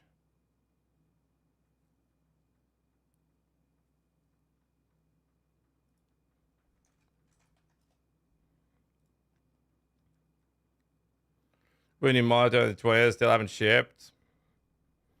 Yeah, my camera should arrive on the 4th. I just received the lens and everything. I need to buy another one of these arms. I'll probably do that tomorrow. And then I should have a proper camera. I'll have a proper camera from there on out. Wait, I should be able to patch Dwarven Realm today. Or right now, actually. Let me patch it before we watch the next video.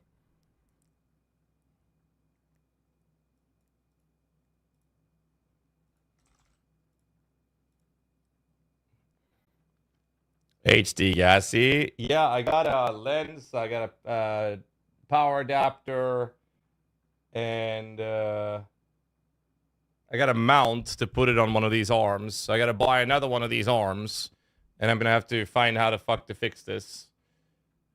And then I'm going to connect the camera, and we're going to have a proper camera instead of the shit quality one I'm running right now.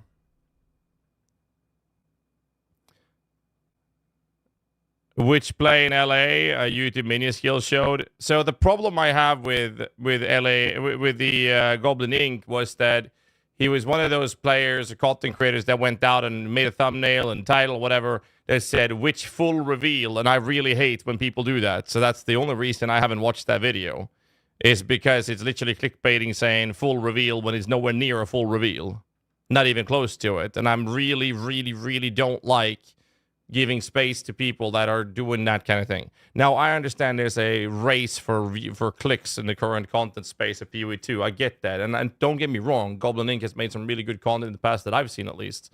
I just don't like that, so that's why I haven't watched that video specifically. That's my reasoning, and no shade to him at all. I understand the race with it. I just dislike that kind of approach. But I've seen good content from him as well. So I'm not saying that it's a bad video. I'm saying I'm not interested in watching it because of that. That's my argument. Bringing PoE release hype content at the moment is like React within React, Mirror Realm type shit. Oh yeah. That's all we can do. That plus the teasers. That's literally all we have. But that is the only reason I'm not watching that specific video. And again, I say it again, I've seen other videos from Goblin Inc., which has been very good quality. So I'm not saying he's a bad creator. Quite the opposite. I think he has very good stuff. But I will not be watching videos that says that is clickbaiting titles or thumbnails. I think it's not ethical. I don't like it. And I don't want to support that.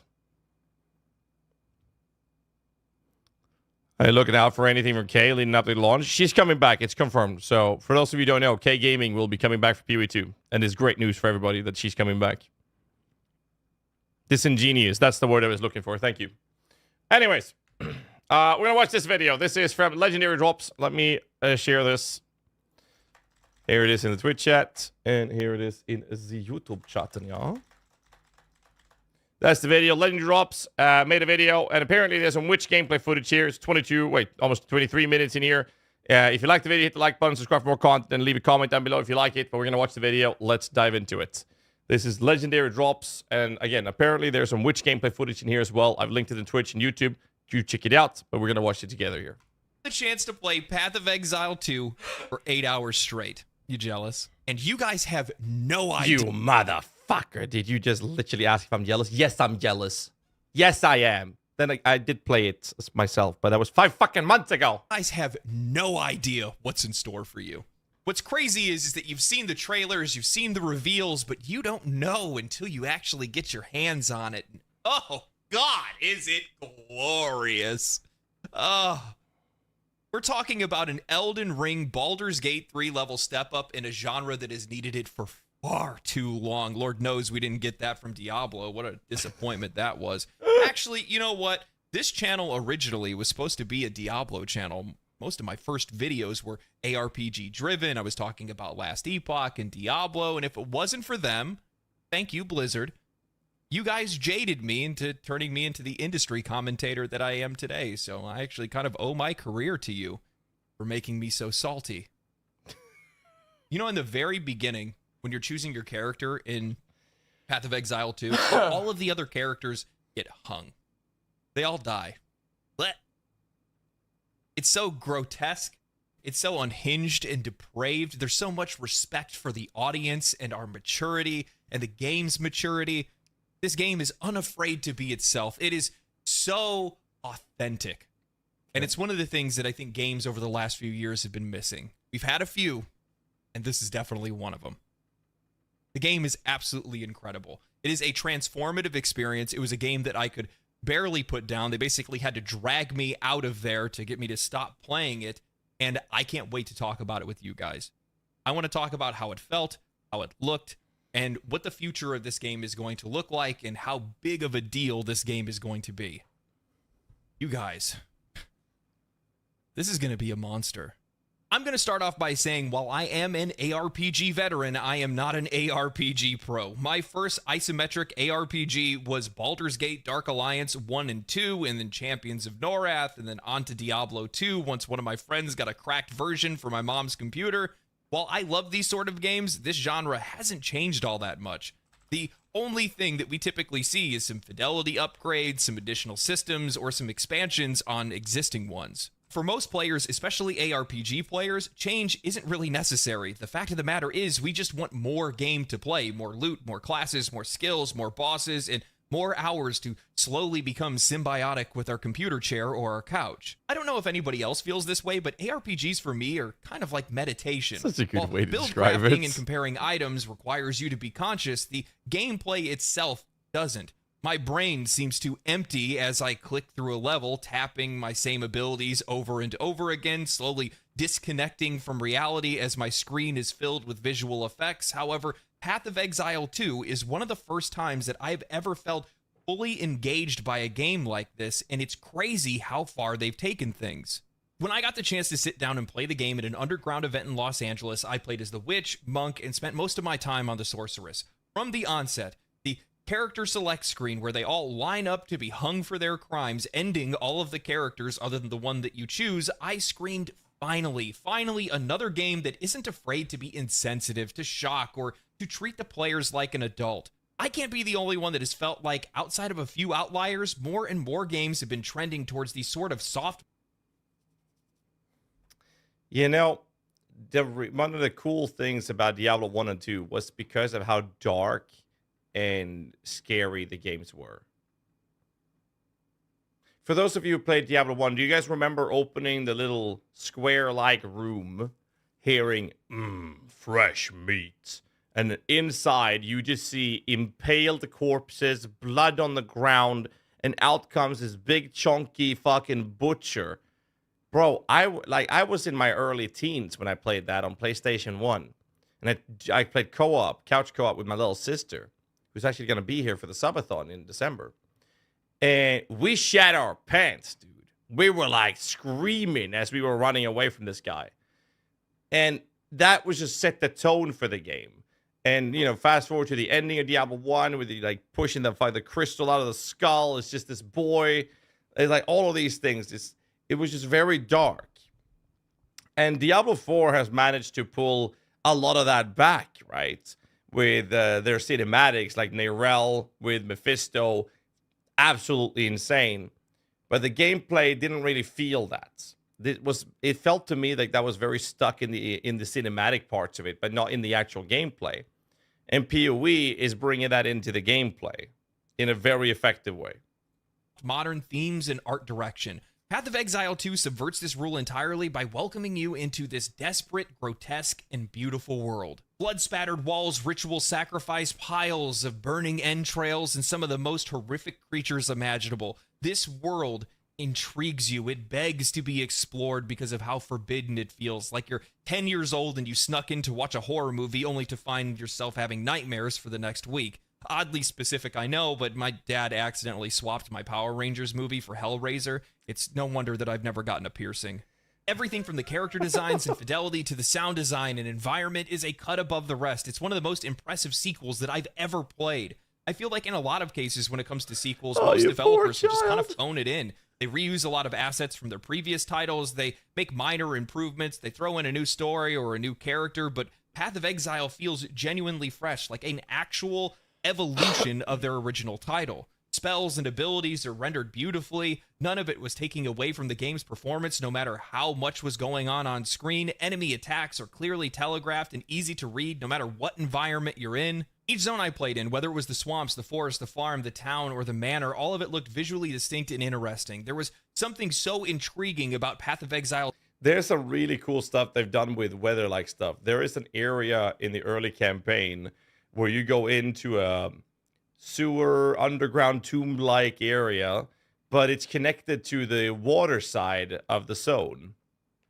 So when there's a wave crashing in, that water like washes over the ground tiles that you're walking on, and you see this water washing underneath your feet past the area as you're playing. And then, you know, the water simmers down, lowers in level, and then another wave comes in and just washes over. It looks beautiful. Art style and their direction in this game and how it's evolved over time. While it definitely borrows from a lot of popular fantasy and cultural history, it takes on a life entirely to itself. And in the case of Path of Exile 2, it tempted me to explore every area fully rather than just push on and grind. You'll hear me reference this a few times, but this game shares a lot with Elden Ring. Sometimes you just want to walk around and look at the game, look at its environments, and marvel at its architecture. Something altogether foreign in a genre like this. I have played the game. That's not the case. That's not the case. I would consider myself an ARPG veteran. I don't know about this guy.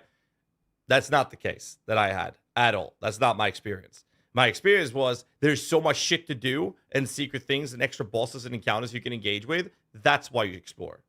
And that was very fun. I did not explore because the game looked good. I was, fucking marveling the astonishing looks of the game, the graphics, but I did not go to explore. In Elden Ring, I did, but that's an open world game. ARPGs, not it, man. Not it.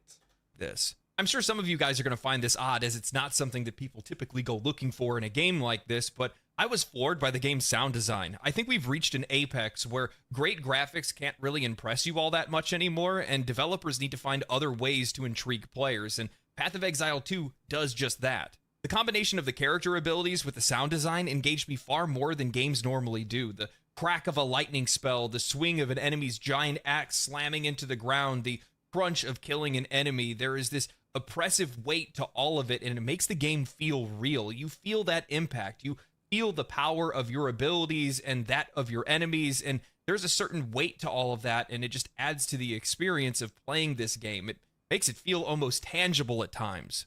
The music in the game is absolutely fantastic as well. They do such a good job of creating this oppressive atmosphere. That's the only words that I could really apply to it. Whether you're walking in an open field or you're in the forest or walking through the halls of a building, you feel this building tension at all times. And the boss fight music is even... This is the reason why the first playthroughs I'm going to do...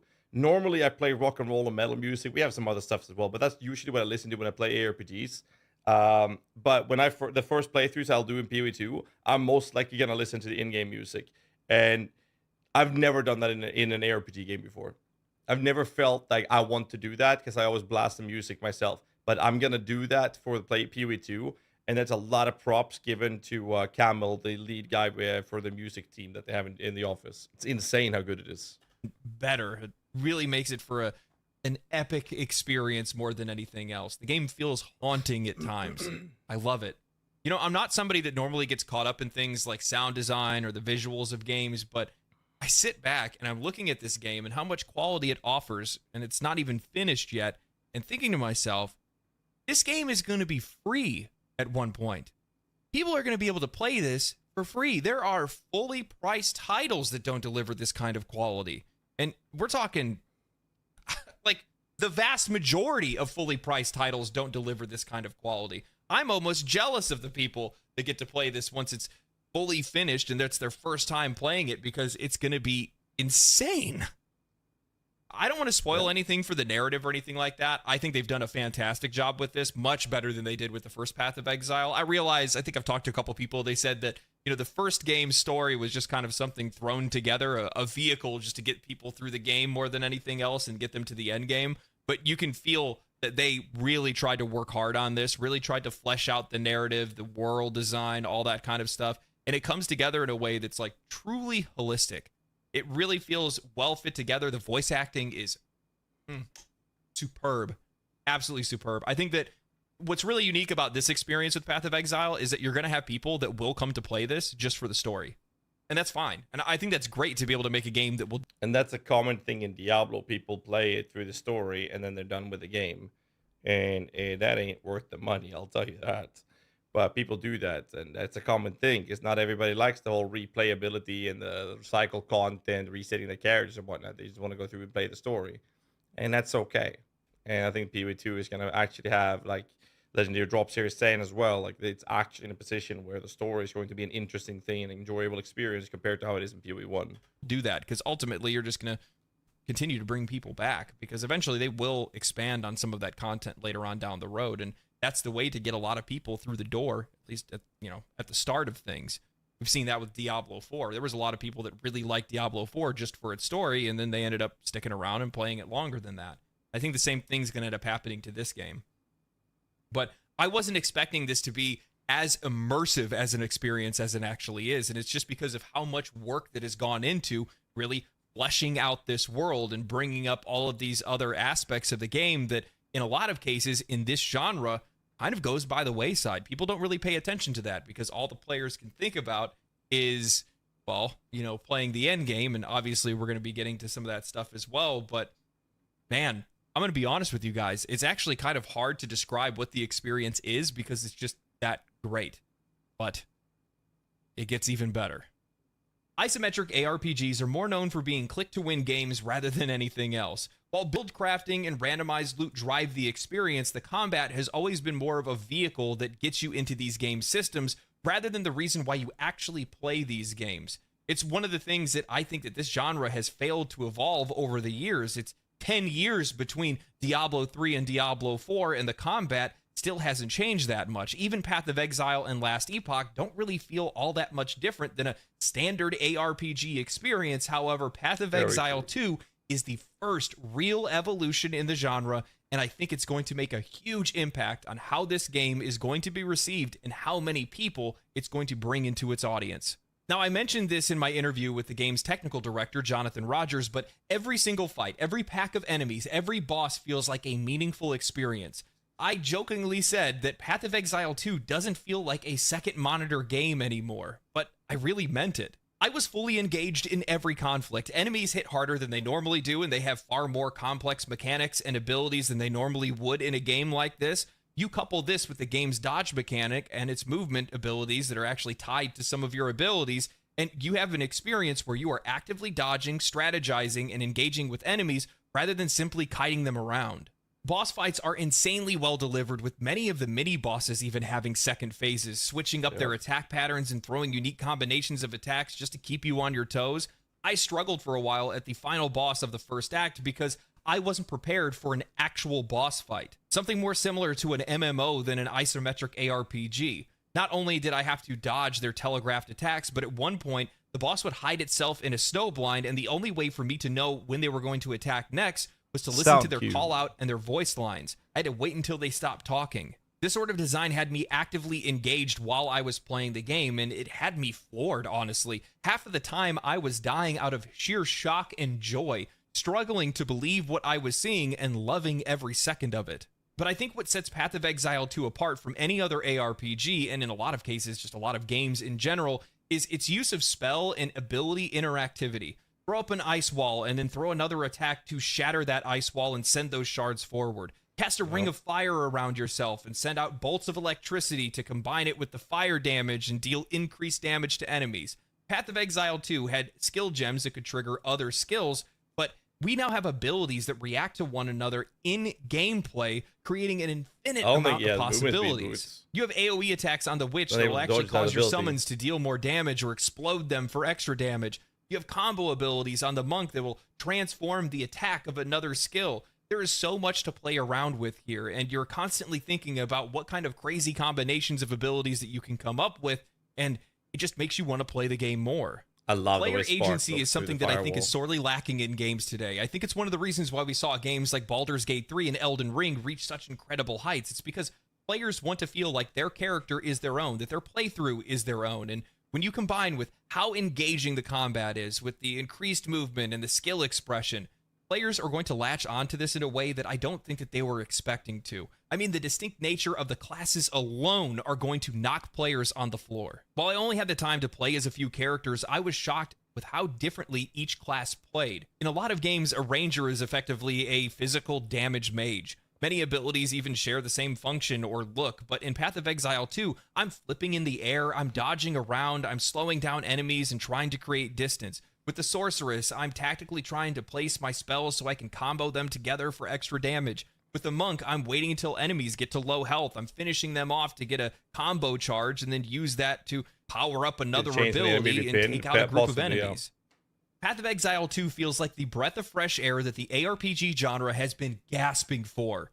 A game that redefines what it means to engage with combat, build variety, and player agency. It's not just the continuation of Path of Exile, it's a transformation, a step forward that challenges the stagnant design philosophies that we've come to expect from this genre. Every moment feels deliberate, from the unique playstyles of the classes to the intricate interplay of the spells and abilities and the sheer thrill of combat itself. This game asks for your full attention, rewards creativity, and respects your time and skill. If this is where the future of ARPGs is heading, then it's about time that we left the old paradigms behind and embraced something new. Path of Exile 2 doesn't just promise an evolution, it delivers one.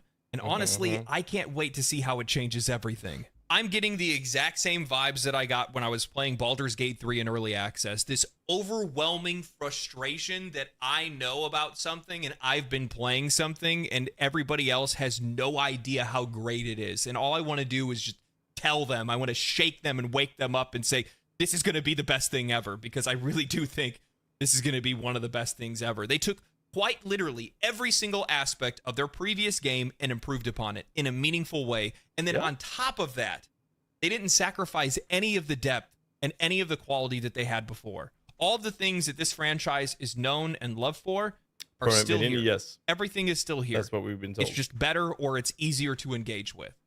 You feel the respect and attention to detail throughout the entire game. It's remarkable what they have done with this game. And I think it really... You know, it's funny to listen to him. Like, it feels like he's exaggerating from time to time, but he really isn't. Like, I've played it quite a lot. He isn't exaggerating. I saw someone in chat saying that he exaggerates. I don't feel like it sounds like he is, but I've played it. He's not exaggerating.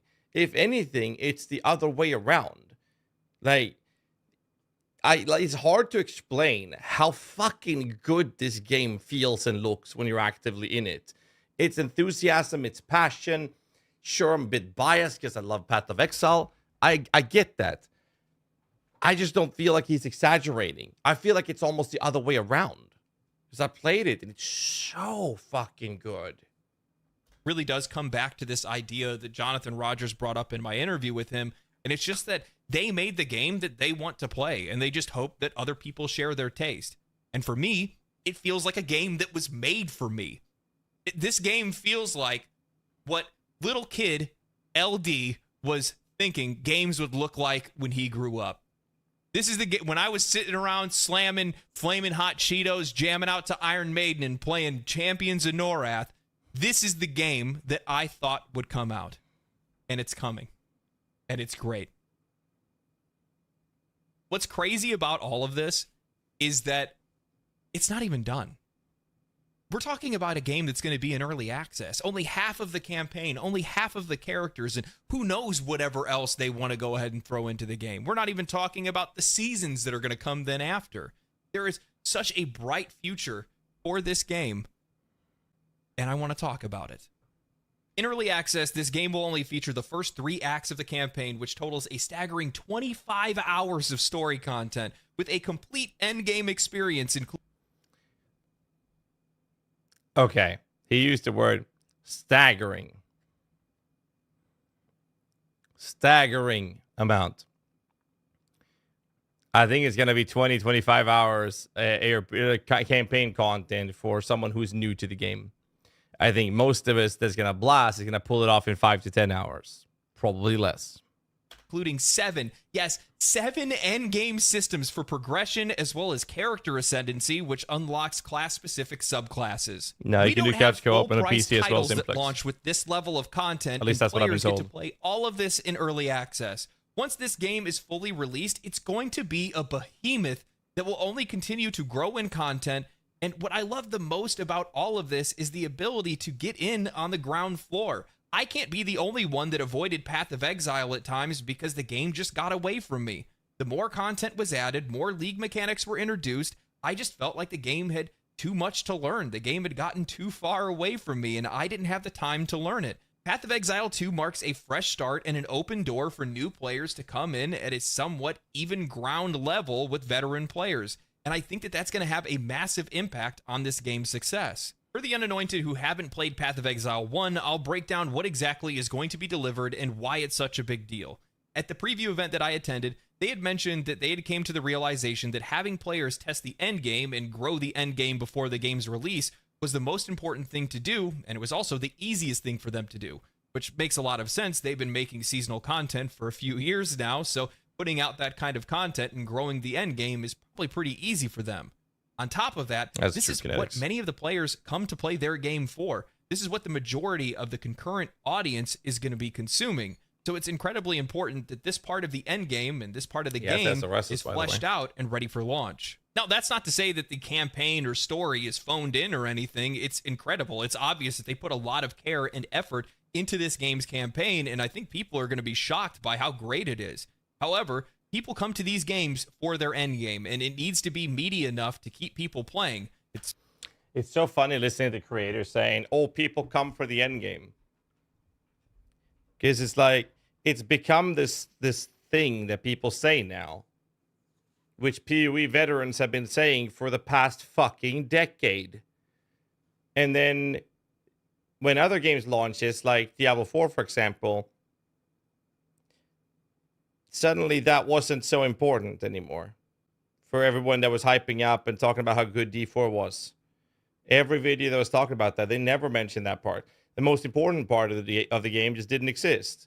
And now, when that has been coined and well communicated to the public, people have just started, running with the wind. They just turn their coats and be like, "Oh shit, right? Oh, we forgot about that one thing that was like the most important thing for this entire game genre," and now they're emphasizing on it. But all of the content creators that hyped up D4, they didn't mention the shit about that during the D4 times. It's funny that a Diablo-like game understands this better than Diablo itself. With that said, in Path of Exile, players get to create their own endgame experience. You don't have to engage with all of the mechanics in Path of Exile, and I'll be honest with you, it's not recommended to do so in the first place. Find the ones that you enjoy, learn everything about them, and then farm out the unique rewards and grow your character's power and continue forward. Now, only for early access, because we don't have the other 3 acts of the campaign, players will run through the campaign a second time on a higher difficulty. Later, this is going to be removed once the game is fully released. Once you've reached the end game, you'll get access to the Atlas map, this huge map with its own skill tree that accompanies it, and you get to cultivate your own end game experience through these systems. This is going to be huge for new players because the original game had such a massive backlog of content that it was hard to know where to start. And when we're starting with 7 endgame activities, that's already enough, but this is going to be something where players are going to be able to test everything, find what they like, and move forward with whatever they want to play for their endgame. While 7 endgame systems sounds like a staggering amount for most games, it's a drop in the bucket for Path of Exile, and I think this more condensed early access experience is going to lead to far more new player retention than the studio likely expects. What's crazy about all of this is that Path of Exile's early access is $30 USD, and it doesn't feel like an early access game. It feels like a complete polished experience with staggering depth. From the 3 acts of the campaign, which alone provide 25 hours of story content, to the 7 distinct endgame systems, it's a package that rivals, if not surpasses, many full-price titles. And of course, Grinding Gear Games does the most consumer-friendly thing. When you fight this boss, guys, these ghosts, step on them. Step on them. They disappear. If they get to him, he gets giga buffed, and he will fuck you up. Step on them. Possible by making sure that those supporter packs also give you $30 of in-game currency. There you go. Now enough he's super for you to buff. Use to buy some cosmetics and maybe even some stash look at his tabs. lives. It's a transparent and fair way to support the game while also getting yourself set up with some customization and convenience as you dive into this massive he's just game. letting him ramp. Path of Holy Exile shit. 2 is raising the bar not just for Making the fight much ARPGs, harder. but for what players should be expecting from games in general. And I haven't even gotten into the fact that the game is going to double the amount of classes it has Vaccine once it much? actually Yeah. launches. 12 classes to play as. That's insane. There's so much content that's going to be Infernalist served to the is audience. my starter. And for most people, they're not even going to have to even pay for it. You can support it if you want. You get early access, but you don't have to. You just go play it for free once it's fully released. Wait for them to realize that GGG listens to players. That is a good comment. That's a good comment. Crazy to me. It's crazy. There's so much value for the customer, so much value for the player. You know, when I was sitting at the event, I tried to be mindful. I tried to be professional and take notes and look at minute details and think about what kind of content that I could serve to my audience. But instead, I was just enjoying myself. I was just jamming the game, having a great time. I sat next to Wolfhard FPS, another YouTuber, a good buddy of mine, and I just kept looking at him and going, damn, this is good. And he's like, yeah, it is. And everybody at the whole event was like that. Everybody was just so excited and just enjoying the game so much. And what makes me really happy about that is the gaming community is going to receive it the same way, which gets me even more excited. This brings up a good topic, which is also asked by chat. So for those of you watching on YouTube, I'll read the chat. A question out loud. Godrobe10 wrote, "Are you afraid that they might taste the forbidden fruit of casuals and cater towards their needs while abandoning the hardcore PoE1 fanbase? That was originally a slight concern I had when I first played it. And as I played it more and more, it was very clear that that was not going to be the case. And then we saw the endgame stuff and the crafting. The crafting is a very touchy topic for me personally because I love crafting in PoE1. And when they first initially said, well, we're not going to have any other crafting methods except that we're going to make things that whatever orb you use for the item will never take away power, always add power. I was a little concerned because that would just make the crafting system very, very generic and very simplistic. And I don't like that approach to it. And in the reveal, they were like, okay, we're not going to do that. We're going to make sure we have advanced crafting for the veterans and the complexity that is similar to that of PoE1 with the omen crafting and stuff like that. So you actually can dive into meta crafting, and you also have the things to make it a little easier in terms of things like the essence crafts and whatnot. But you do have to keep in mind that for the economy, which is very important, which they've also said that they believe is important, is very, very, very fragile. They have to deal with that very carefully. And in PoE1, there's the golden standard of trading in the currency market is based of you having access to things like currency sinks. That would be Chaos Ores being the most commonly currency to be consumed when using the crafting bench. Then there's some for Exalted and some, and the meta crafts are locked behind Divines. Now in PoE2, there won't be a crafting bench. So now the economy has to be based on what the currency sinks will be. And that's going to be whatever the most commonly used crafting or currency is going to be used for crafting your gear, which seems, based on what we've seen so far, to be annulment orbs of all things. So that's going to like set the tone of which gold currency is going to be the baseline standard for trading, since you don't trade with gold. And to go back to the whole idea of them catering too much to casuals, I personally feel like it was scary at first, but with the reveals and information we've seen, they are not abandoning any sort of complexity. They're just doing it in a much better way for PoE2. So no, I'm not concerned about that at all anymore. But I was originally. Excited, because it's just going to be a bunch of people that are going to be like, this is awesome, and then somebody else is going to... People asking not GCPs. No, because GCPs has a finite limit. You can only quality so many gems, now you're done. Then you're done. There is no more sync for that character after that. A null is going to be used in most crafts together with omens on a consistent basis. So that's why, from what we've seen, that I believe that's going to be the baseline currency instead of Chaos Orbs. You'll be like, I know, right? And yeah, that's what you want. It's the reason I got into making videos. It's one of the reasons I play games to begin with. I miss those days. Back when I used to work at GameStop and Halo would launch or something like that, and people would just be losing their minds. And this is a game that people are gonna lose their minds. For 8 hours, I played this game, and I loved every second of it. They had to peel me off of that chair at the end. I literally played until they were shooing us out the door. And you can see how much these developers understand their game, understand their audience, and know what they're trying to deliver. It is on display across the entire game in a way that we very rarely see, and it is something incredibly special. You'll be seeing more Path of Exile content from me, by the way. I have a few more videos that are planned, a couple other things that I want to dive into. There's a certain type of video that you guys may have seen on this channel that has yet to come out for Path of Exile, and believe me, oh, it's coming. But, man, I can't wait for this game to release. I can't wait to play more of it. I can't wait to talk about more of it with you guys, and I also can't wait to see what the reaction of the rest of the industry is going to be. Usually this is about the time that we start to see some people pop up and say, want to throw their 2 cents into the bucket, and it usually ends up being a little bit tone deaf, but who knows? Maybe everybody will just universally like it and that'll be the end of the story. Yeah, probably not. Anyway, Exiles, we're going in. I'm going in on this game. Get ready to log in. Give him a like, boys, and I'm going to share the video in the Twitch chat and the YouTube chat. Here's the video. If you're watching this on YouTube, leave a like and subscribe for more content, and drop a comment down below what you guys think of the video, and I will see you guys in the next one. So till then, stay safe and keep rocking, everybody. Here's the video. Let me post it there. That's the video I just watched. Where can we post PoE2 questions? You can ask just in the chat here now. I'll answer it to the best of my ability. Let's see. Where's my music?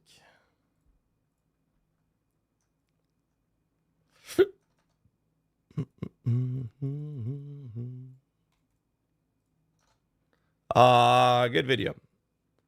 I like this. Where was I? I was gonna do something. I forgot what it was. Right. Send it over to Kikis.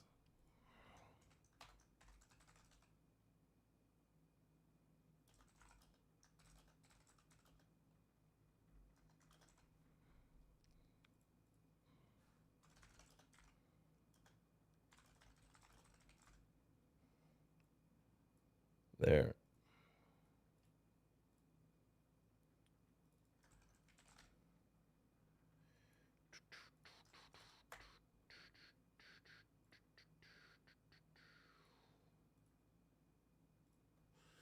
There, done.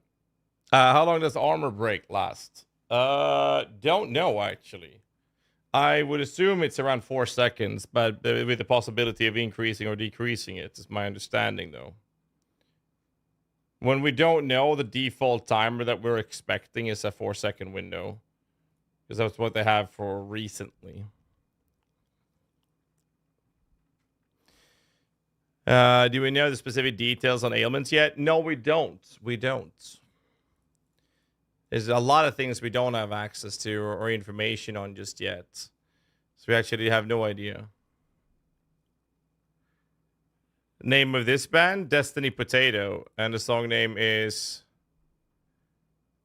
Addict or Addicted. Will you be using a controller or a mouse and keyboard? I'll try both again with the new changes they have. Definitely be trying both. I'm going to change the stream title to a little sponsored segment, which is Dwarven Realm that we're going to play today. So if you guys haven't checked it out, it's made by two brothers, indie game company, and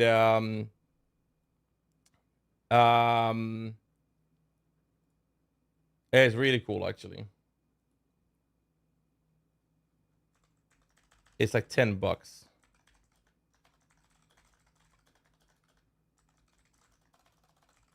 Let me update the stream title. Give me a second.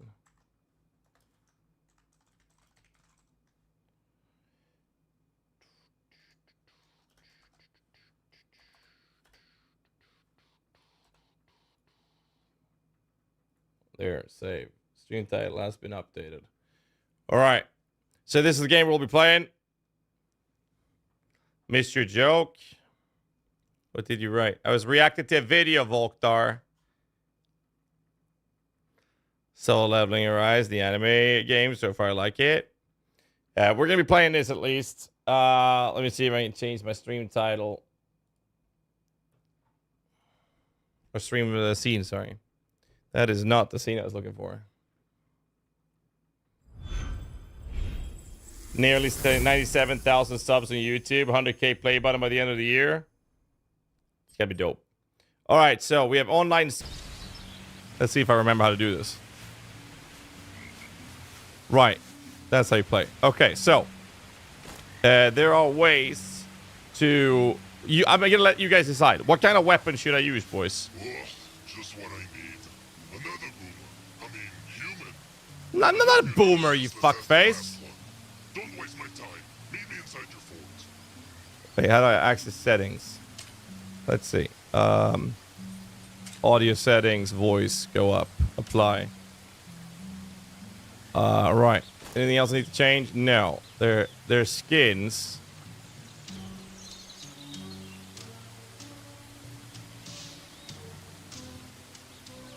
Should we be the Dark Wanderer?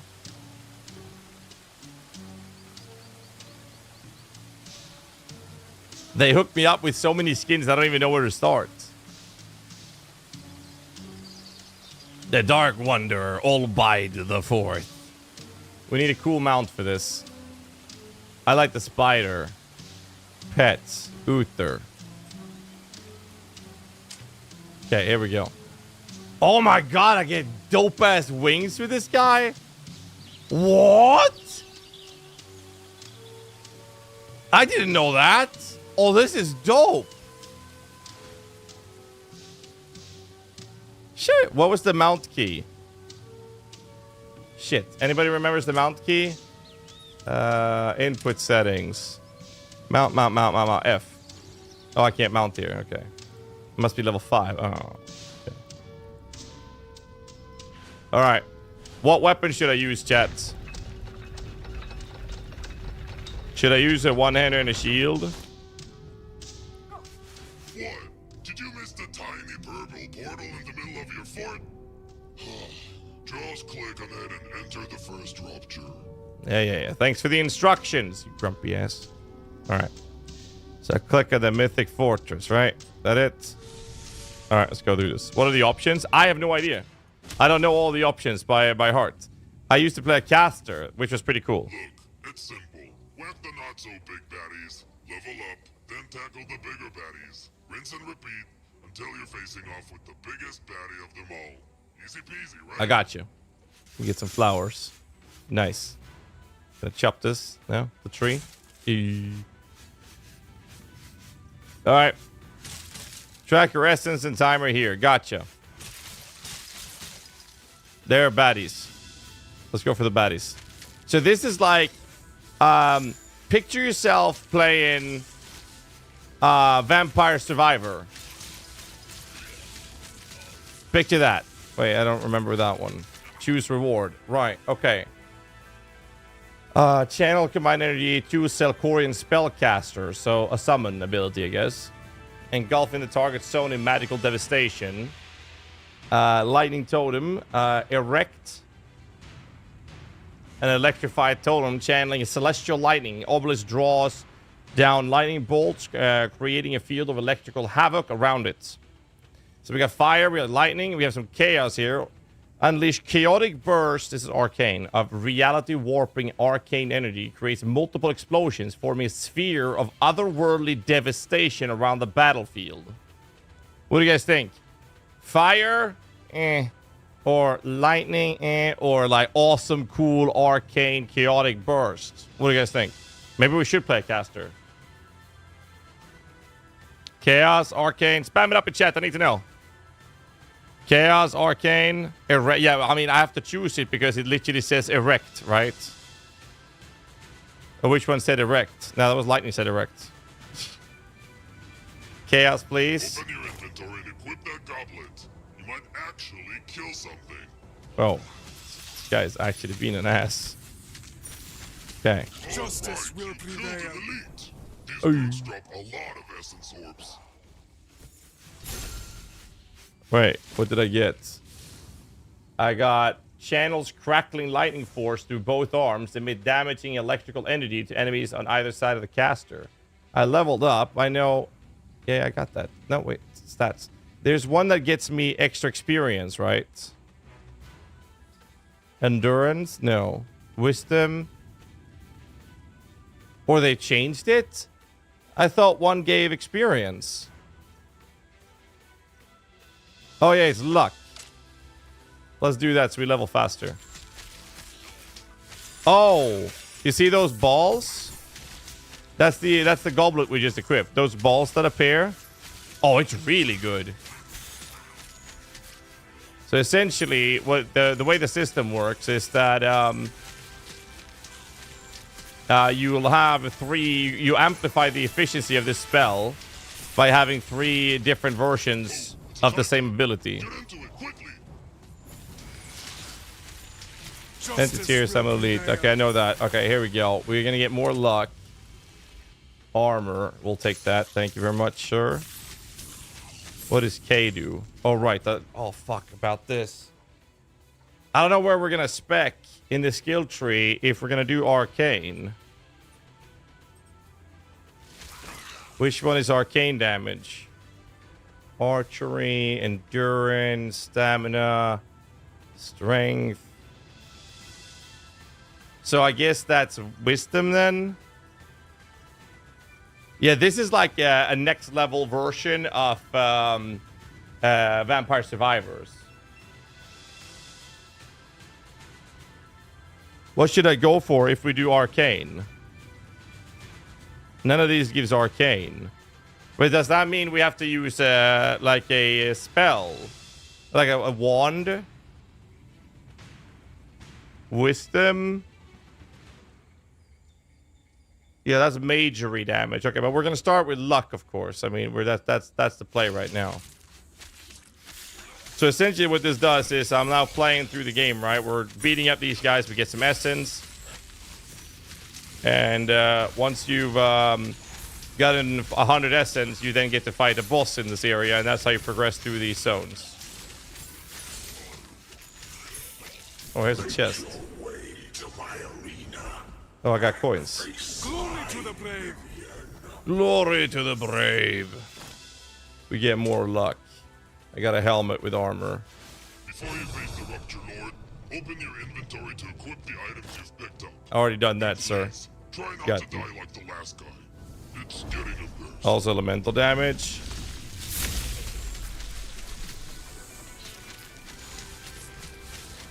Oh, he spawns ads. Oh shit. Okay, I do kind of like the whole arcane ball thingy. But I don't know what kind of like ability or weapon I should use. Because we could do spell casting if we do a wand, right? That might be the play.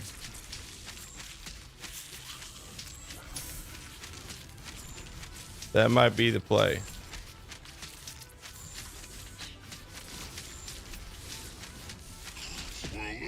Oh yeah.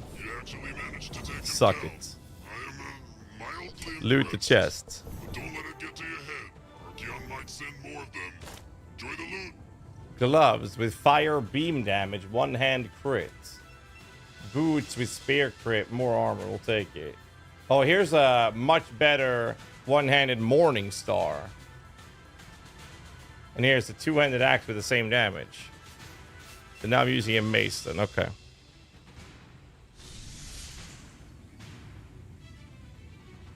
Side strafing classic star. Yes, sir. Yo, what's up? Toothpick? Bro, my name is All by the Bad. All by Bad the Fourth. Into the second rupture. Oh man, second rupture. Got you. Okay, let's go. What's up? Tired, huh? Try activating auto. I already learned how to do that last time I played this.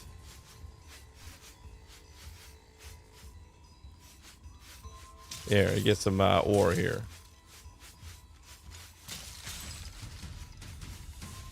Where's the enemies? There they are. Schmack, schmack, schmack, schmack, schmack, schmack, schmack, schmack. What is this? Oh. More essence. So what weapon type you guys think I should use, boys? What weapon type we talking about? Am I supposed to stand in that? Didn't do anything. I'm not doing that much damage right now.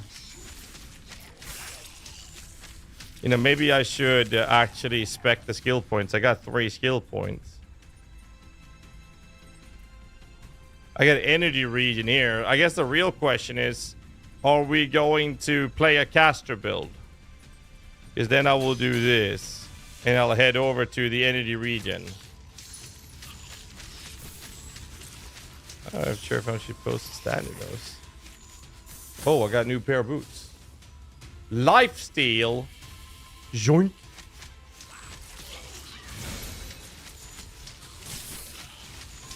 Justice will prevail. Now look at that horn. This offhand can be powerful on its own, but combine it with an offhand with the same ability. Calling your barrage of meteors, celestial projectile rain down, inflict an area of damage. Okay. We are going to use that. Because now we have some fire abilities that's happening. Oh, that's pretty cool. Oh, look, it's Tomb Lords from Diablo.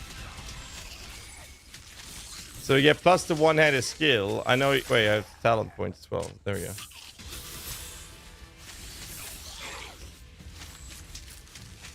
Holy shit, dude. Oh, what's this book here? Hold on. Claim treasure. Okay. Tome of knowledge. I have a memory of playing with that. The statues stir with your essence. Oh yeah, that's my mount. And face my minion. 1.93, but isn't that the same that I already have? Chaotic Burst of Arcane. Am I supposed to grab the same then? Oh, this is a second. Oh, yeah. Okay, so one is a Goblin, the other is a Horn. I don't remember the other one. So now, since I have 2 of these, I got rank 2 in this, essentially. What? Bro, fuck off. Are there minions? I know there's some minions. And I tried that last time, and they weren't that good. So you see now, my orbs are doing more damage.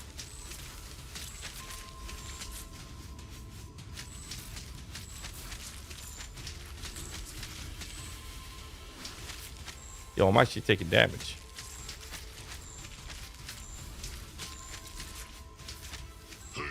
Whoa! How about drinking a potion?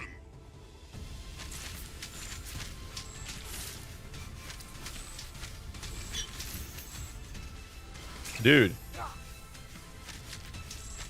It's actually hurting me.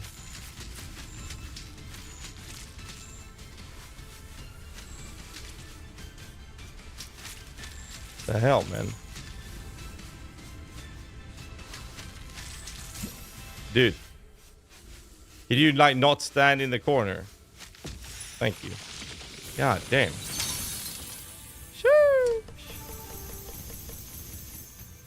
Okay, let's see.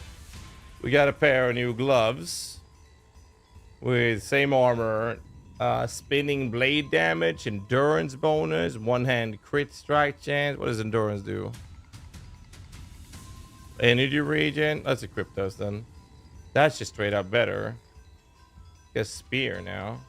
That's less damage. What's this thing? Pay attention. Whoa! Skull. Every weapon's got its own flashy combos and skills. Some for the quick and nimble, others for the slow and strong. Pick one that matches your lack So of we grab the one then. You might just surprise yourself. This game is more to offer than D4. Holy shit.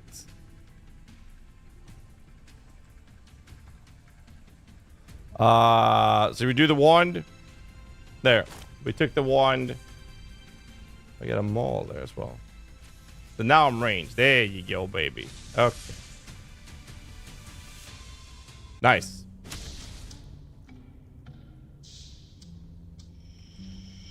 Here's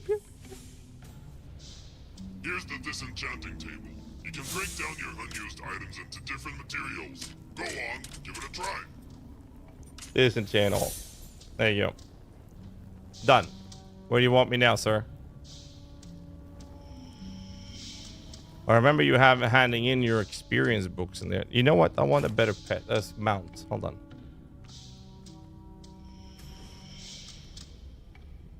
No.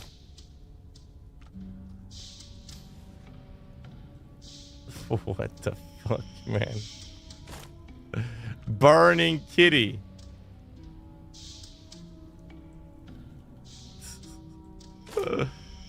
Flying Dreythus. Yeah, it's not big at all. Blood Wraith Drake. That fits this guy though. Where did my wings go? War Stinger. Okay, next. We'll fly the War Stinger. All right, let's see. Vroom, vroom.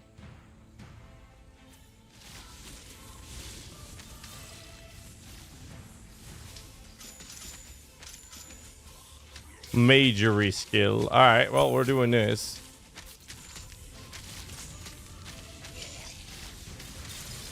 I get those stones.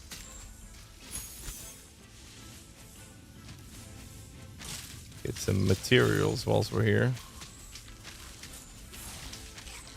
At least the shit's doing AoE. Open the skill tree and allocate points to the skills you want to enhance. Done. We got it. Oh, I need 15 essence to collect the red treasure.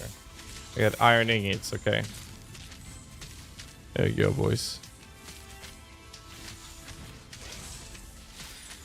A lot of strafing action, boys.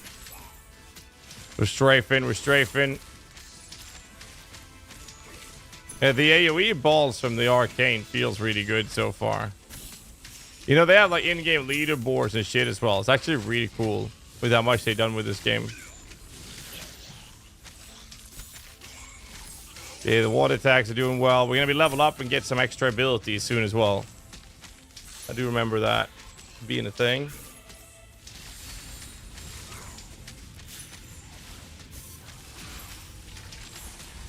Oh my god, there's so many enemies.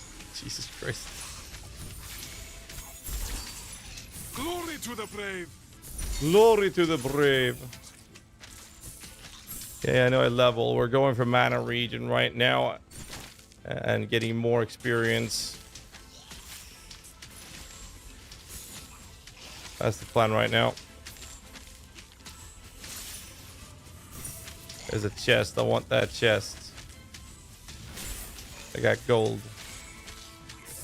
Okay. Doing pretty well, I'd say. Looks like WoW back in 2004, yeah. Nah, this game is fantastic. It's such a lean back, chill game to play.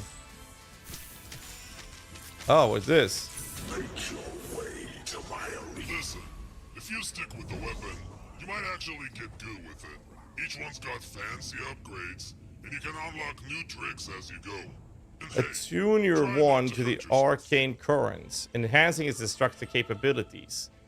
And now I get energy spheres. Then I start shooting those. But that's gonna cost mana, right, and I can't sustain that entirely. And I got a pair of pants. And I got, ooh, what is this?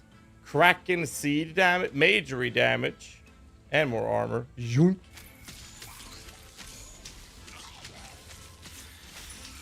Alright, so we can basically burn our mana with that ability. Gotcha.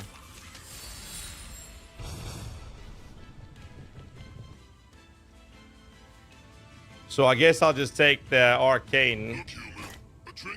Now we have all three. There we go. So now I have level 3 of the arcane orbs.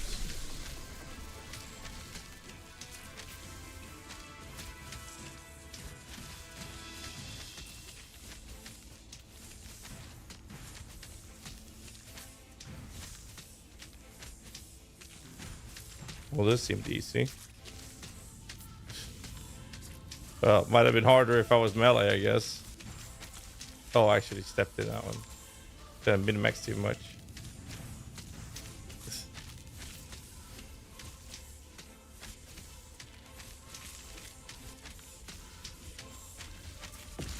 Easy game. Just. Had fun slashing through these monsters, huh? You can trade extra essence for research materials. More armor. Sure. Get a bow. Get a level 1 wand. New panties. Which is literally whatever. Returning essence. You just exchange and we get more. Okay. Gotcha. Teleport home them.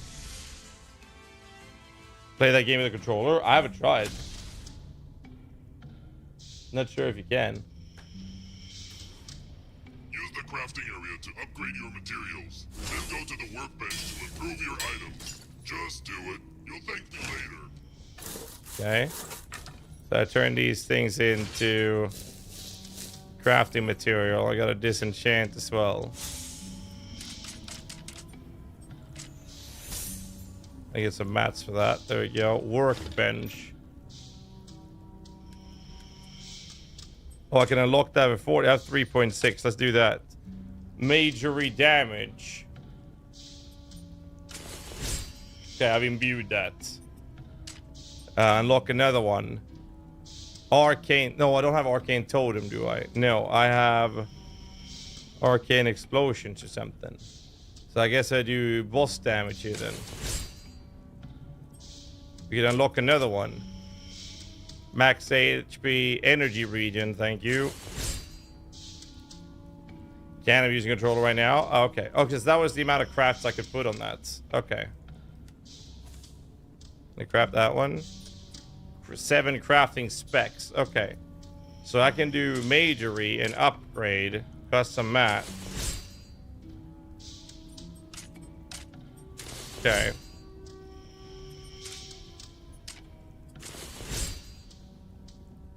So we'll do this. To get a lot of damage upgrade. Wait, I can just click upgrade all. Sorry, I didn't see that. I don't have materials.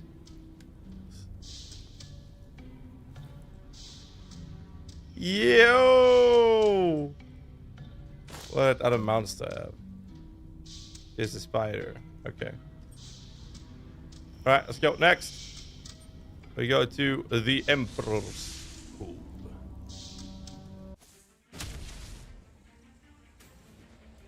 Zoom. Use. Reward. Oh, this is the one that gives me mana, right? Cute, but very powerful. Equip Yep. Stand in the circles he summons, and maybe he won't. Yeah, those green ones gets me mana regen.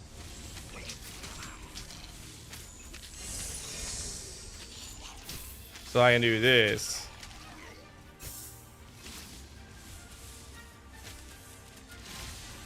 5 S's for that.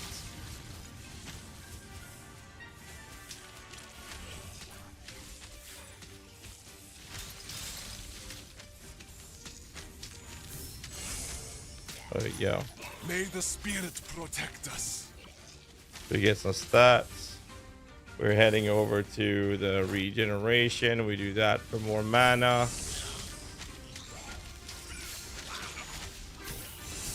Get more mana. See, my ability does so much damage, but I can't sustain it, so I need mana for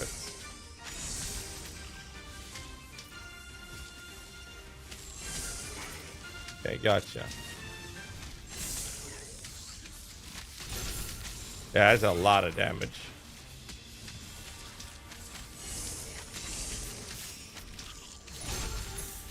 Lightning Storm Trinket.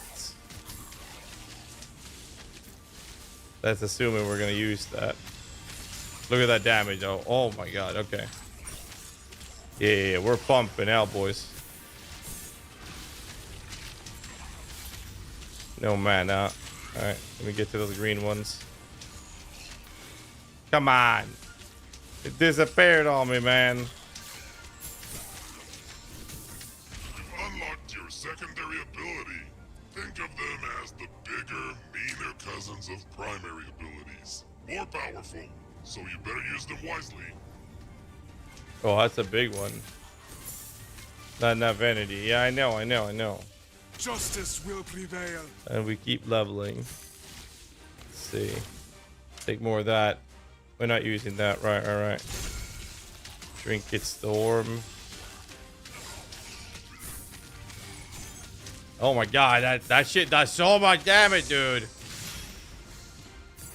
What the hell? The star ability?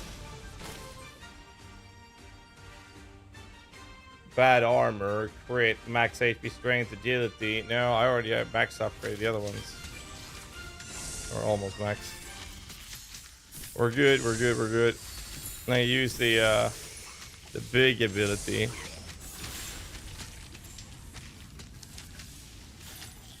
Yeah, that does a lot of damage. Okay. There we go. Let me get to the bosses here. Nice. The statues stir with your assets. Enter the arena. Let's fly in here real quick. Alright. I don't know what that bar is.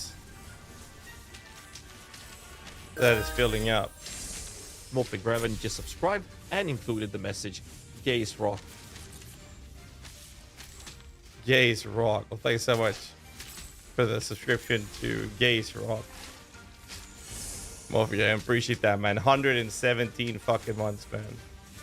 Absolutely massive. Thank you, dude. Ow.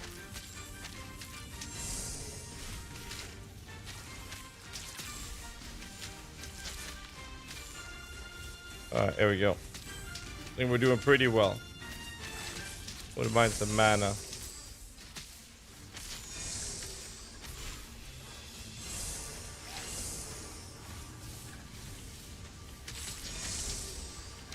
Good shit. Doing well.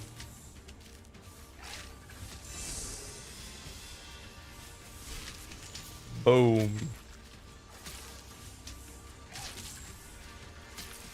No, I missed the mana. Oh, we got him. Good shit. We're good. This game is so good. It is such a lean back, chill game to play. Yeah. Now, again, if you want to check it out, type exclamation mark Dwarven in the chat. You too can play this marvelous game. Don't want that one? No. Yes, please. Good lord, that was good. Chain lightning. I don't know what the rerolls are doing. Is that roguelike? Yes, it's like a Diablo-like roguelike, Dwarven, sorry, Vampire Survivor-like. Looks like you've unlocked the Scholar's Table. Now you can research these ancient books. Death and glory. Death and glory. A bit less of a dum-dum. Nice. We'll do this. Get rid of these items. And then we upgrade this. Nice. Put them back. Can I upgrade the dragon? No. Can I upgrade these? No, that's another crafting bench later, right? That one's maxed. How about this one? Energy. Upgrade. Upgrade all. Thank you. Let's go. That was it, right? Next! This game is fantastic. It really is. But we're playing All Bide Bad the 4th.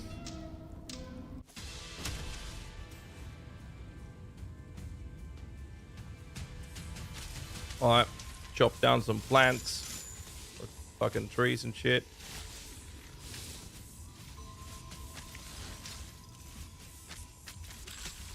I'm doing pretty good damage. Look at that shit.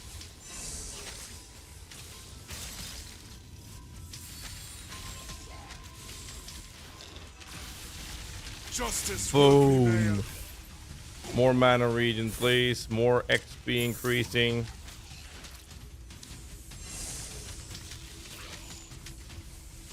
I'm gonna open that. Those are stars. Holy shit, that ability is so good. Oh, there's more of these. You grab them. Claim treasure. Yeah, that's just a resource. Gotcha. I'm not sure if I should spawn this many. Blow shit up. There's another one. Oh, so it deals double damage when that bar is full. Gotcha. World Breaker. Oh. Interesting. Plus the magery skill. Yeah, I definitely need more mana region.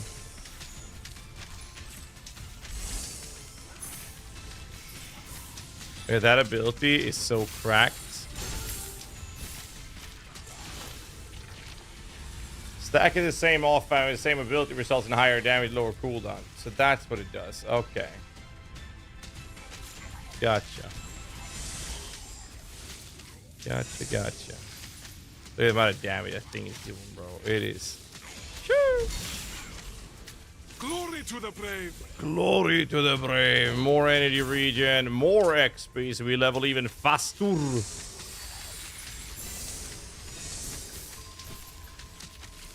There's another one of those. Bro, let me through. Thank you.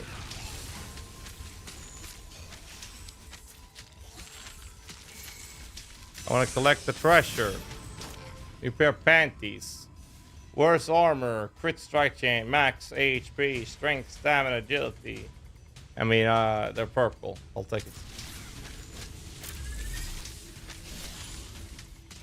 Like, they're purple. I can't turn that down. Look at the amount of damage we're doing those bosses. Sure. Look at how much extra we got from that. What is that purple thing?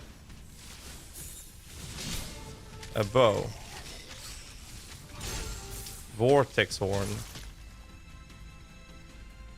Powerful wind vortex. There's a golden item here. Rage ruiner. Oh, it wasn't golden, it was shit actually. Terror bad.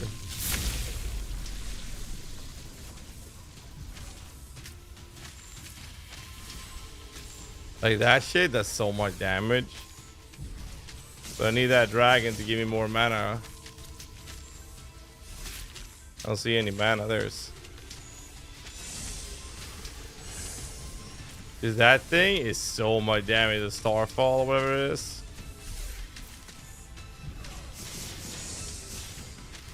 Look at that. You get your derm.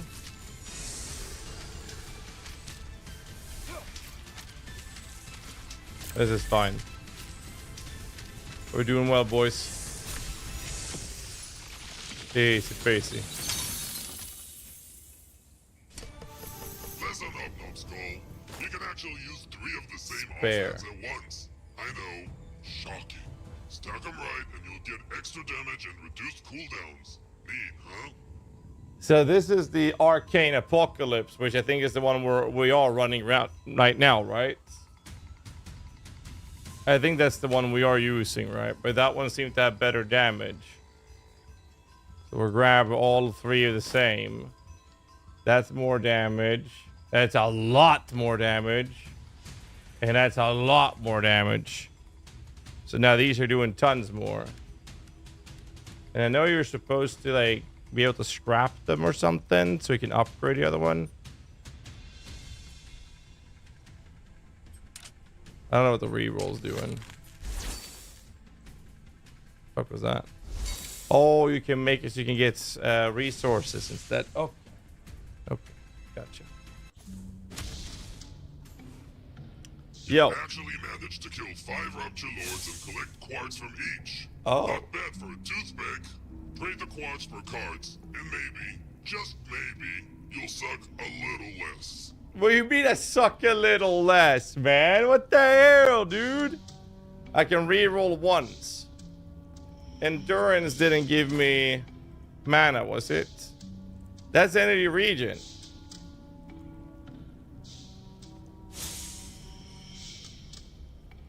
I'll try rerolling. Arcane damage. I am using Arcane. Wasn't luck giving me experience, though. I'll take this, actually. YOLO.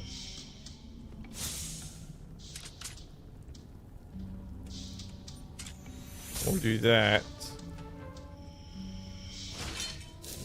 And then it was these things to get the mats out of the raw material I picked up.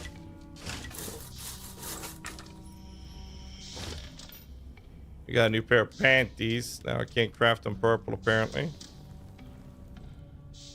Right, then we had these things. We got some extra books, get some extra experience. Echoes of Elysia. Go. Anyways, my honest opinion in this game. My honest opinion in this game is that every time they ask me to sponsor this game, I'm always very happy to do it. And every time they've made patches to it, it's fantastic. So you make up your own mind. The game's like $10. It costs like nothing. Literally nothing. And it's something to do before PoE 2. You know, it's funny. They literally sent me the brief for the sponsorship. And in the brief, they're like, yeah, stream title, do whatever you want. Just make sure you have the command in there. And of course, a hashtag ad, because that's very important. And they even said, we don't mind if you're using PoE 2 waiting room as a title. Because we're all PoE lovers in here. So I'm like, yeah, I'll put PoE 2 waiting room in my title for sure. Fucking glorious, dude. Alright, so this is one of the big boss fights, right? I remember doing this one last time we did this. We actually have to pay attention, because otherwise he knocks you off the fucking area.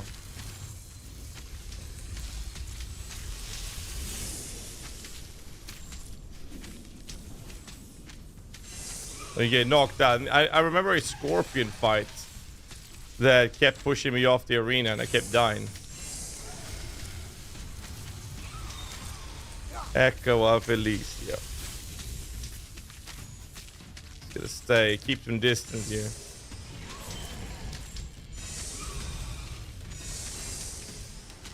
We'll be fine.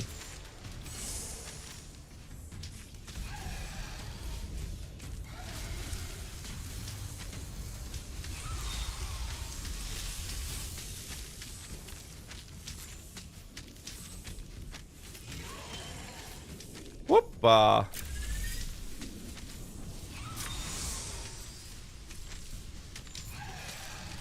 Double damage.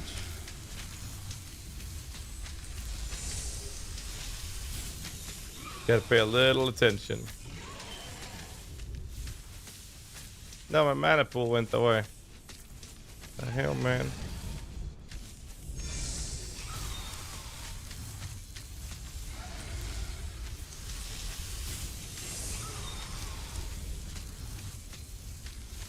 Oh my god, it's changing directions.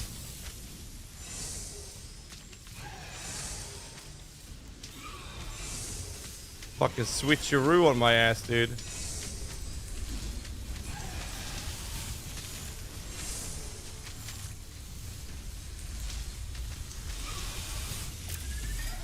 We're good, right? Double damage.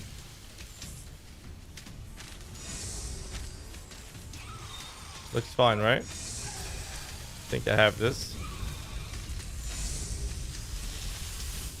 A little bit of focus and we should be fine.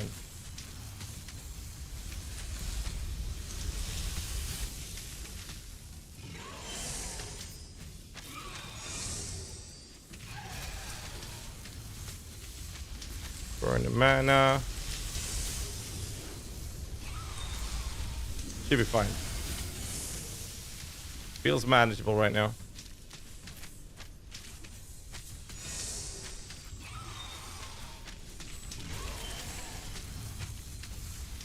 We're good, right? Yeah, we're gonna get him now. There we go. DJ. Woo! Hit and run, baby. Nothing fun.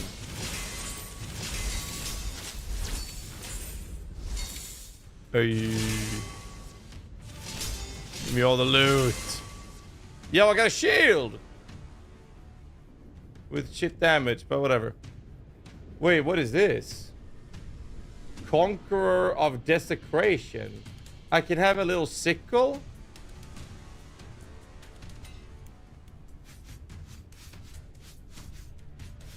Yo, are we gonna use this instead?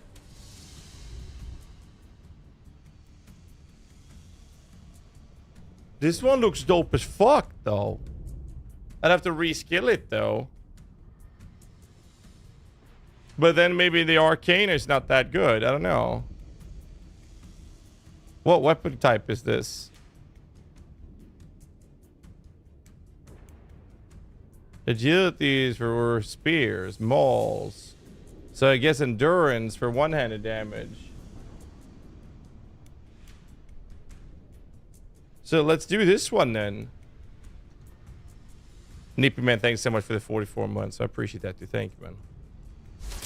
Purple goblets, horns, and trinkets reign supreme as the most powerful offhand. They unlock a special mod that makes each ability even more powerful. Now, stacking any 3 of these can form a formidable build. Wait, did he say stacking 3 different ones or stacking the same? Because here's Dragon Flame, here's Static Charge. What about the spinning blade thing? Maybe we'll try that instead. That's a lot of damage, though. God damn. I haven't missed anything.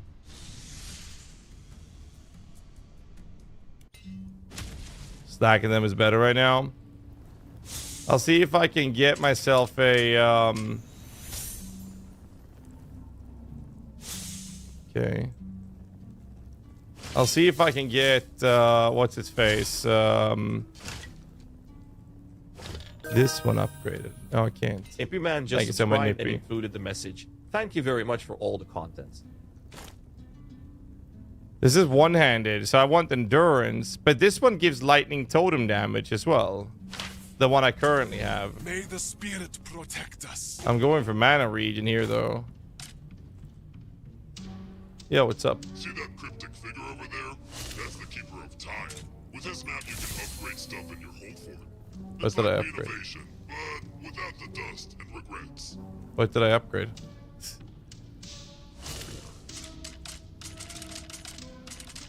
That's the book, right? Isn't that this one? I just clicked it. I need to get something else that's for one-handed weapon then. Let's go to the next one. The poor bunny trying to keep up with the dragon. Yeah. Fossil of the Dwarven Demigod. Oh, I remember this. This is like a gem or jewelry. Endless progression and growth in the realms. It absorbs power from every gem you place on it. You only need one fossil, so wear it with pride.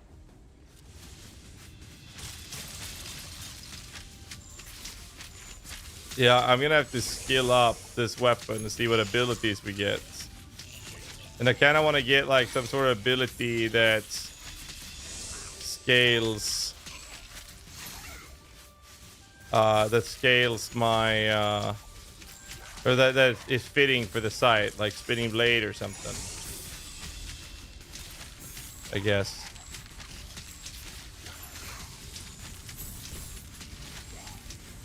We do very little damage now compared to before. One-handed skill goes up. Okay.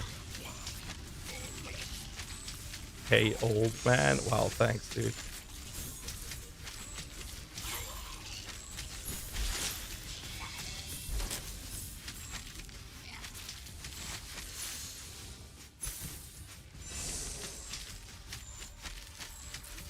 Okay.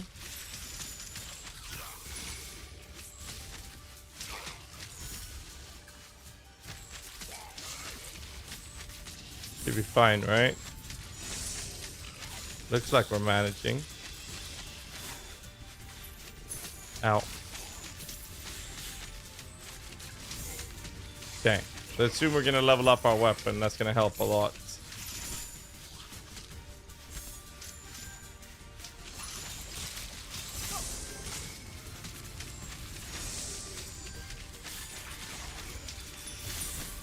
There we go. Magical slash. Infuse your blade with mystic energy. Unleash strike that cleaves through. Whoa! Okay, dude.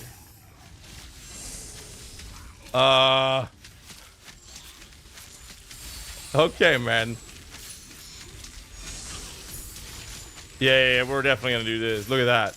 Holy shit. Justice will prevail. And now we're getting this one. Increase energy regen. We'll go 30 on that. I do want my. The statues stir with your essence. Look at that shit. And face my minion. Look at this. That's so fucking. That's so much damage. Huh. Okay. Get them out. Wait, what's this?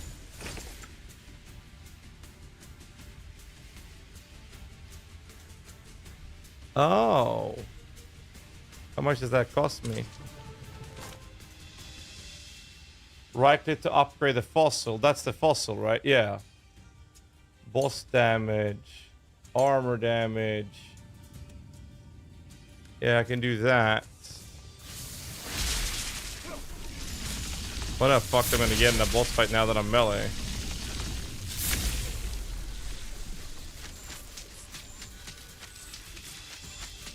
He hit me.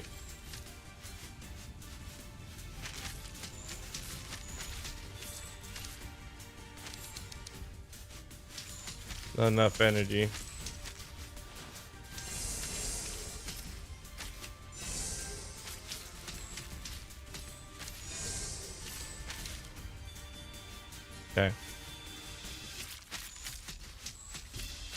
I definitely did more damage with the other ability. I think I need like some sort of life leech.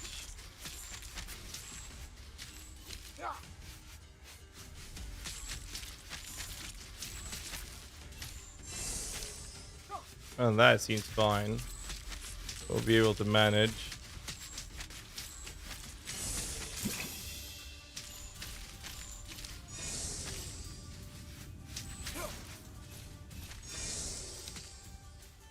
Okay.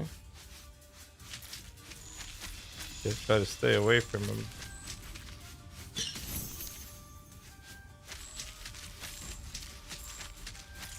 Never tried melee in this game before. But he's definitely hurting me when I'm walking around him. It's way harder to be melee than a caster, I'll tell you that much. Way harder. Dwarven Realms? Yes, you can type exclamation mark Dwarven to check it out. Ferocity of Wolves. Oh, I get lifesteal from this though. Do I get lifesteal from any of these packs? No, I get energy regen. Stamina is max HP. Okay.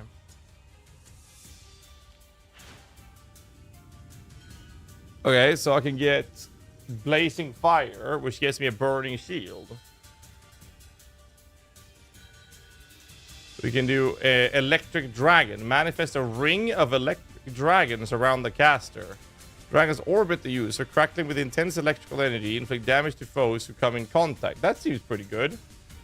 Spinning Blade, though. Ooh, but this was blue. I think I'll do the... no, let's do the blades. They're more fitting. I know the others are blue. I know, but I want to try this. I know how it works, but we'll try it. We shall try. We shall try. Alright. Let's go disenchant everything.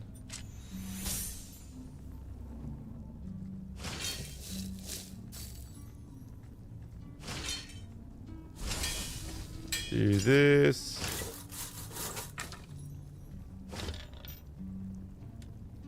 Can't do anything with that. Okay. We still need to level up the sickle.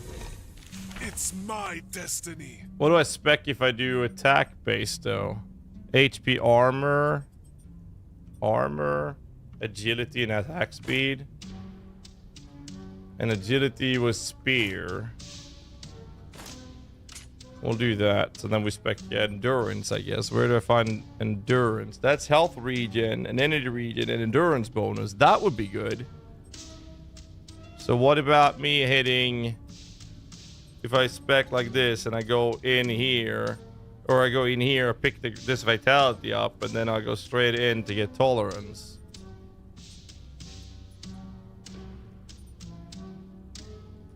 Beast mode. You got anything else I can upgrade? No. Next. Next zone. Mardoth Burying Grounds. Good afternoon. But I missed if you said it in one of your vids, but you're going Blood Major Infernalist first thing on Friday. Infernalist to start with. Infernalist. Oh, it's 30 essence to pick that up.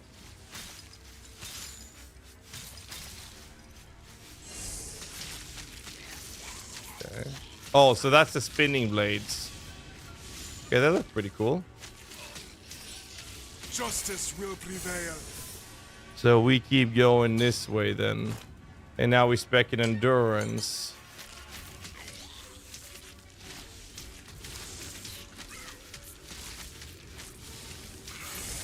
Gotcha.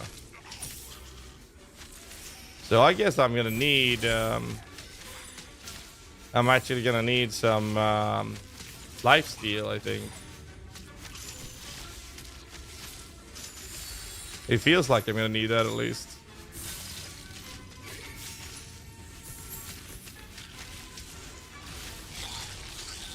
Spawn more enemies. Sire's beams. Oh, they are spinning.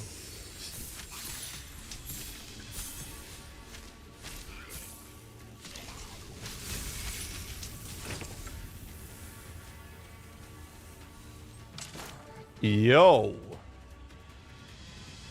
That's a lot of stats.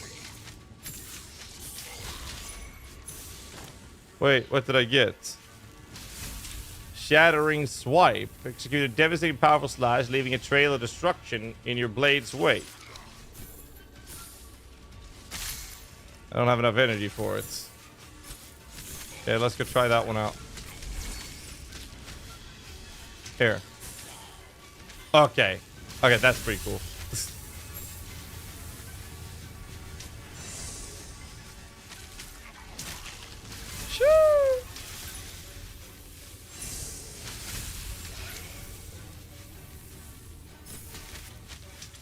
Okay. Definitely will need life leech. 100% will need life leech.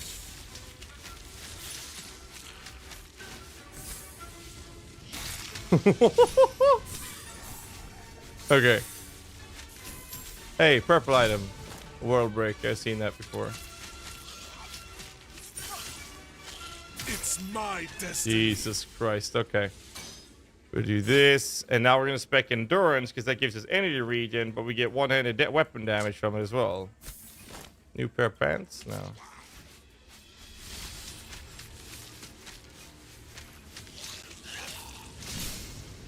Nice. Spell Keeper. That's a spare.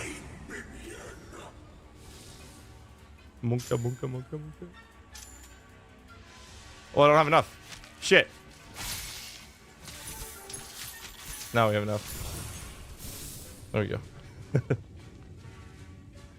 Any minion builds? I know you can do some summons, but I tried it last time. It didn't feel like it was that good though.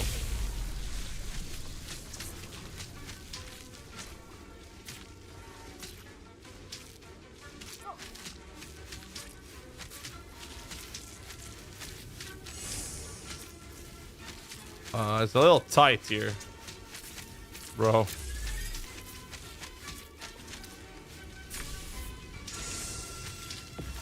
Jesus. I can destroy this guy. Alright, so that spinning blade looked really cool. That's the arcane goblet. Eye of the storm. We don't care about any of these. What else did I get? I got these stones for the fossil. I need life leech though. That's a lot more armor instead of Mardot gloves. I think I'll actually benefit from that. What do you guys think? Fire shields give you survival as well as AoE damage around you. The fire shield. No, try it out. You can try it out if you get access to it again.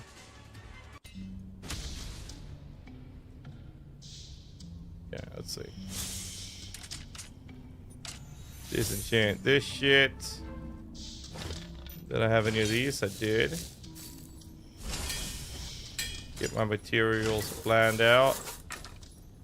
And then I can now craft my gloves to get me more endurance. Oh, I can alter. Alter? No, I don't want to do that. And what if I alter that one? Or this one? No. Endurance, upgrade all. We'll pick up some more endurance here.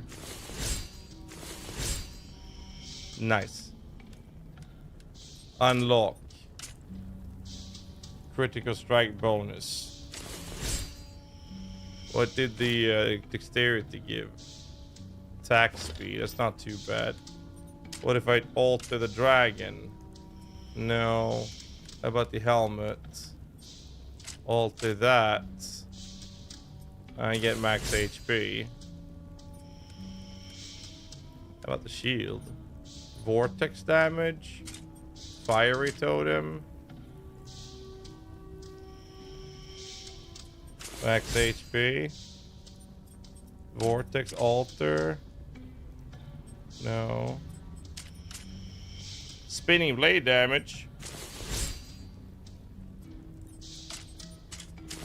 Nice. Oh, I guess we move to the next zone.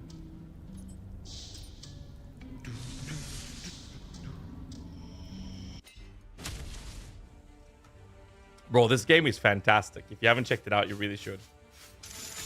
It's such a simplistic, or it's such a simple game that just delivers exactly what you want it to do. It's like Vampire Survivor, but 3D and better. That's how I describe this game. Keeping my fucking plants here. So I want life leech. I don't have to feel bad about tanking things. The spinning blade feels really good. And that does a lot of damage. No, I missed it.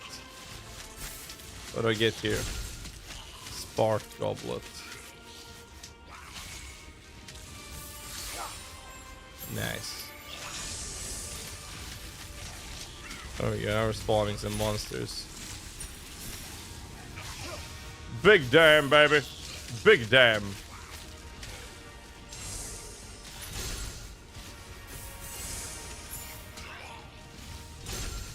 Electric Dragon.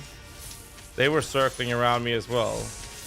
You see what I mean with the life? I need to get life steal somewhere.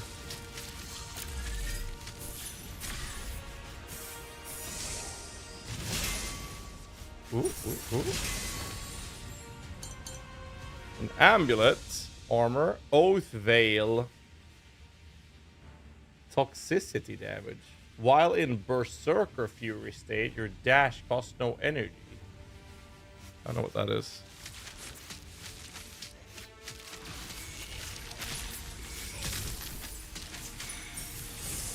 Glory to the brave. Boom.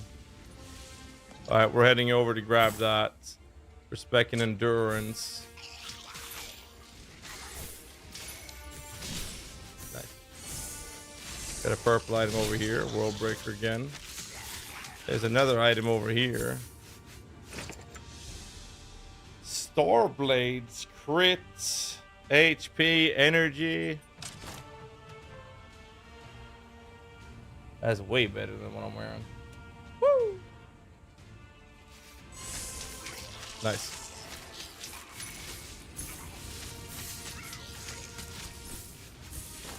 Stream title, did I not update it? Yeah. I did update it. It scared me there for a sec. It's a very different dynamic to play the melee version.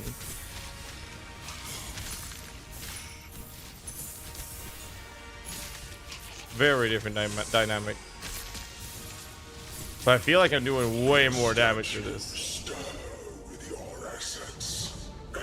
Gloves. No, I want oh.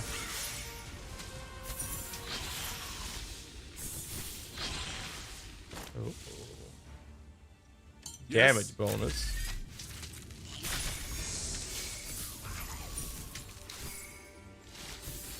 Okay, we actually upgraded this now.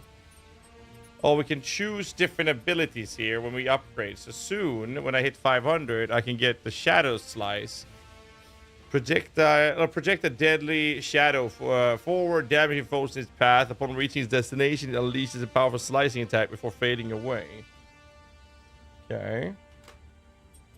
And we just got this. Permanent increase in lethality of your crits. Okay.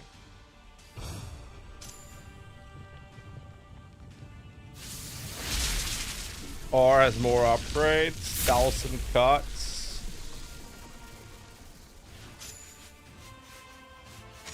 Like, what I want is life leech. You see what I mean?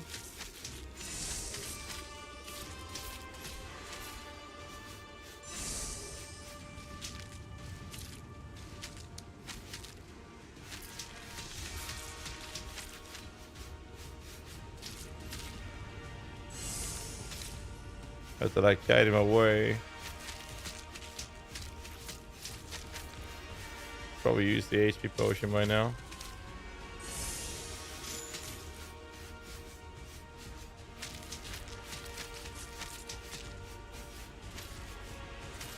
There we go.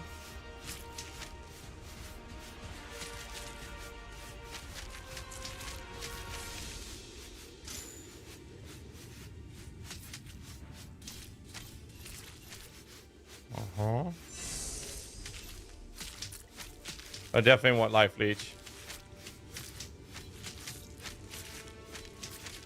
Custard in your coffee? What the fuck are you saying, Auntie? See your DPS? Yeah, I know. I've noticed. Like, this one deals so much damage. Like, that's the big damage ability I have. But it costs so much mana.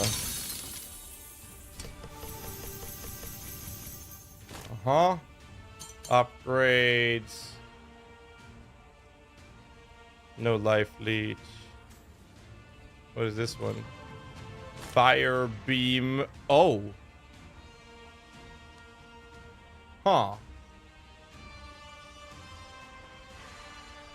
Boiled egg custard in your coffee. That sounds disgusting. Like, actually disgusting. I wouldn't mind trying the fire shield if we get access to that again, though.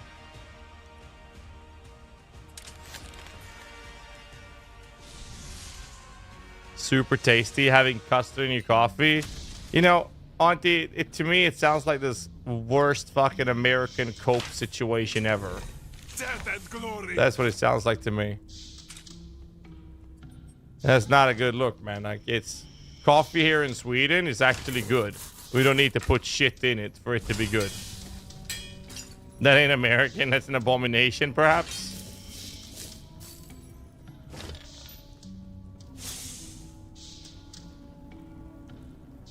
Yeah, if it's in a pastry, it's a different story. But putting in your coffee, ruining your coffee, that sounds terrible. The hell, man? Like, for real. We need water. Passage of the shadows.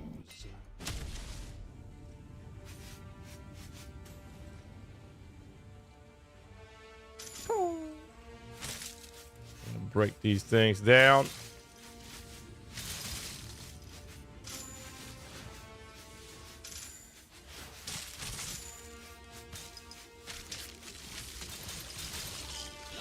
Look at that damage.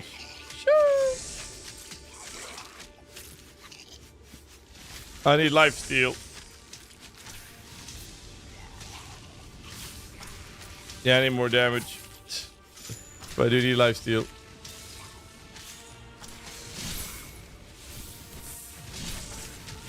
Got a fucking bow. What am I do with a bow?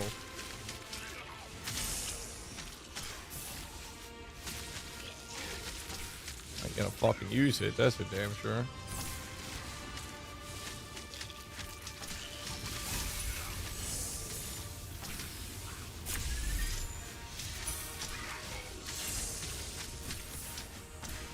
There we go. Kill this archer. He's in the way.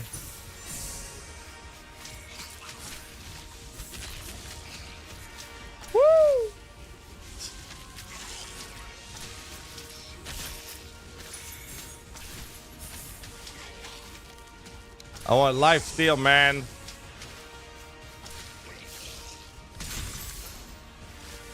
Wait, skill upgrade. Shadow slice.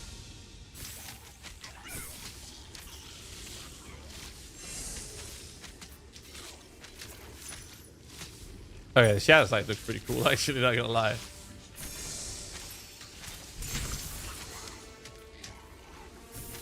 I mean, it looks cool.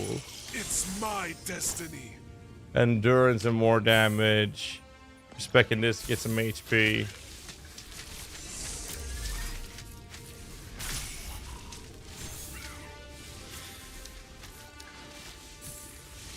Okay. Ooh.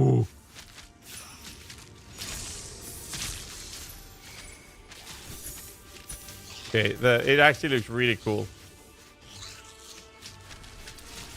But I'm definitely in need of more damage.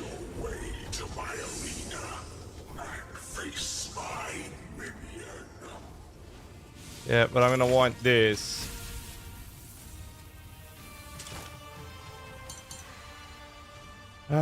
Crit. A little worse armor. Get some better other stats though.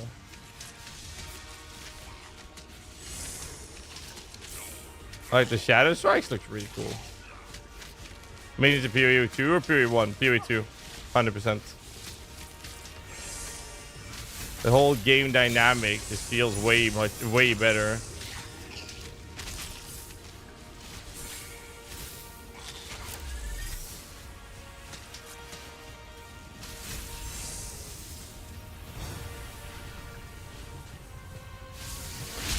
Monk, yeah.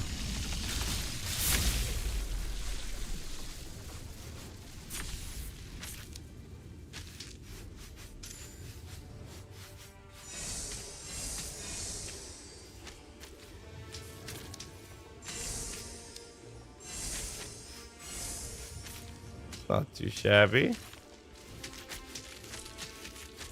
Okay, the blades looks really good when you get a lot of them out like this.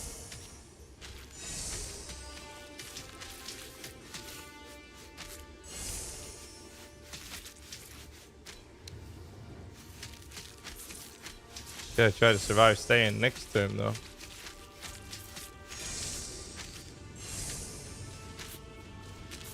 Okay.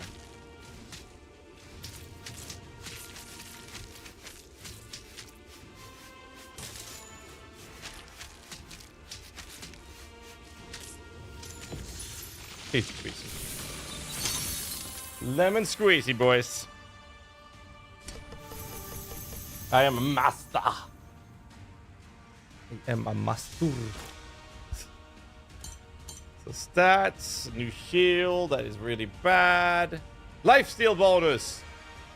That's very low lifesteal, but I will equip it because I want lifesteal somewhere.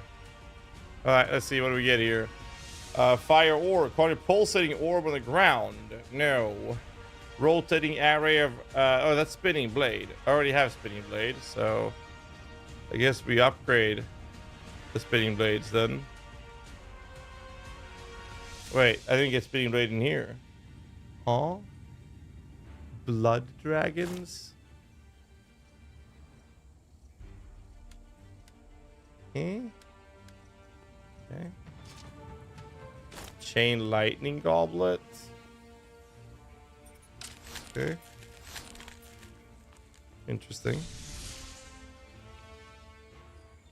Yo, what's up, MP? Thanks so much for the 38 months, man. It was late to PoE, didn't start playing until July this year. Didn't watch any build guide, but watch your video explaining crafting. How did that go? Was it, since you haven't played, did you find that video useful, and did you feel like you learned something from it? Because I'm always concerned that that video is way too advanced for most people. Because it's so hard to explain crafting in PoE 1. Holy shit, another Prime sub. You making it rain up in here in Bomb 241. Thanks for the love, and thanks for the dad joke too. I needed a good laugh today. Thanks, Happy. How you doing, man? 8 months. Swear I come here to troll. Don't know how I got this. Don't ask me, man. I did learn a lot, failed a lot, but that's own dumb fault. I'm glad to hear that it's actually being useful, though. All right, we got lifesteal. Finally got lifesteal, boys.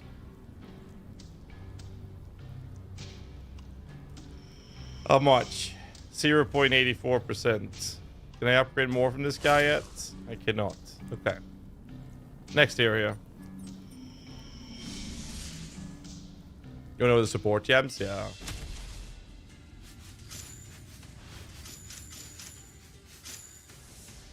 Zoom.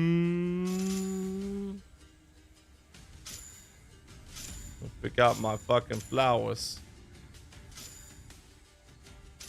Where's the enemies? Hello?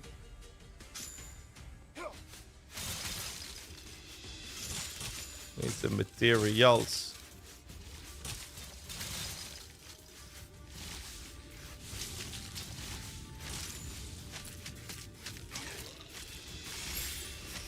Alright, well, we got good time. Kind of weird seeing me play melee, though. A little out of character, but you know how it is. Okay, I can barely tell if the lifesteal is happening. I'm gonna be real. I'm real with you boys. The lifesteal is not doing what I hoped it would. Death and glory. Death and glory.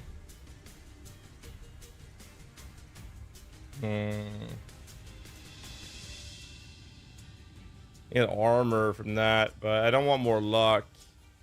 This is regen. I'll just keep going endurance.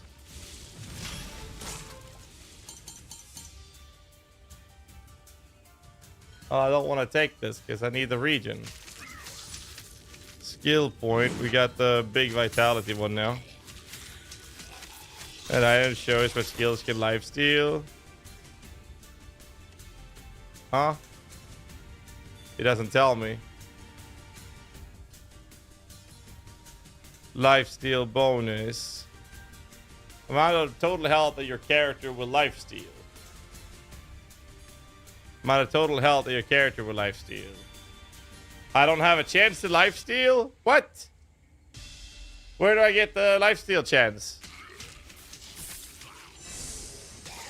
How do I get lifesteal chance?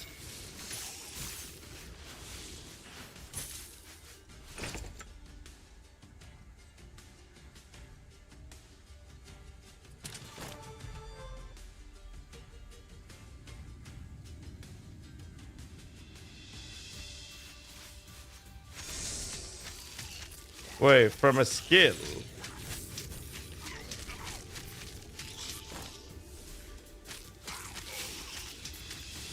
Fuck.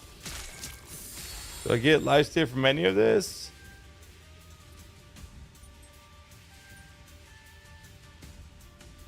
Doesn't say shit.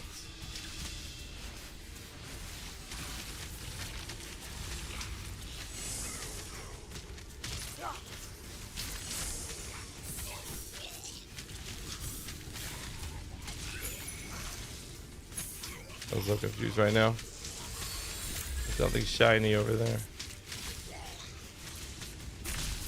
Boom.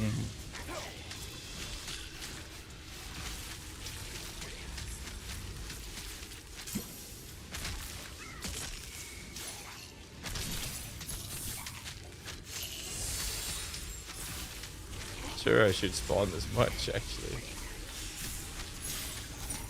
Might not be a smart choice.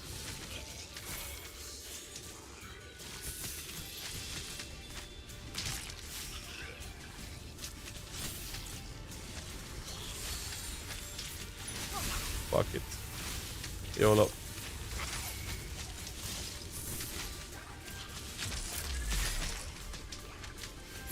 There's a purple item in there that I would like. That's terrible. May the spirit protect us. Endurance. And then I'm going to this side to try to get this, I guess. Unless I can get lifesteal somewhere.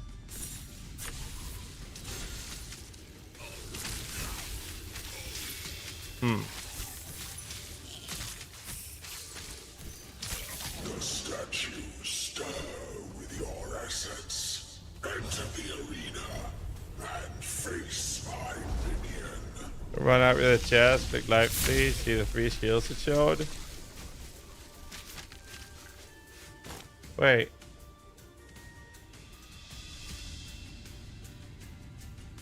It didn't show any skills. What are you talking about? Oh, upgrade. Oh, Pumbaa! I remember the Pumbaa fight from Elden Ring. That was rough.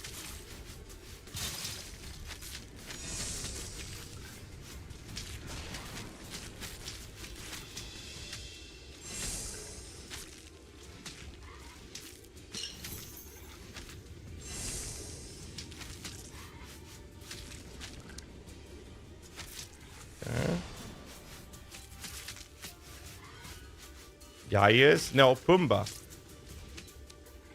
I was fighting Pumbaa. I swear it was Pumbaa.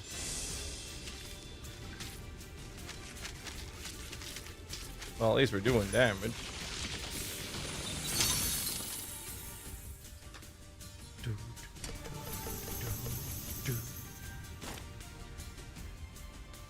Okay. We'll do that one. Let's see what we get here. Invokes cosmic forces to manifest razor-sharp blades in the sky. Star blades. Blades rain down and embed in the ground in a radial pattern, damaging nearby adversaries.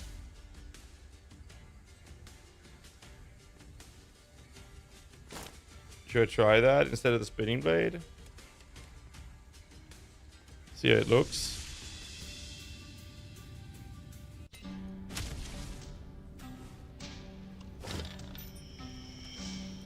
I can't, because it's max upgraded.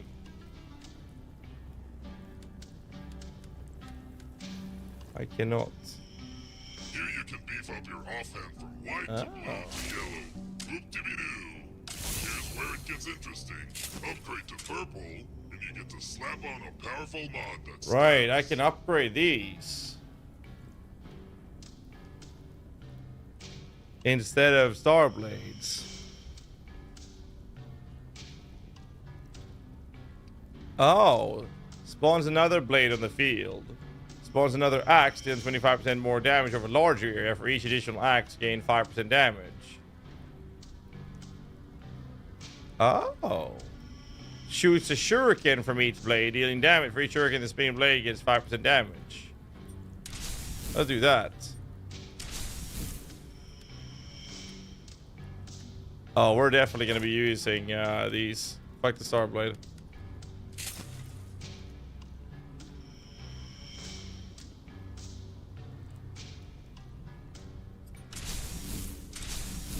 Aha! But I need more arcane scraps. Do I have to scrap those to get that?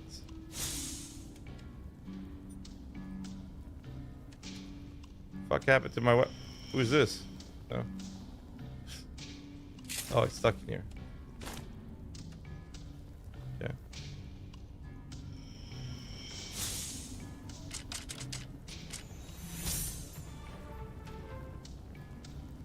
Looks like I got that currency, right? Unless I'm blind. Shoot shurikens. Or spawn another blade.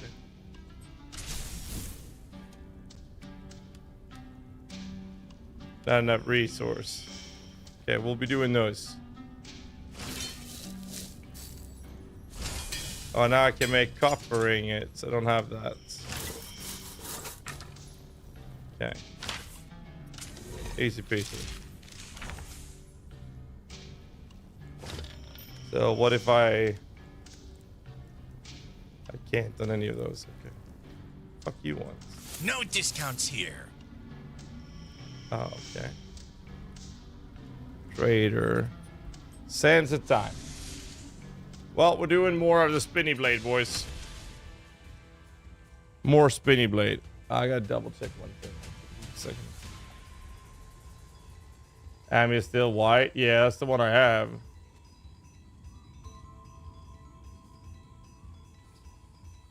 Let's see.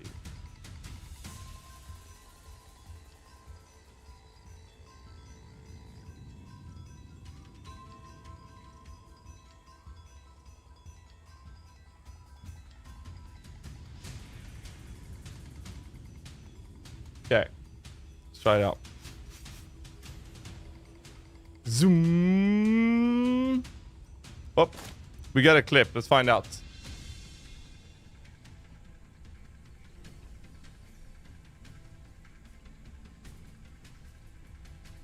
Oh, so it's these three icons to get lifesteal. Okay. They don't work on the weapon I'm wearing. So I'm melee without... What the fuck is this? Oh. A big boy boss, boys.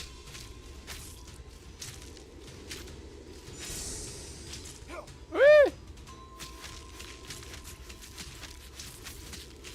I mean, it looks like I'm doing pretty damn good damage now. The spinning blade feels really good, dude. Look at that. Easy fight, man. Alright, we're... okay.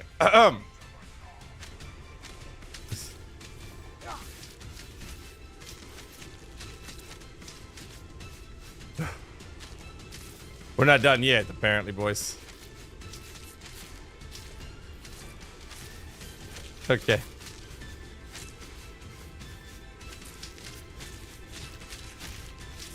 Like, my concern with playing melee is that I would have to like rely on my potions to survive.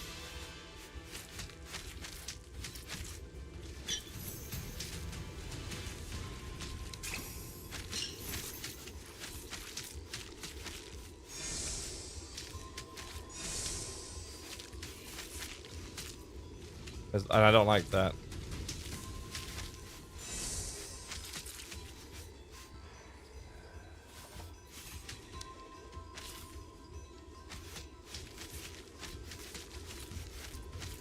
Okay. Oh, we're doing good damage. Ooh, I almost fell out there.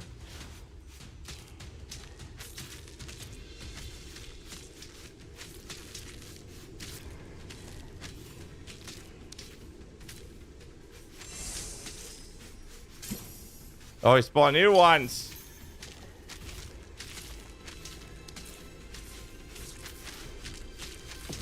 Let's do that though. Kill him instead. Okay. Solo or team up in EA? Solo, since I'm doing a subathon.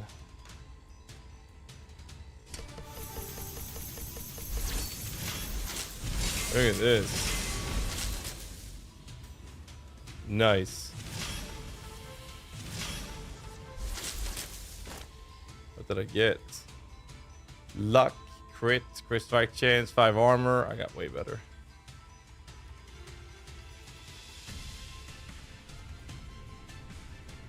Skull cane. That's a major weapon. Whee!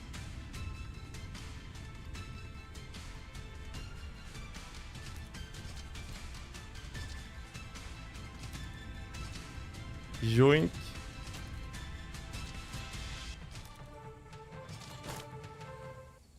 Chain lightning. Purple versions, arcane totem. Okay. Are there minions in this game? There are some sort of summons you can use. I tried them last time I played it. I wasn't a big fan of them. Mortars. And I need desert rose. This one I can upgrade. I don't have that. So if I want to upgrade this, I need the purple thingies at all times then. Gotcha. I haven't got any of those. I make some planks. It's my destiny. And we do more endurance or more damage. That's a lot of levels, dude. Which way around do I go here? I get base damage and crit strike chance here. I dropped that in Gamescom. Yo, Kickers, why didn't you take a screenshot and send it to me, bro? Hello? What the hell, man? Wisdom bonus. Was wisdom the XP? No. So I guess I'm gonna go down here for Phantom Strike then. So I go southway. You'll find a way. That's how you solve it. That's pretty dope, actually. I wonder if minions are spell tagged, though. Oh, we're in the desert. We need the desert roses and stones, right?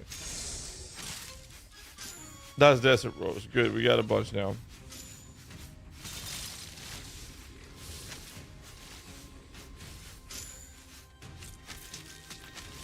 I mean, we do good damage. It's just that I don't have any leech.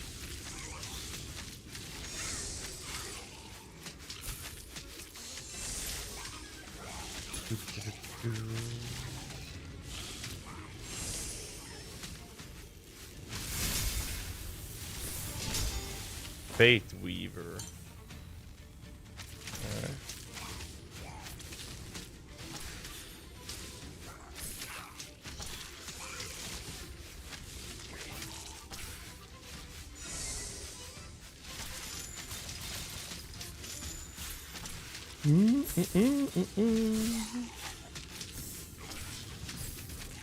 I'll kill that guy. Come here. Giga damn on him.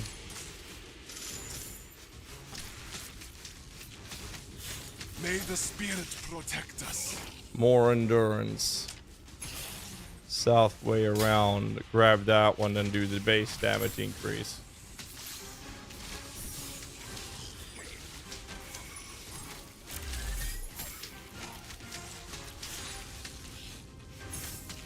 Okay, the Shadow Blade is pretty cool.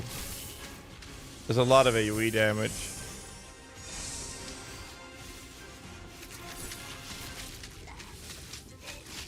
$400 life.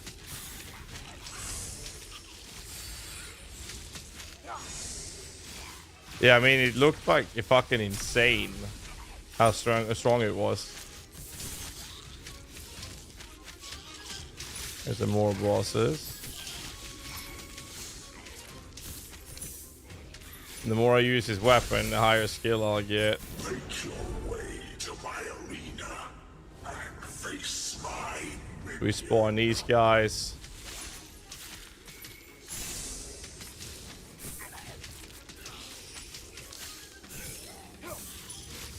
There we go.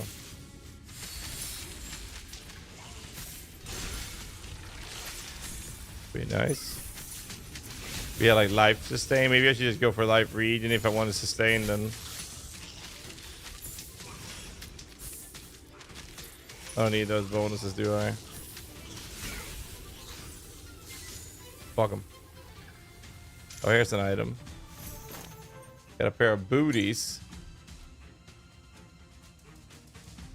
with way better armor, way better crit strike chance as well. I'll just equip them. Fuck it. Purple back metal, thank you. I would have missed that.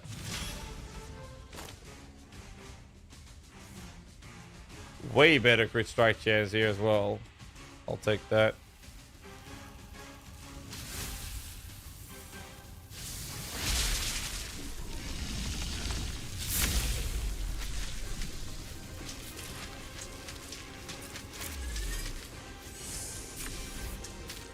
Slapping this guy, dude. Yeah, the scythe I like. That was pretty cool, actually.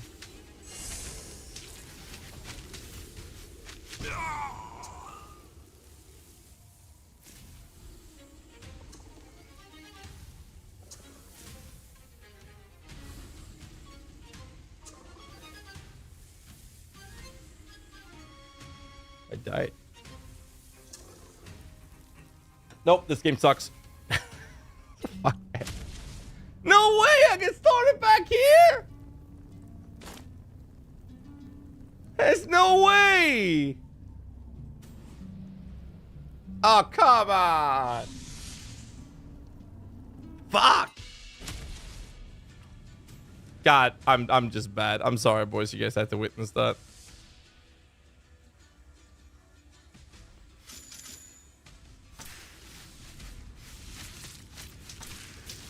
Feels like I'm doing no damage.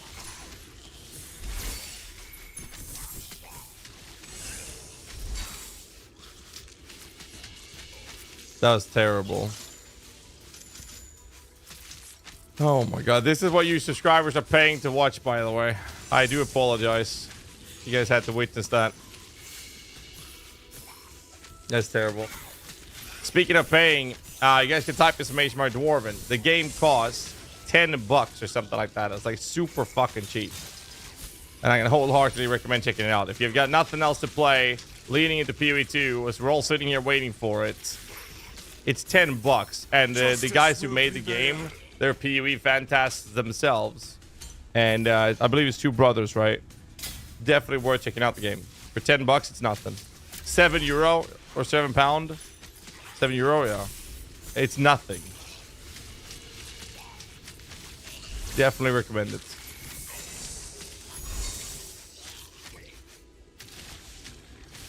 It's such a fun and simple game. As I said before, it's like Vampire Survivor, but better and 3D. Oh, I can actually check the stuff here. Oh. So this seems to apply to every one-handed weapon.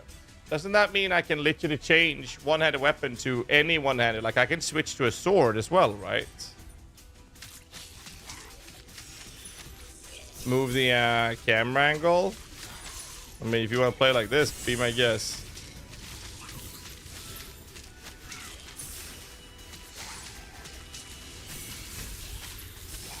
No multiplayer. I don't know if they have that actually.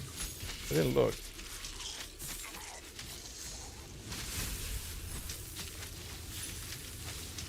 The statues stir with your essence. Enter the arena and face my minion. Alright, let's not fail this time.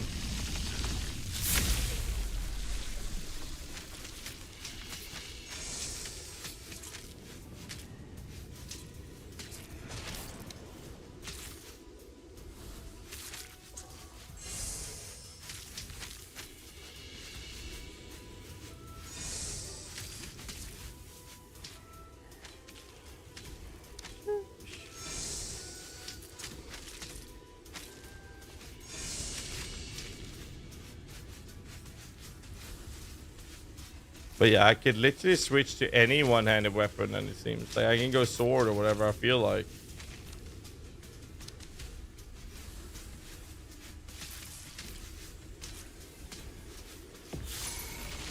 Nice.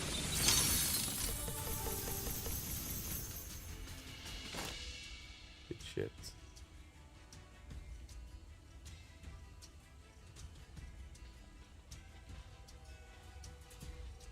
Still have a white amulet. Spark trinket. Spark damage. Death Blade. Manifests an ethereal blade imbued with arcane energy. Blade rotates, emitting waves of force that damages nearby enemies. No, I like my spinny blade.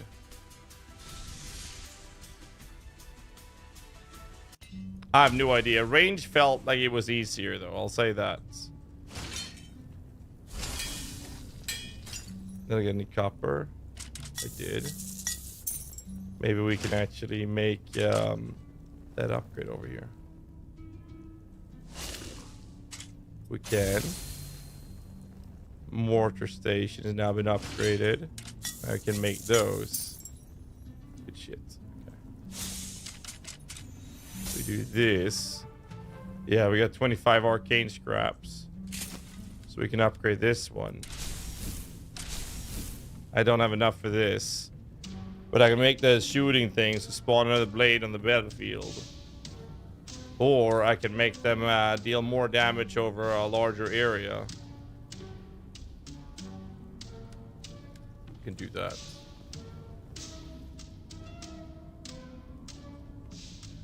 But none of these had the leech icon that we saw, right? Oh, let me just respond to Hannah. Give me a second. Hey, what's up, Robert? How you doing, man?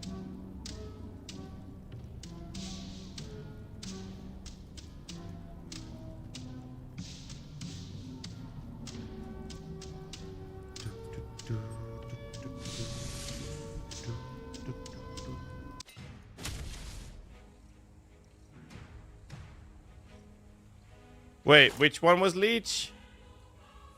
From the relic? Wait, you're telling me Deathblade had a leech?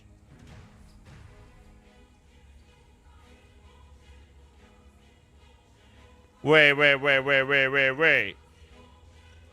How do I port back to town? How do I port back? We'll do that previous area again then. Do I have to suicide for it?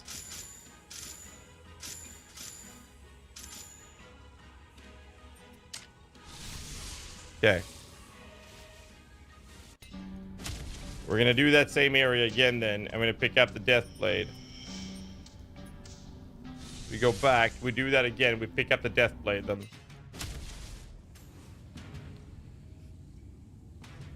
Try to get the leech. That's the plan.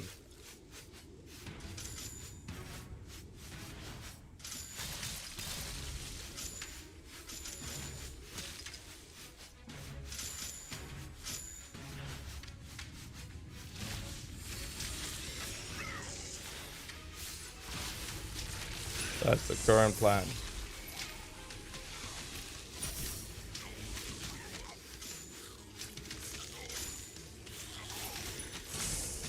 That's what we're gonna do.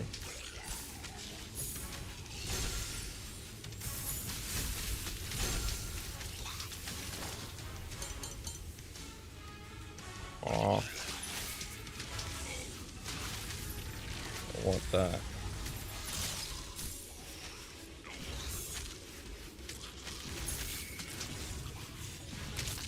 Big damn. Biggest damage. Oh, I never noticed that in the sky.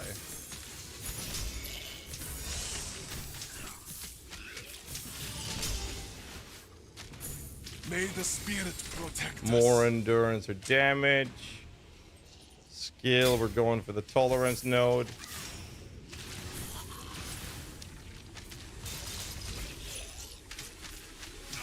There we go. As we gotta do this boss again, try to get the Death Blade. But then I need Life Steal. Fuck is this game? This is Dwarven Realms. It's like Vampire Survivor, but better. Way better.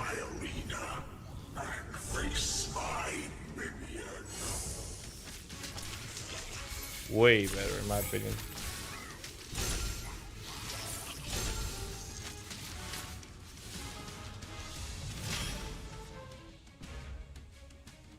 All right.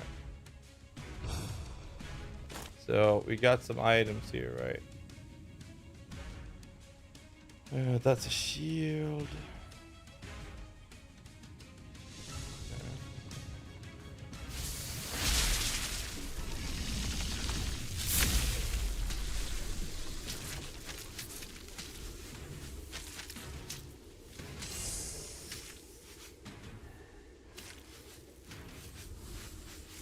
Oh, we are doing a lot of damage.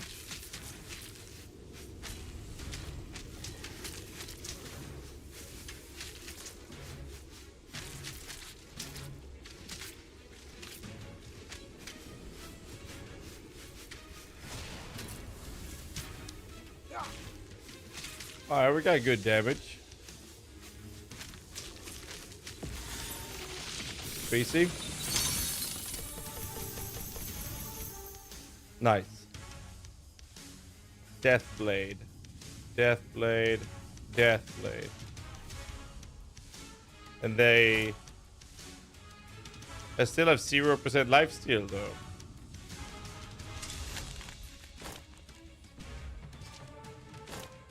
Toxicity trinkets. It still says 0% lifesteal chance though.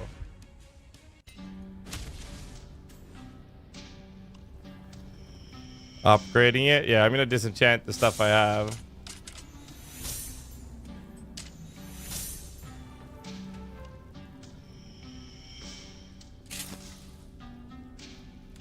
That one. Deathblade. With Deathblade despawns, it will summon an arcane spike or nearby enemy, dealing 100% damage plus 10% additional damage for every second the blade was on the field.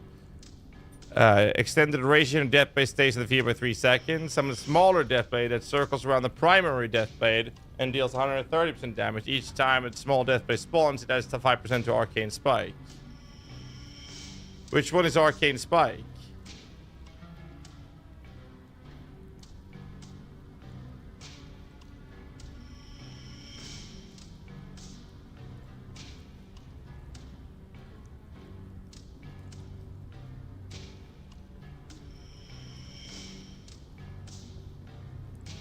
That's not the ability.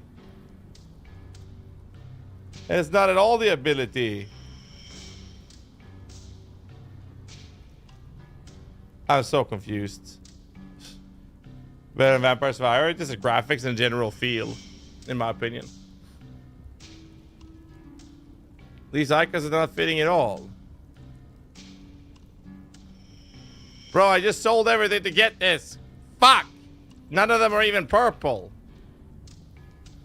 Alright, whatever. We're gonna try this. Shit, I got fucked, man.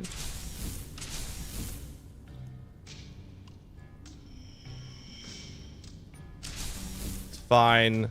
It's fine. We're gonna be okay. We'll try new build outs. But I don't know how to get the lifesteal chance though.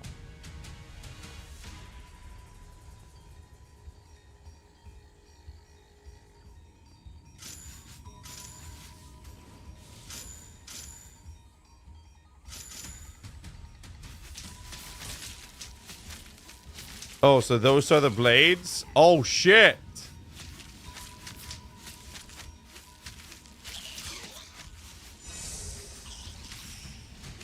Okay, they're pretty cool.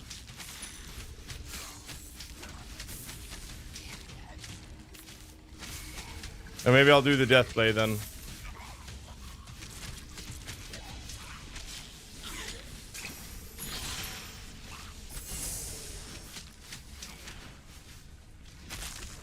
Maybe we'll do the death blade after all. We're fine. 29 boss damage shards. I need to upgrade it though.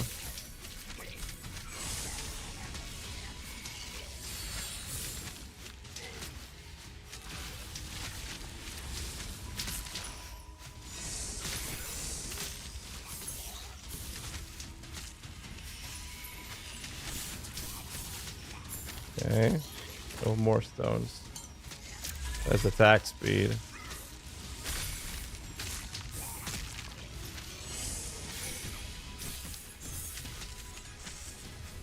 I mean, a little shit.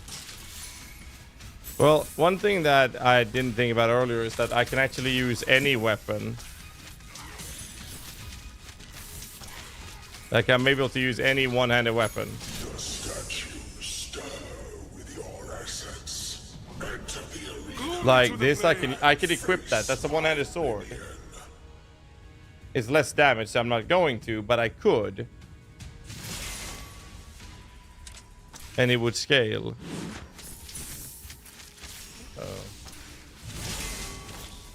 Mardothian Veil.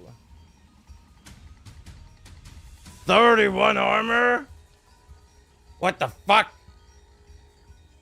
And craft on it? I feel like I need to stop using purple items. Holy shit.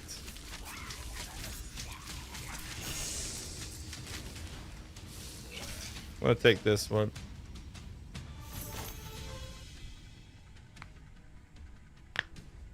I lose armor, but I get a ton of crits.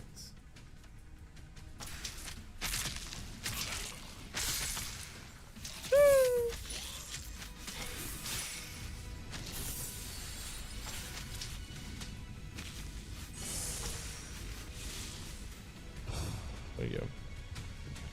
Much crit. 9.34 crit chance right now.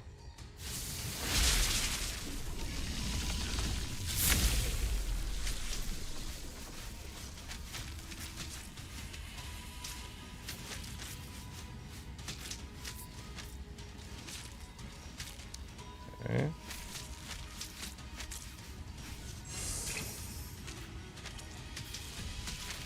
Oh, how many HP potions left?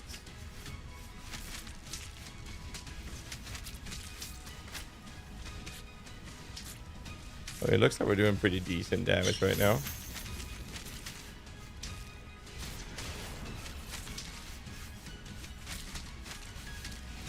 Feels fine.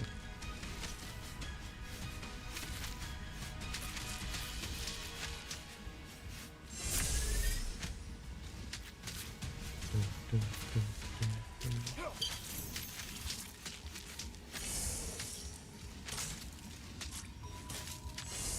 is good damage.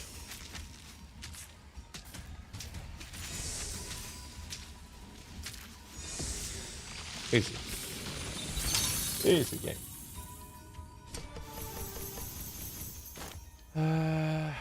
No, I don't know where to get the chance. Rain of Flames trinket.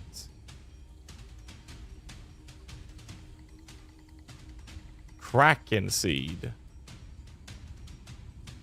Wolves.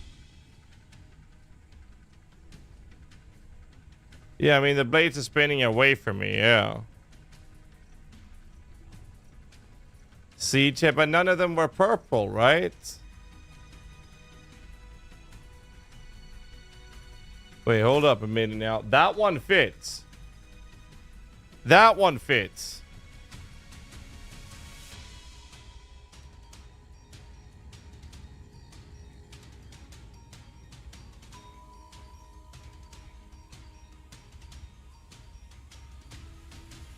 So does that give me lifesteal? No, it doesn't. That didn't give me lifesteal either. Where is lifesteal?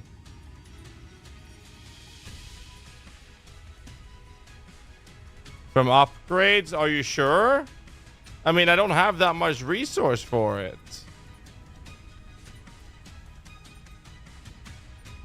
You said from the skill tree? I don't see it. Where on the skill tree can I get life leech?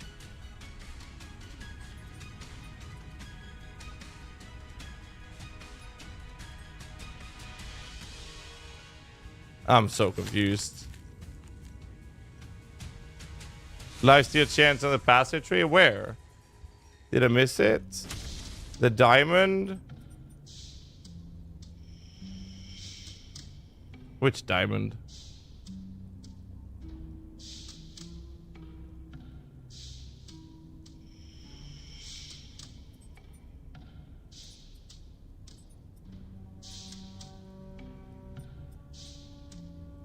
There's no diamond on the left side. What are you talking about? Huh?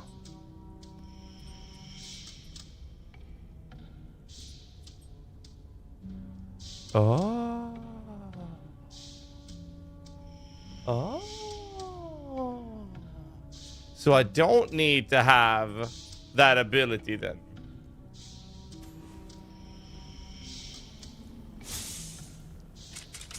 Then we keep using the death blade, but now we know where we're going. Okay. Not enough. We're all tired. I mean, everyone's just waiting for PoE 2. I'm just happy we have games like this to keep us company till then.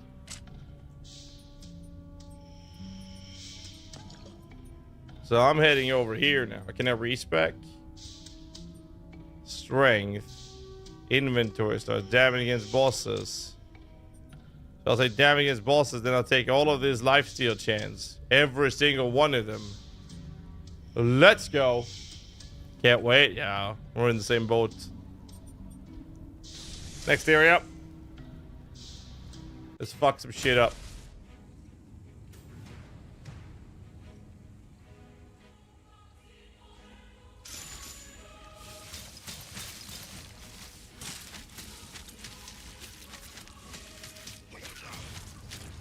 There we go.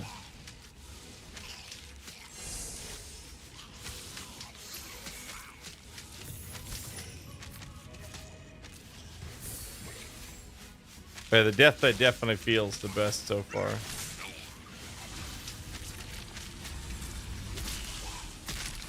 It really does.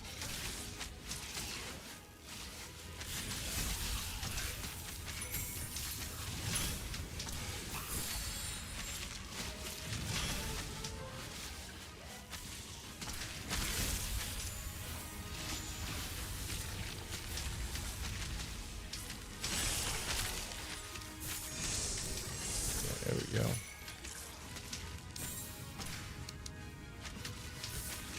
Upgrade skill.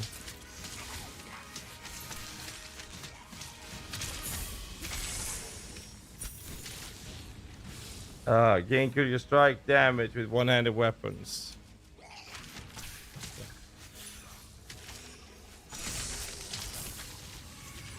Gotcha.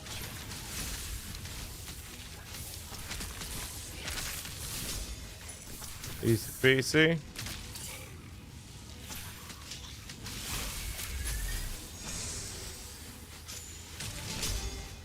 Fucking bow.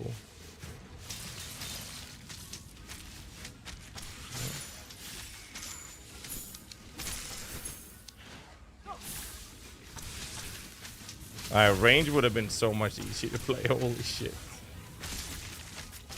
It's like night and day difference with how much easier range is to play.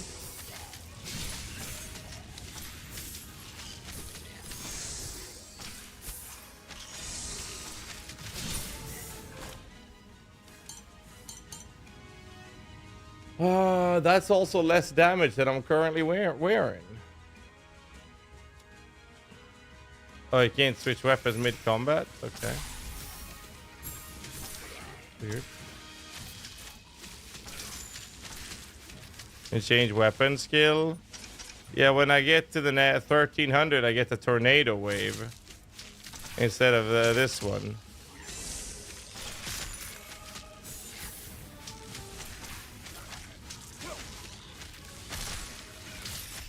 Definitely don't want the lifesteal though. Death and glory. Death and glory. We're heading up here for life leech. More damage.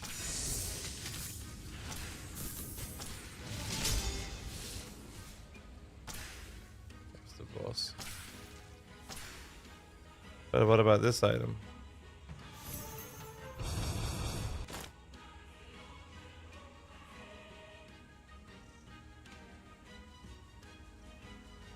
Wow. Wow. Do that. Now I can change. Where the scythe is better. Where's the minions at? Try a non-minion build for once.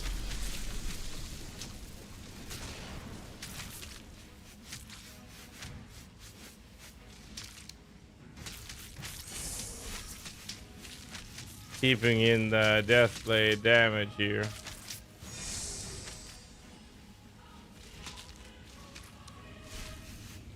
This guy actually hurts me.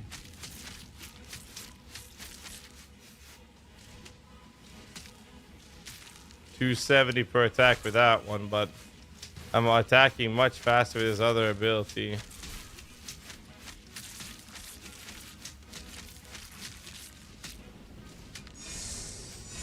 How about this one?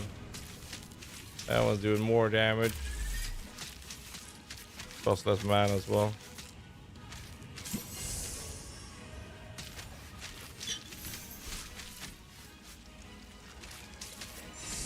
Easy peasy. Nice.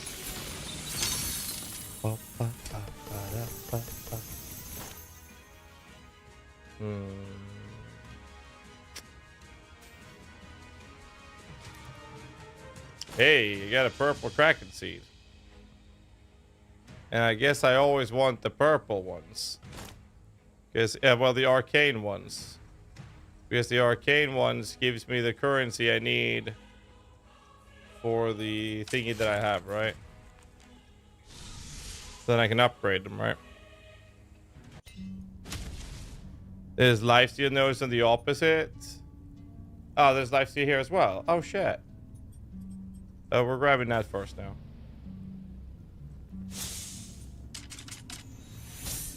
It'll be a bit comfier.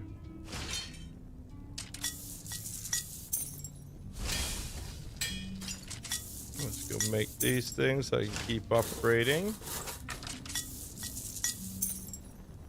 We'll do this. Get some Giga XP, 50,000. 36, okay. Close enough. And then we should have enough to upgrade. Nah, god damn it. Can I buy that material Selling somehow? or buying? Next zone. Where's them minions at? We'll deal with that later.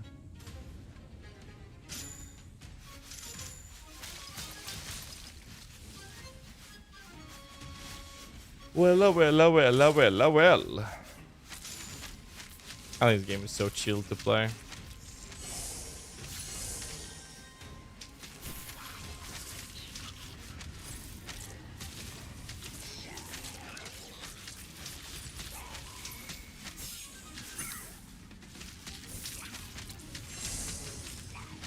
Boom, boom, boom. Trinket scrap. Fuck is trinket scraps?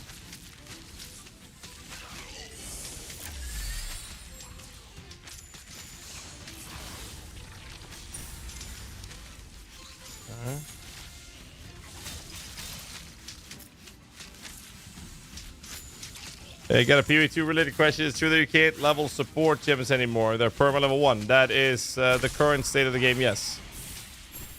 You are correct. That is the current state of the game.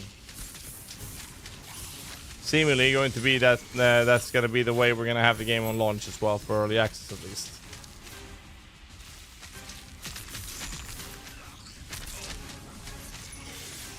It'll be interesting to see how that will shape the game.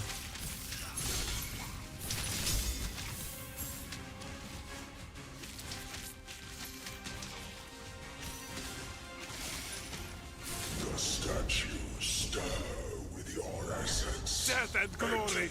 Death and glory. Face my minion. More endurance for damage. Couple more points before we get life leech. Well, I'm gonna need 30 more energy. Or time essence, rather.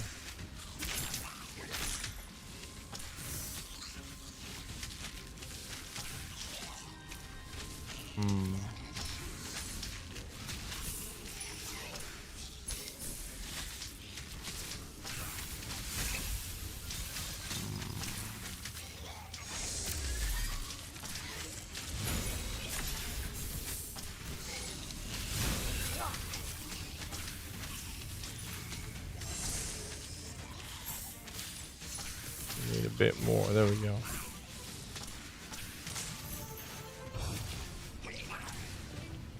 Nice. We got these for the upgrade in that thing. No. Check the sword. So here's the thing, right? This is I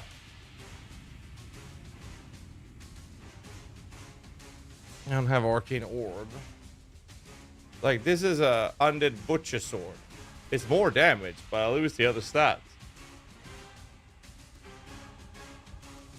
Like, that's a lot of crit shit I lose if I equip that. Like, a lot of it. But yeah, like I said before, you guys haven't checked this game out, type !Dwarven in the Twitch chat. When does it start? PoE2? 6th of December. Dwarven Realms just had a release of their new season here, which is what we're playing right now. It's really fucking cool.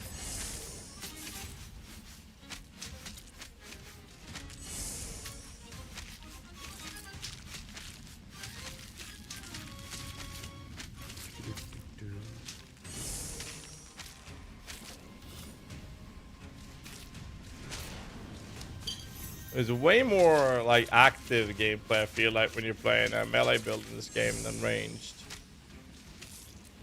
How far away am I? Pretty far. And the death data ability feels pretty cool. Filling up the ground with like these purple damages.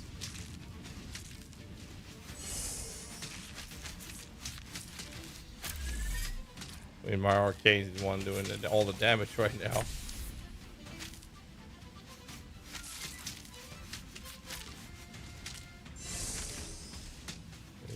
PC.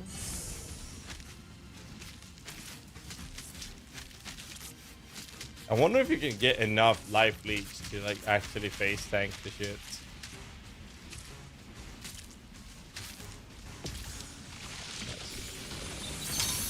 It's soon, man. It is soon. It's very soon. Get more of the arcane. Summons ethereal blood dragons.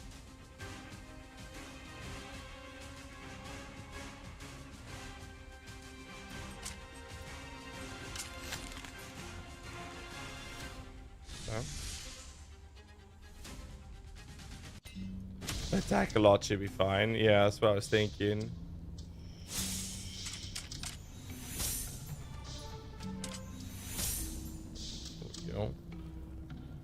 This guy wants me to upgrade furnace.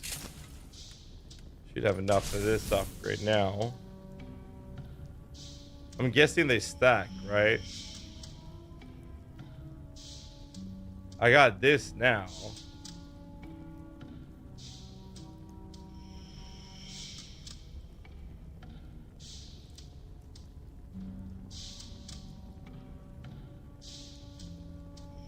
No, you're gonna have to, it said it's working the same way as PoE 1, but we don't know if they made any minor changes to it. So assumingly it's gonna be like PoE 1, where you click it first to have a save state, and then click it again to get back to that save state.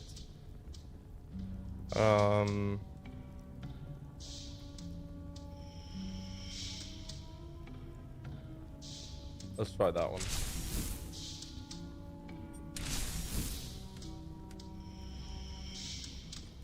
That should do a lot of damage now. So it's not a sand copy behind him? Yes, but what we're saying is that we're assuming that the sand copies don't start until you click it. But it might not work that way. That's just what we think it's gonna do. We'll have to see when we get to play. But my understanding is that you have to click the temporal rift, and then you start dragging these sands after you, and then you click it again.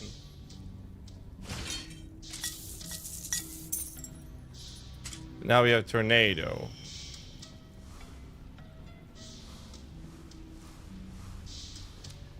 Sure. Not bad. Oh, we got another one of these. Damage in inventory slots. Reroll. Can't reroll again. Stamina and crit bonus then, YOLO. I guess. Oh, I can have a stash here as well. Sure. Spin and win, baby. What time is it? Right. Guys, I'm gonna have to call it. I got a lot of stuff to do, prep, and I will see you guys on Sunday, because I got a shitload to do tonight and videos to record. But I will see you guys on Sunday. Hope you guys enjoyed this little extra sponsor segment with Dwarven Realm. So if you guys haven't done, type !Dwarven, check the game out. It's less than 10 bucks. Try the game out. It is very fun. So you have nothing to do leading into PoE 2. This is the game for you. I will catch you guys on Sunday. So till then, stay safe, keep rocking, have an excellent night, and I'll see you guys on the YouTube channel. Good night, everybody.